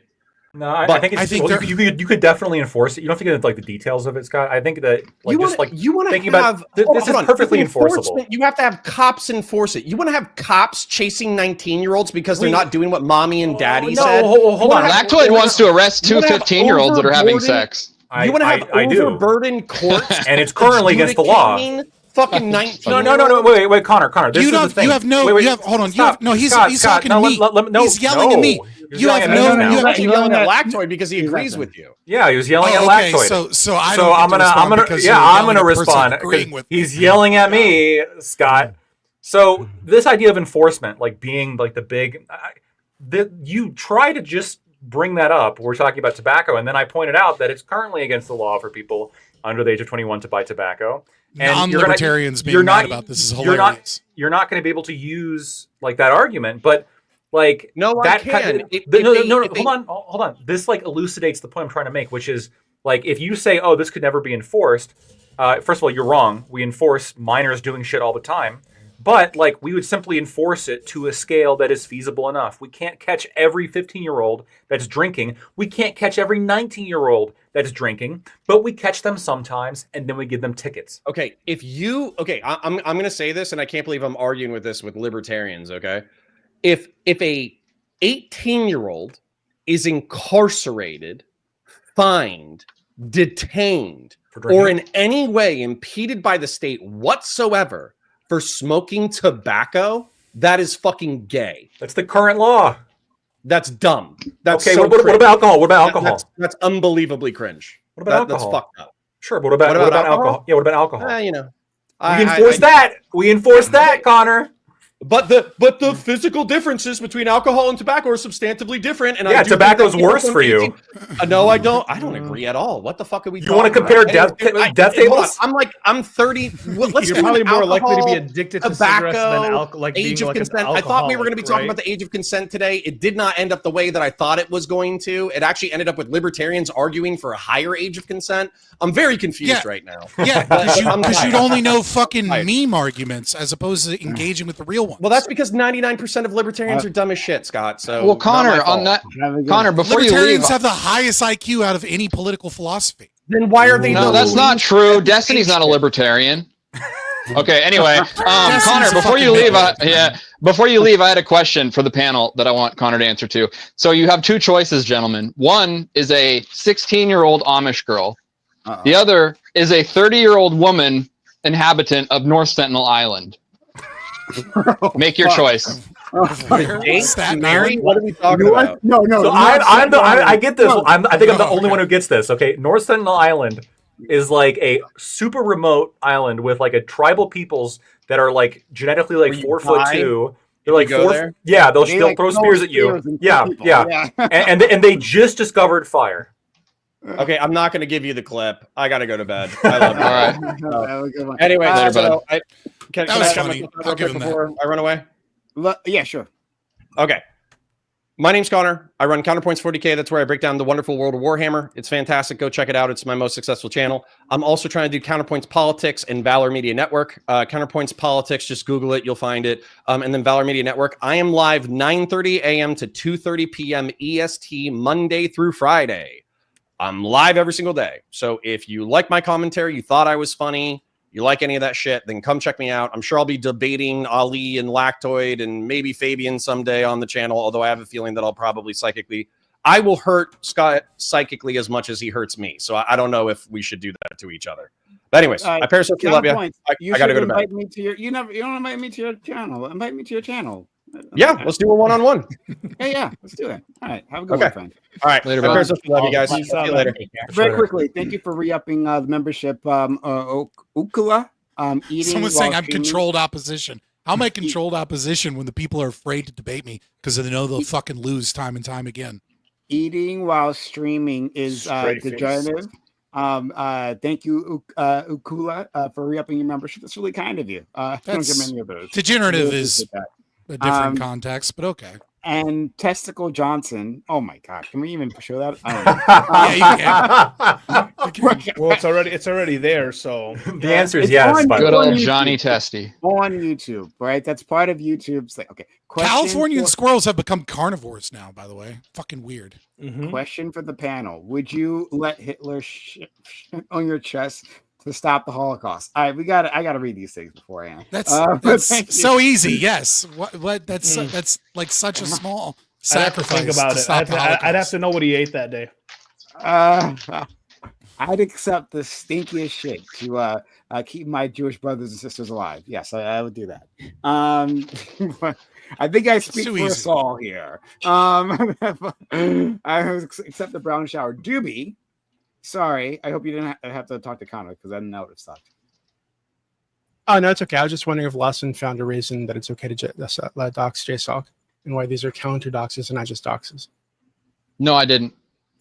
Okay. So why did you say that? Like, why wasn't your level of evidence? Because I have seen it. I've seen the evidence akin to the evidence that you've seen. Well, okay, I saw what is it. the evidence though? Yeah, but what is it? It's evidence. Some guy. It's evidence. What is the evidence? What? Some guy. Well, just describe it. Yeah, like some guy posted describe it. Okay, so it's a community that Gisticle has fostered and people that he has kept around. I'm sure we all know who like Kelly Jean is, for example.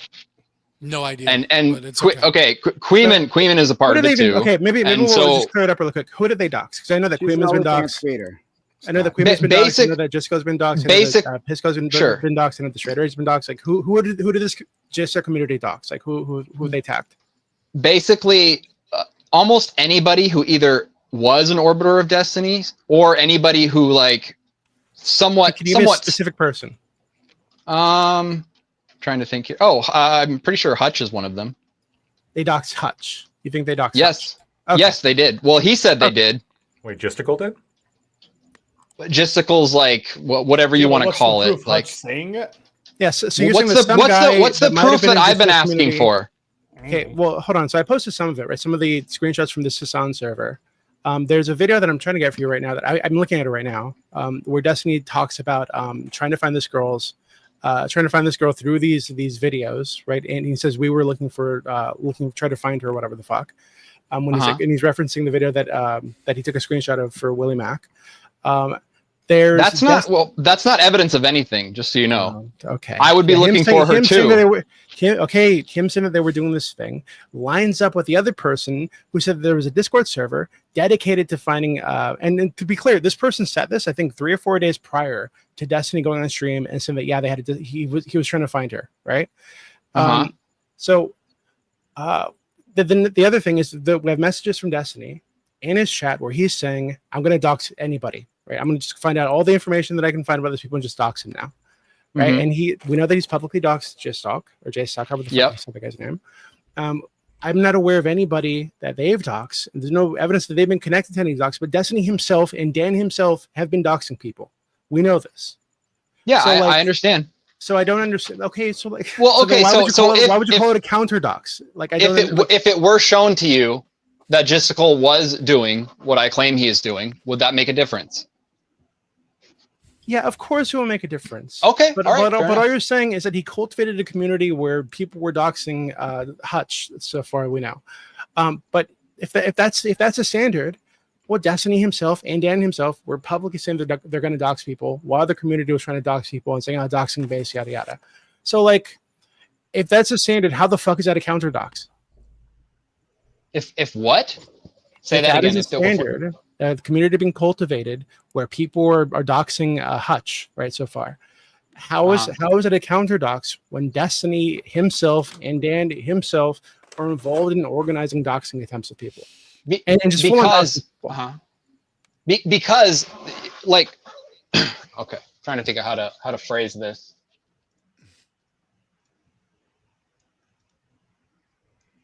Sorry for Shouldn't have to think this hard, brother. Well, it's difficult. Look, wearing one second. I need to yeah. post this really quickly. Because the guy who the screenshot that I just posted, where the guy talks about doxing President Sunday at Dan's direction, President Sunday acknowledged that same guy, this guy called Nico Sam, I think it is, reached out to him directly and apologized for that, like months prior, right? So President Sunday believes that this guy was involved in his dox, and this guy is admitting publicly that he was involved in the dox at Dan's direction. At Dan's direction? Yes. And what guy is it? A guy called Nico Sam, I think it is. And who is that? Okay, so he's one of the people that was involved in the Kiwi Farms doc, posting doxes on Kiwi Farms. Doxes of people that were like anti-Destiny, basically. I think the specific one that he talks about is President Sunday, and also the Hassan Dox group. And I posted screenshots from the Hassan Dox group above that. Oh, Nico Sam is in that screenshot too, by the way. Okay. Alexander, while we're waiting on that, $10. Libertarians in high IQ are a lot like leftists in morality or conservatives in Christianity. They never shut up about it, and you hear the stories, but they're nowhere to be found. Thank you, Alexander William, for the kind $10. I bring it up all the time. Lactoid likes to bring that up. And a leftist in morality. Do I talk? I think me and Corey went over it. Corey, you would agree that libertarians have very high IQs compared to they do score pretty low in empathy, but they do have very high IQs. Yeah, as in I would agree with that. I personally would not take the trade-off with empathy. Personally, did he leave? No. I mean, it is midnight. It is past midnight. It's like, but I mean, he was in the middle of reading this. It could have been an accident. Lactoid. So, what's your line for like when does Trump do too much to piss you off? What's the line for you? I want to know, because I keep seeing you on Twitter defending yourself in that, like, yeah, I'll call him out. I'll criticize the bullshit. I do. I know you do, but like, much to like, like people who are on Destiny's sides, like, how much bullshit are you going to have to be embarrassed by before you're like, hey, you know what? Maybe it was just a bad choice. Look, what's the line for you? I want to know, like, I don't know exactly where the line is. I'll give you a list of, here's a couple things that he could do that like would 3 things. Yeah, sure. Let's say a Supreme Court justice vacancy opens up, whether through retirement or one of them passes away. And then he announces that he is not going to be selecting the next justice off the Federalist Society shortlist. He is going to be picking like some kind of ultra pro-Trump sycophant. If he did that, he would lose my support. If he tried to pack the court, he would lose my support. If he tries to put like boots on the ground in Ukraine, he would lose my support. If he tries to turn Gaza into a Riviera, he would lose my support. So there are invading American cities. Prime. What about the passing of the no, seriously, no. Actually, no. This is important, right? And quickly, Alexander Wynn, $5. High IQ and low empathy, like a sociopath. Exactly. Yeah, I might agree with that. I would agree with that. The research bears that out. Who would there be are a surprised? lot of low IQ sociopaths, and having a low empathy score, especially in tests that are designed to make leftist political philosophy and ideas. Yes. Now the tests are rigged. The IQ aren't rigged, but yeah, the empathy ones, those are rigged. Yeah, go look at the methodology of the tests on what is testing empathy. Many of them are like, do you care about welfare programs and And things do, of that and do you nature think the designed to studies help the showing poor. libertarian That's not IQ low is evidence. also- Is Lawson Are coming they back or going through no? a full IQ test for those cognitive ability tests for the research that you're I saying? think for I libertarian think IQ? that There we IQ go. I think that IQ tests are some of the most means tested tests in all of I'm not. psychology. That's not. And if That's you're not going my to throw question. out IQ That's not. That's tests, not my question. In the studies, if you're saying by the research that libertarians have high IQ, are they actually doing full IQ tests to determine that? well, some of them absolutely are, and some of them aren't. Right? Like they're POSA. yeah. Well, I'll do the There's oh god, what is that? It's not Mensa. What is the other organization that requires a high IQ in order for you to be in the organization? You know which one I'm talking about? I know The Mensa. King one. There's the one with that guy who claims to be the smartest guy in the world. No, not That's that a made guy. up. That's a made up. Not that one. Yeah. Yeah. No, there's Okay. there's an organization, and they post their political metrics. So in order to get into it, you have to be verified, not by like some online quiz, but you have to have a professional IQ test to even be a member of the organization. So That's that Mensa. would be. Yeah. It's not Mensa. There's another one, but I can't remember. Well, the name. It's Mensa like does Royal gatekeep as well. Something. There's So, anyways. Occupying Washington D.C. is not a line for me. No. Oh no! But like expanding out to different cities, boots on the ground, using the flimsiest of excuses to send military troops into other American cities. That's not a line for you. Like he's talking about Chicago, he's talking about Philadelphia, he's talking about specifically Detroit. Chicago is next on the list. He already did Los Angeles, right? So It depends. It depends what it's for. If he does with L.A., where there's federal troops, because that's what they were. did nothing. Federal troops that were there to protect federal agents doing their job and to did protect nothing. federal. You're saying they did nothing, but They yeah, Triple did Nine. nothing. oh, okay, It's the hold on. Triple Nine Society. Prime. You're right. Yeah, if you're telling me is my line, if they send feds that do nothing, that's not a line for me. If they do something really really bad, then that could be a line. Okay. All right. Well, I'll leave it there. I won't make this whole thing about that. Alexander win for $10. Corey, don't you know? Anytime it's convenient, it's fact. Inconvenient, rigged. I dispute the spelling of my name though. Just FYI. We do. It's that with a C. There, like right there. Doobie, sorry, you want to say something to Lawson? He's back. I know. Yeah. So I posted I more. didn't run. Yeah. Okay. So I posted more, and there is more. Right. It Is isn't this that okay? difficult. Wait, is this in Discord? I put it's in the group DM. So there's Okay, a lot all more.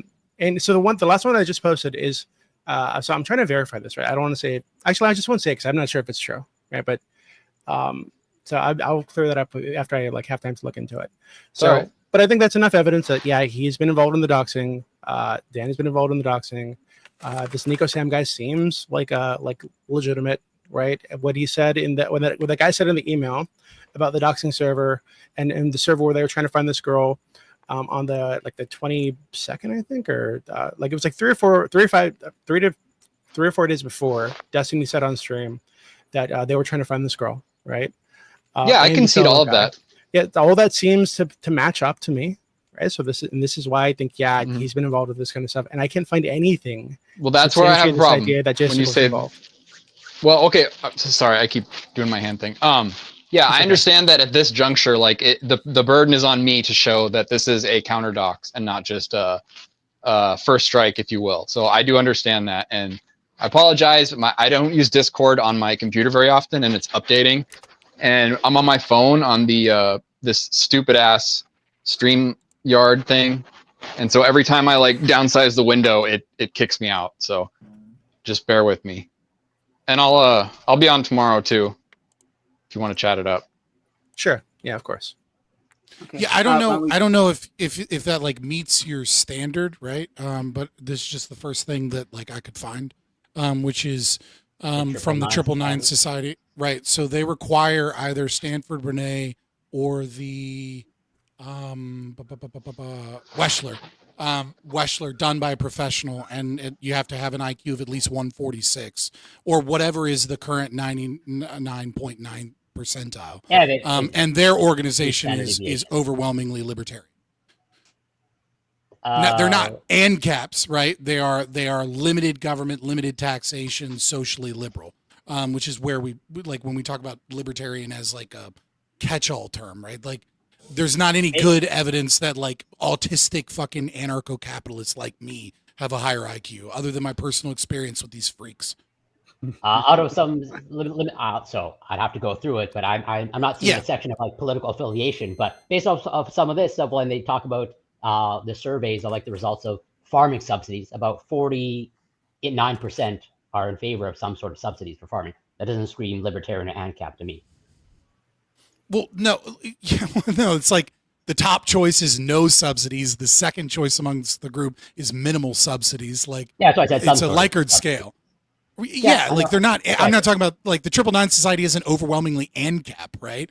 But when we're talking about libertarian in the general sense of like limited, like fiscally conservative, limited taxation, limited government regulation, limited regulations on social behavior, minimalist, like they're more like lactoid. They're not more like me, because there's not a lot of people that are like me. I hate farming subsidies, by the way, just to be clear. Right, you'd be in the top choice amongst the 999 Society. Doobie, you got to head out. Yeah, I got to head out.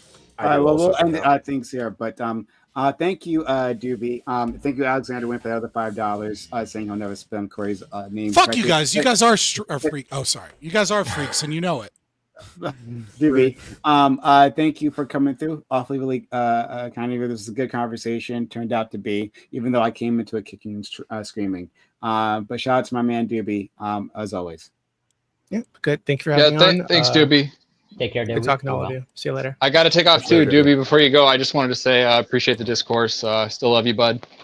You guys got to understand, wearing the Destiny Simp crown, it's very, very heavy. Imagine defending libertarianism, Hamas, and Donald Trump administration all in one. It's worse than that. So thanks for your patience. Hey. Were you guys anything else, Doobie? I just insulted the whole room. Oh, except Corey. I heard him say before you go, and I clicked out. So like, what was it, mister? He was just saying he likes you. Yeah. You said you're beautiful. A little bit gay, but okay. Thank you. Bye-bye. Okay, all right, later. Bye. All right. And then quickly, lost another $5. That's your definition of libertarian: limited government and socially progressive. Do you think liberals want 100% government controls? They tend to want more. They want more, yeah, not less. Like what? Like, I mean, like the current definition. Social progressive, like social, like, do you want, I don't know, healthcare for all? That's more government control. Do you want more taxation? That's less fiscally conservative. Do you want, like let's just like name a social progressive point, and most of the time it's going to be increased government control and increased government power, and aligning with corporations.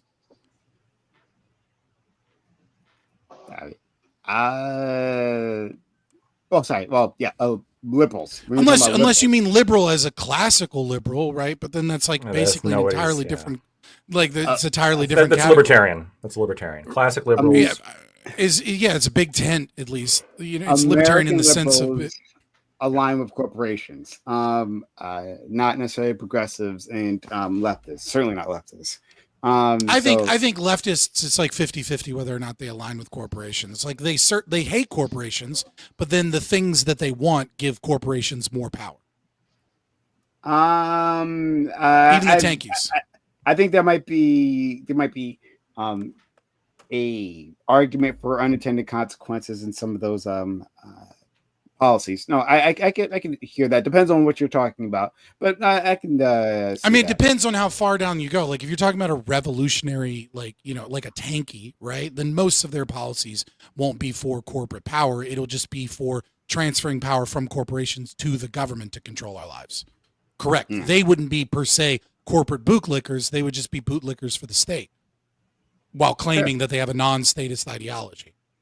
That's fair. So we'll leave it there. But this was outros or anything or what? No, we can do that. Yeah, we'll do outros. But this has been pretty exciting, guys. Hey, if you're out there, hit the follow button. You haven't done so yet, right? You've been sitting here, you've been enjoying the conversation. I should have done this previously, but consider hitting the follow button so you can come back in the future. So we can have more of these conversations. We love to have you. These things get really fun. I think this was a pretty good demonstration of the StreamYard technology here today, right? The audio is fucking working, so I mean, like that's what I needed. So here we are. If you're on YouTube, consider hitting the subscribe button there. And shout out to all the kind people who helped out with the super chats. Like Alexander went yet another $10 saying, so anyone with half a brain cell, classical liberalism, is a libertarian. Then I don't have a problem with your statement about IQ. Welcome. Okay. So he was talking about classical liberals, which argue for minimalist government, a night watchman state, deeply preserving the rights of private property and the freedom of capitalism. Like, yeah, we're gonna, like, I would say that they're in the definition of big tent libertarianism. If you like, what do you mean? Like, are you gonna then play word games with classically liberal and then try and make it neoliberals? Like, I don't understand. Well, you still have time, Alexander, to make that clear. But thank you, Alexander, for the kindness. Okay. Why don't we start with our friend Corey? Corey, thank you for being here, even though you're at your grandma's place. I'm sorry, I missed the explanation. Where are you again? Or is this your lady's place? He's at one of the Canadian baddies' houses. One of the things. Undisclosed female location. That's true. If this is actually his grandma, then it's weird that no, it's definitely not my grandmother. My grandmother literally like can't remember 5 minutes ago. Like she's 93 in a very fancy prison. Well, he's got his lady friend in the corner watching him talk. She just has to be silent. Yeah. Her not remembering, it doesn't mean she's not a good, and it could be a benefit, right? So let's put that out there. Let's calm down, Destiny. Don't say that. Take that back. Yeah. I'll take it back. Tessico Johnson says, I used to be a libertarian, but then my balls dropped. Oh my God. All right. I just started reading these things. Thank you for the 5 Canadian fun bucks. Holy shit. But thank you. It's on theme. I'll give him it. It's on theme. It's great. And absolutely. But Corey, thank you. Also, I apologize for bringing your grandmother into this. No, you can't. She's not going to take any offense because she literally has no idea what's going on around here. What was your answer to the Hitler question, Scott? What Hitler question? Shit in your chest. You said obviously. Brown shower. Isn't that consequential? No. I would allow it because I value 6 million, or we can't say. He values the consequence. Would you force me to have Hitler shit on my chest? Not at all. Okay. Not at all. Okay. The question was about my personal choice. I would force Hitler. I would force you to accept Hitler's shit. If I have if I have the means of forcing you, hopefully we're in a room alone, then I could just force Hitler to fucking. Well, with Hitler, right? Of course. Yeah, right. Yeah. That'd be the preferable, thing. Yeah. I mean, he's bulletproof Hitler, though. He's like, come back. Mecha Hitler. Yeah. Or maybe just give him that acceptance letter to the Patriot School. It all could have been prevented. All done. If only we could go back in time and cockblock Hitler's dad. Yeah. Corey, please. Then we don't have to kill baby Hitler. I'm just saying. But I would also allow Hitler to defecate on my chest as well. And I might actually force it upon someone else, much to Scott's chagrin. But yeah, as always, this is a pleasure to be here. You can find me on Twitch, CoreyCam84, Twitter, X, YouTube, Instagram is Corey Campbell. And I stand by my opening statement in that I was ignorant of the facts during my opening statement. And as far as I can tell, I'm still ignorant of the facts currently based off of just despite what's went through on the panel. But that might be a reflection. That might just be a reflection of whatever my poor cognitive ability. But at the end of the day, okay, regardless of what the actual facts are, what the truth is, do I view Destiny as a moral character personally? No, I don't. And I don't view him as a role model. I wouldn't advocate for anybody to look up to him. He has some entertainment value, and he has some utility, again, for, I guess, a left-leaning movement. But that's pretty much, I think that's more or less where it begins and ends with me. And the morality, I don't think he's a good person overall. Thank you so much for inviting me, despite I apologize for my poor video and audio quality, but I should be back to normal next week. And Ali and Scott and Lactoid, always a pleasure. And Credit to you, Lawson, for coming on. It does take courage to come and defend your positions. I think more people should do it as opposed to just anonymously trash talking in the chat. And you should look into the psychological profile of online trolls. Not so great. Oh, Corey, how do you've been on this panel for years and you're always so pleasant. I don't understand how you've maintained this decorum for so long. I also score high on sociopathy, so. True. Thank you. Yeah, for thanks, that. Corey. We have another super chat. We'll get to that in a second. Ali, thank you for actually no, let me just do it now. 1 second. $10 super chat. Alexander Wynn says, I have no issues with classical liberalism, just with the caveat that sometimes the government needs to step up when collective action is needed to protect society or liberty. Yeah, there's only what's the difference between a minarchist and an ANCAP? 6 months. It's been a lot longer than 6 months, Scott. He's been in there. He's been in the trenches for a while. But I would argue you weren't ever a minarchist. Of course not. Because if I was a true minarchist, because no true minarchist would not default to Ancapistan. Okay, you got it. You got it. Ali, thank you. It is inevitable. Yeah.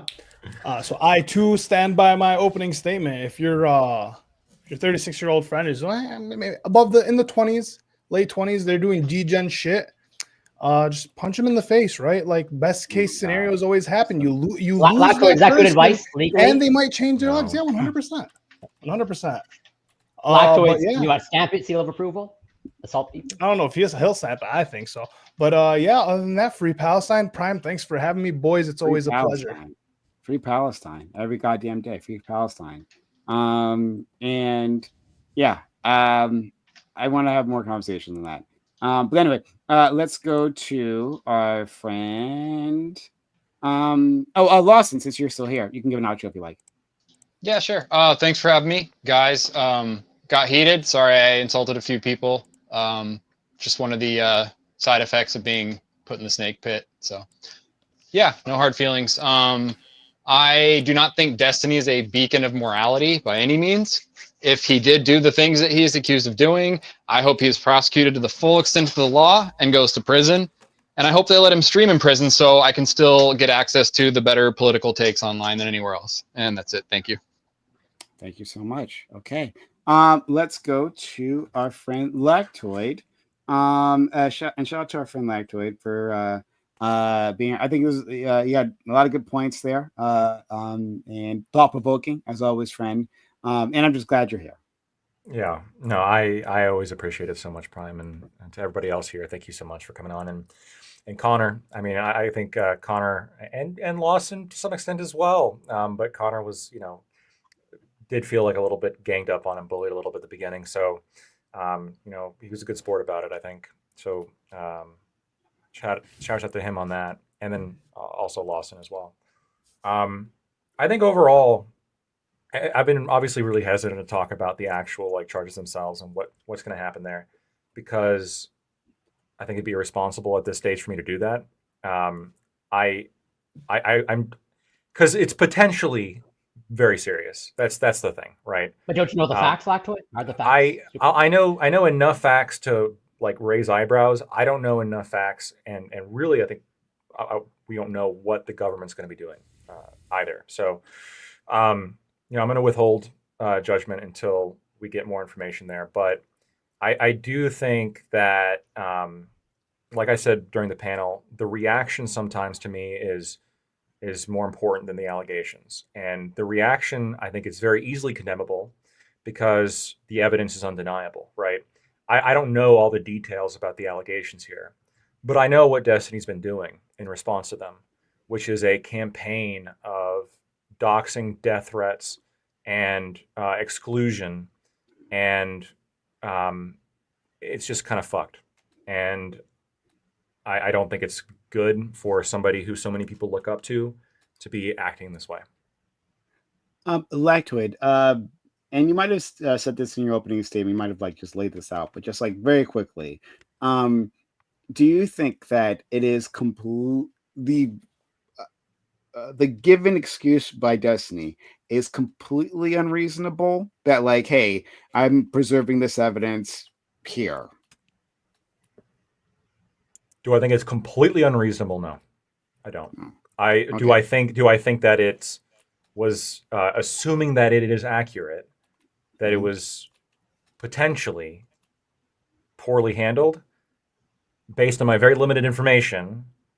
That would be the conclusion that I would come to. Okay. My advice for anybody who ever finds himself in this position is to immediately go get a lawyer and tell them, and be willing to provide that to them, and get it out of your possession as quickly as possible. And 2, don't share it on Discord. For fuck's sakes. Yes. It doesn't need to go anywhere else. Don't do that. 2 easy points. Just do what your lawyer says. Yeah. And by the way, do what your lawyer says. He is not going to tell you to send it to other influencers on Discord. I promise you. I promise you. Or tell other if he does, get a new fucking lawyer. Have it on your computer. That's going to be a no-no, I would think. Yeah, so I think that's fair. I think that is extremely fair there. So I would agree with that. The very pragmatic take there. Prime, I got to head out, but thanks for having me again. Look, if it all goes south and you guys are all right, tomorrow I will burn my DGG flag along with my American flag, and then maybe I'll go to prison and Destiny can be my cellmate. You're allowed to burn your own flag. For the time being. Right. All right. Another time. I'll catch you guys later. Until Waxoid's number one guy bans Lawson it. isn't Jewish, right? Number one guy. He's talking about no, flag. the college kids already took my Israeli flag, so that's not a joke either. Oh, really? Oh shit. Have a good one, Lawson. Okay. And then finally to our friend Scott. This is great. I thought at least I had a lot of fun. It got a little we got a little off topic, got a little crazy there at the end. But I thought it was really enjoyable, and I'm really glad that you were here to participate. Yeah, I appreciate it. I'm sure you appreciate me because everyone's so mad at me that they keep donating money to you. I'm Fabian Liberty. You can find me predominantly on YouTube at Fabian Liberty or on Twitter, Zitter, X, whatever. Same thing. Just Google Fabian Liberty. You'll find me. My opinion remains completely unchanged. I don't think there was anybody here that brought up anything to change it, right? Destiny is a sex pest. Destiny has a serious problem. Destiny is engaged in fucked up behavior for years, and everybody knows it. I do think that, it has gotten increasingly unhinged over time. I'm not going to armchair psychology as to why.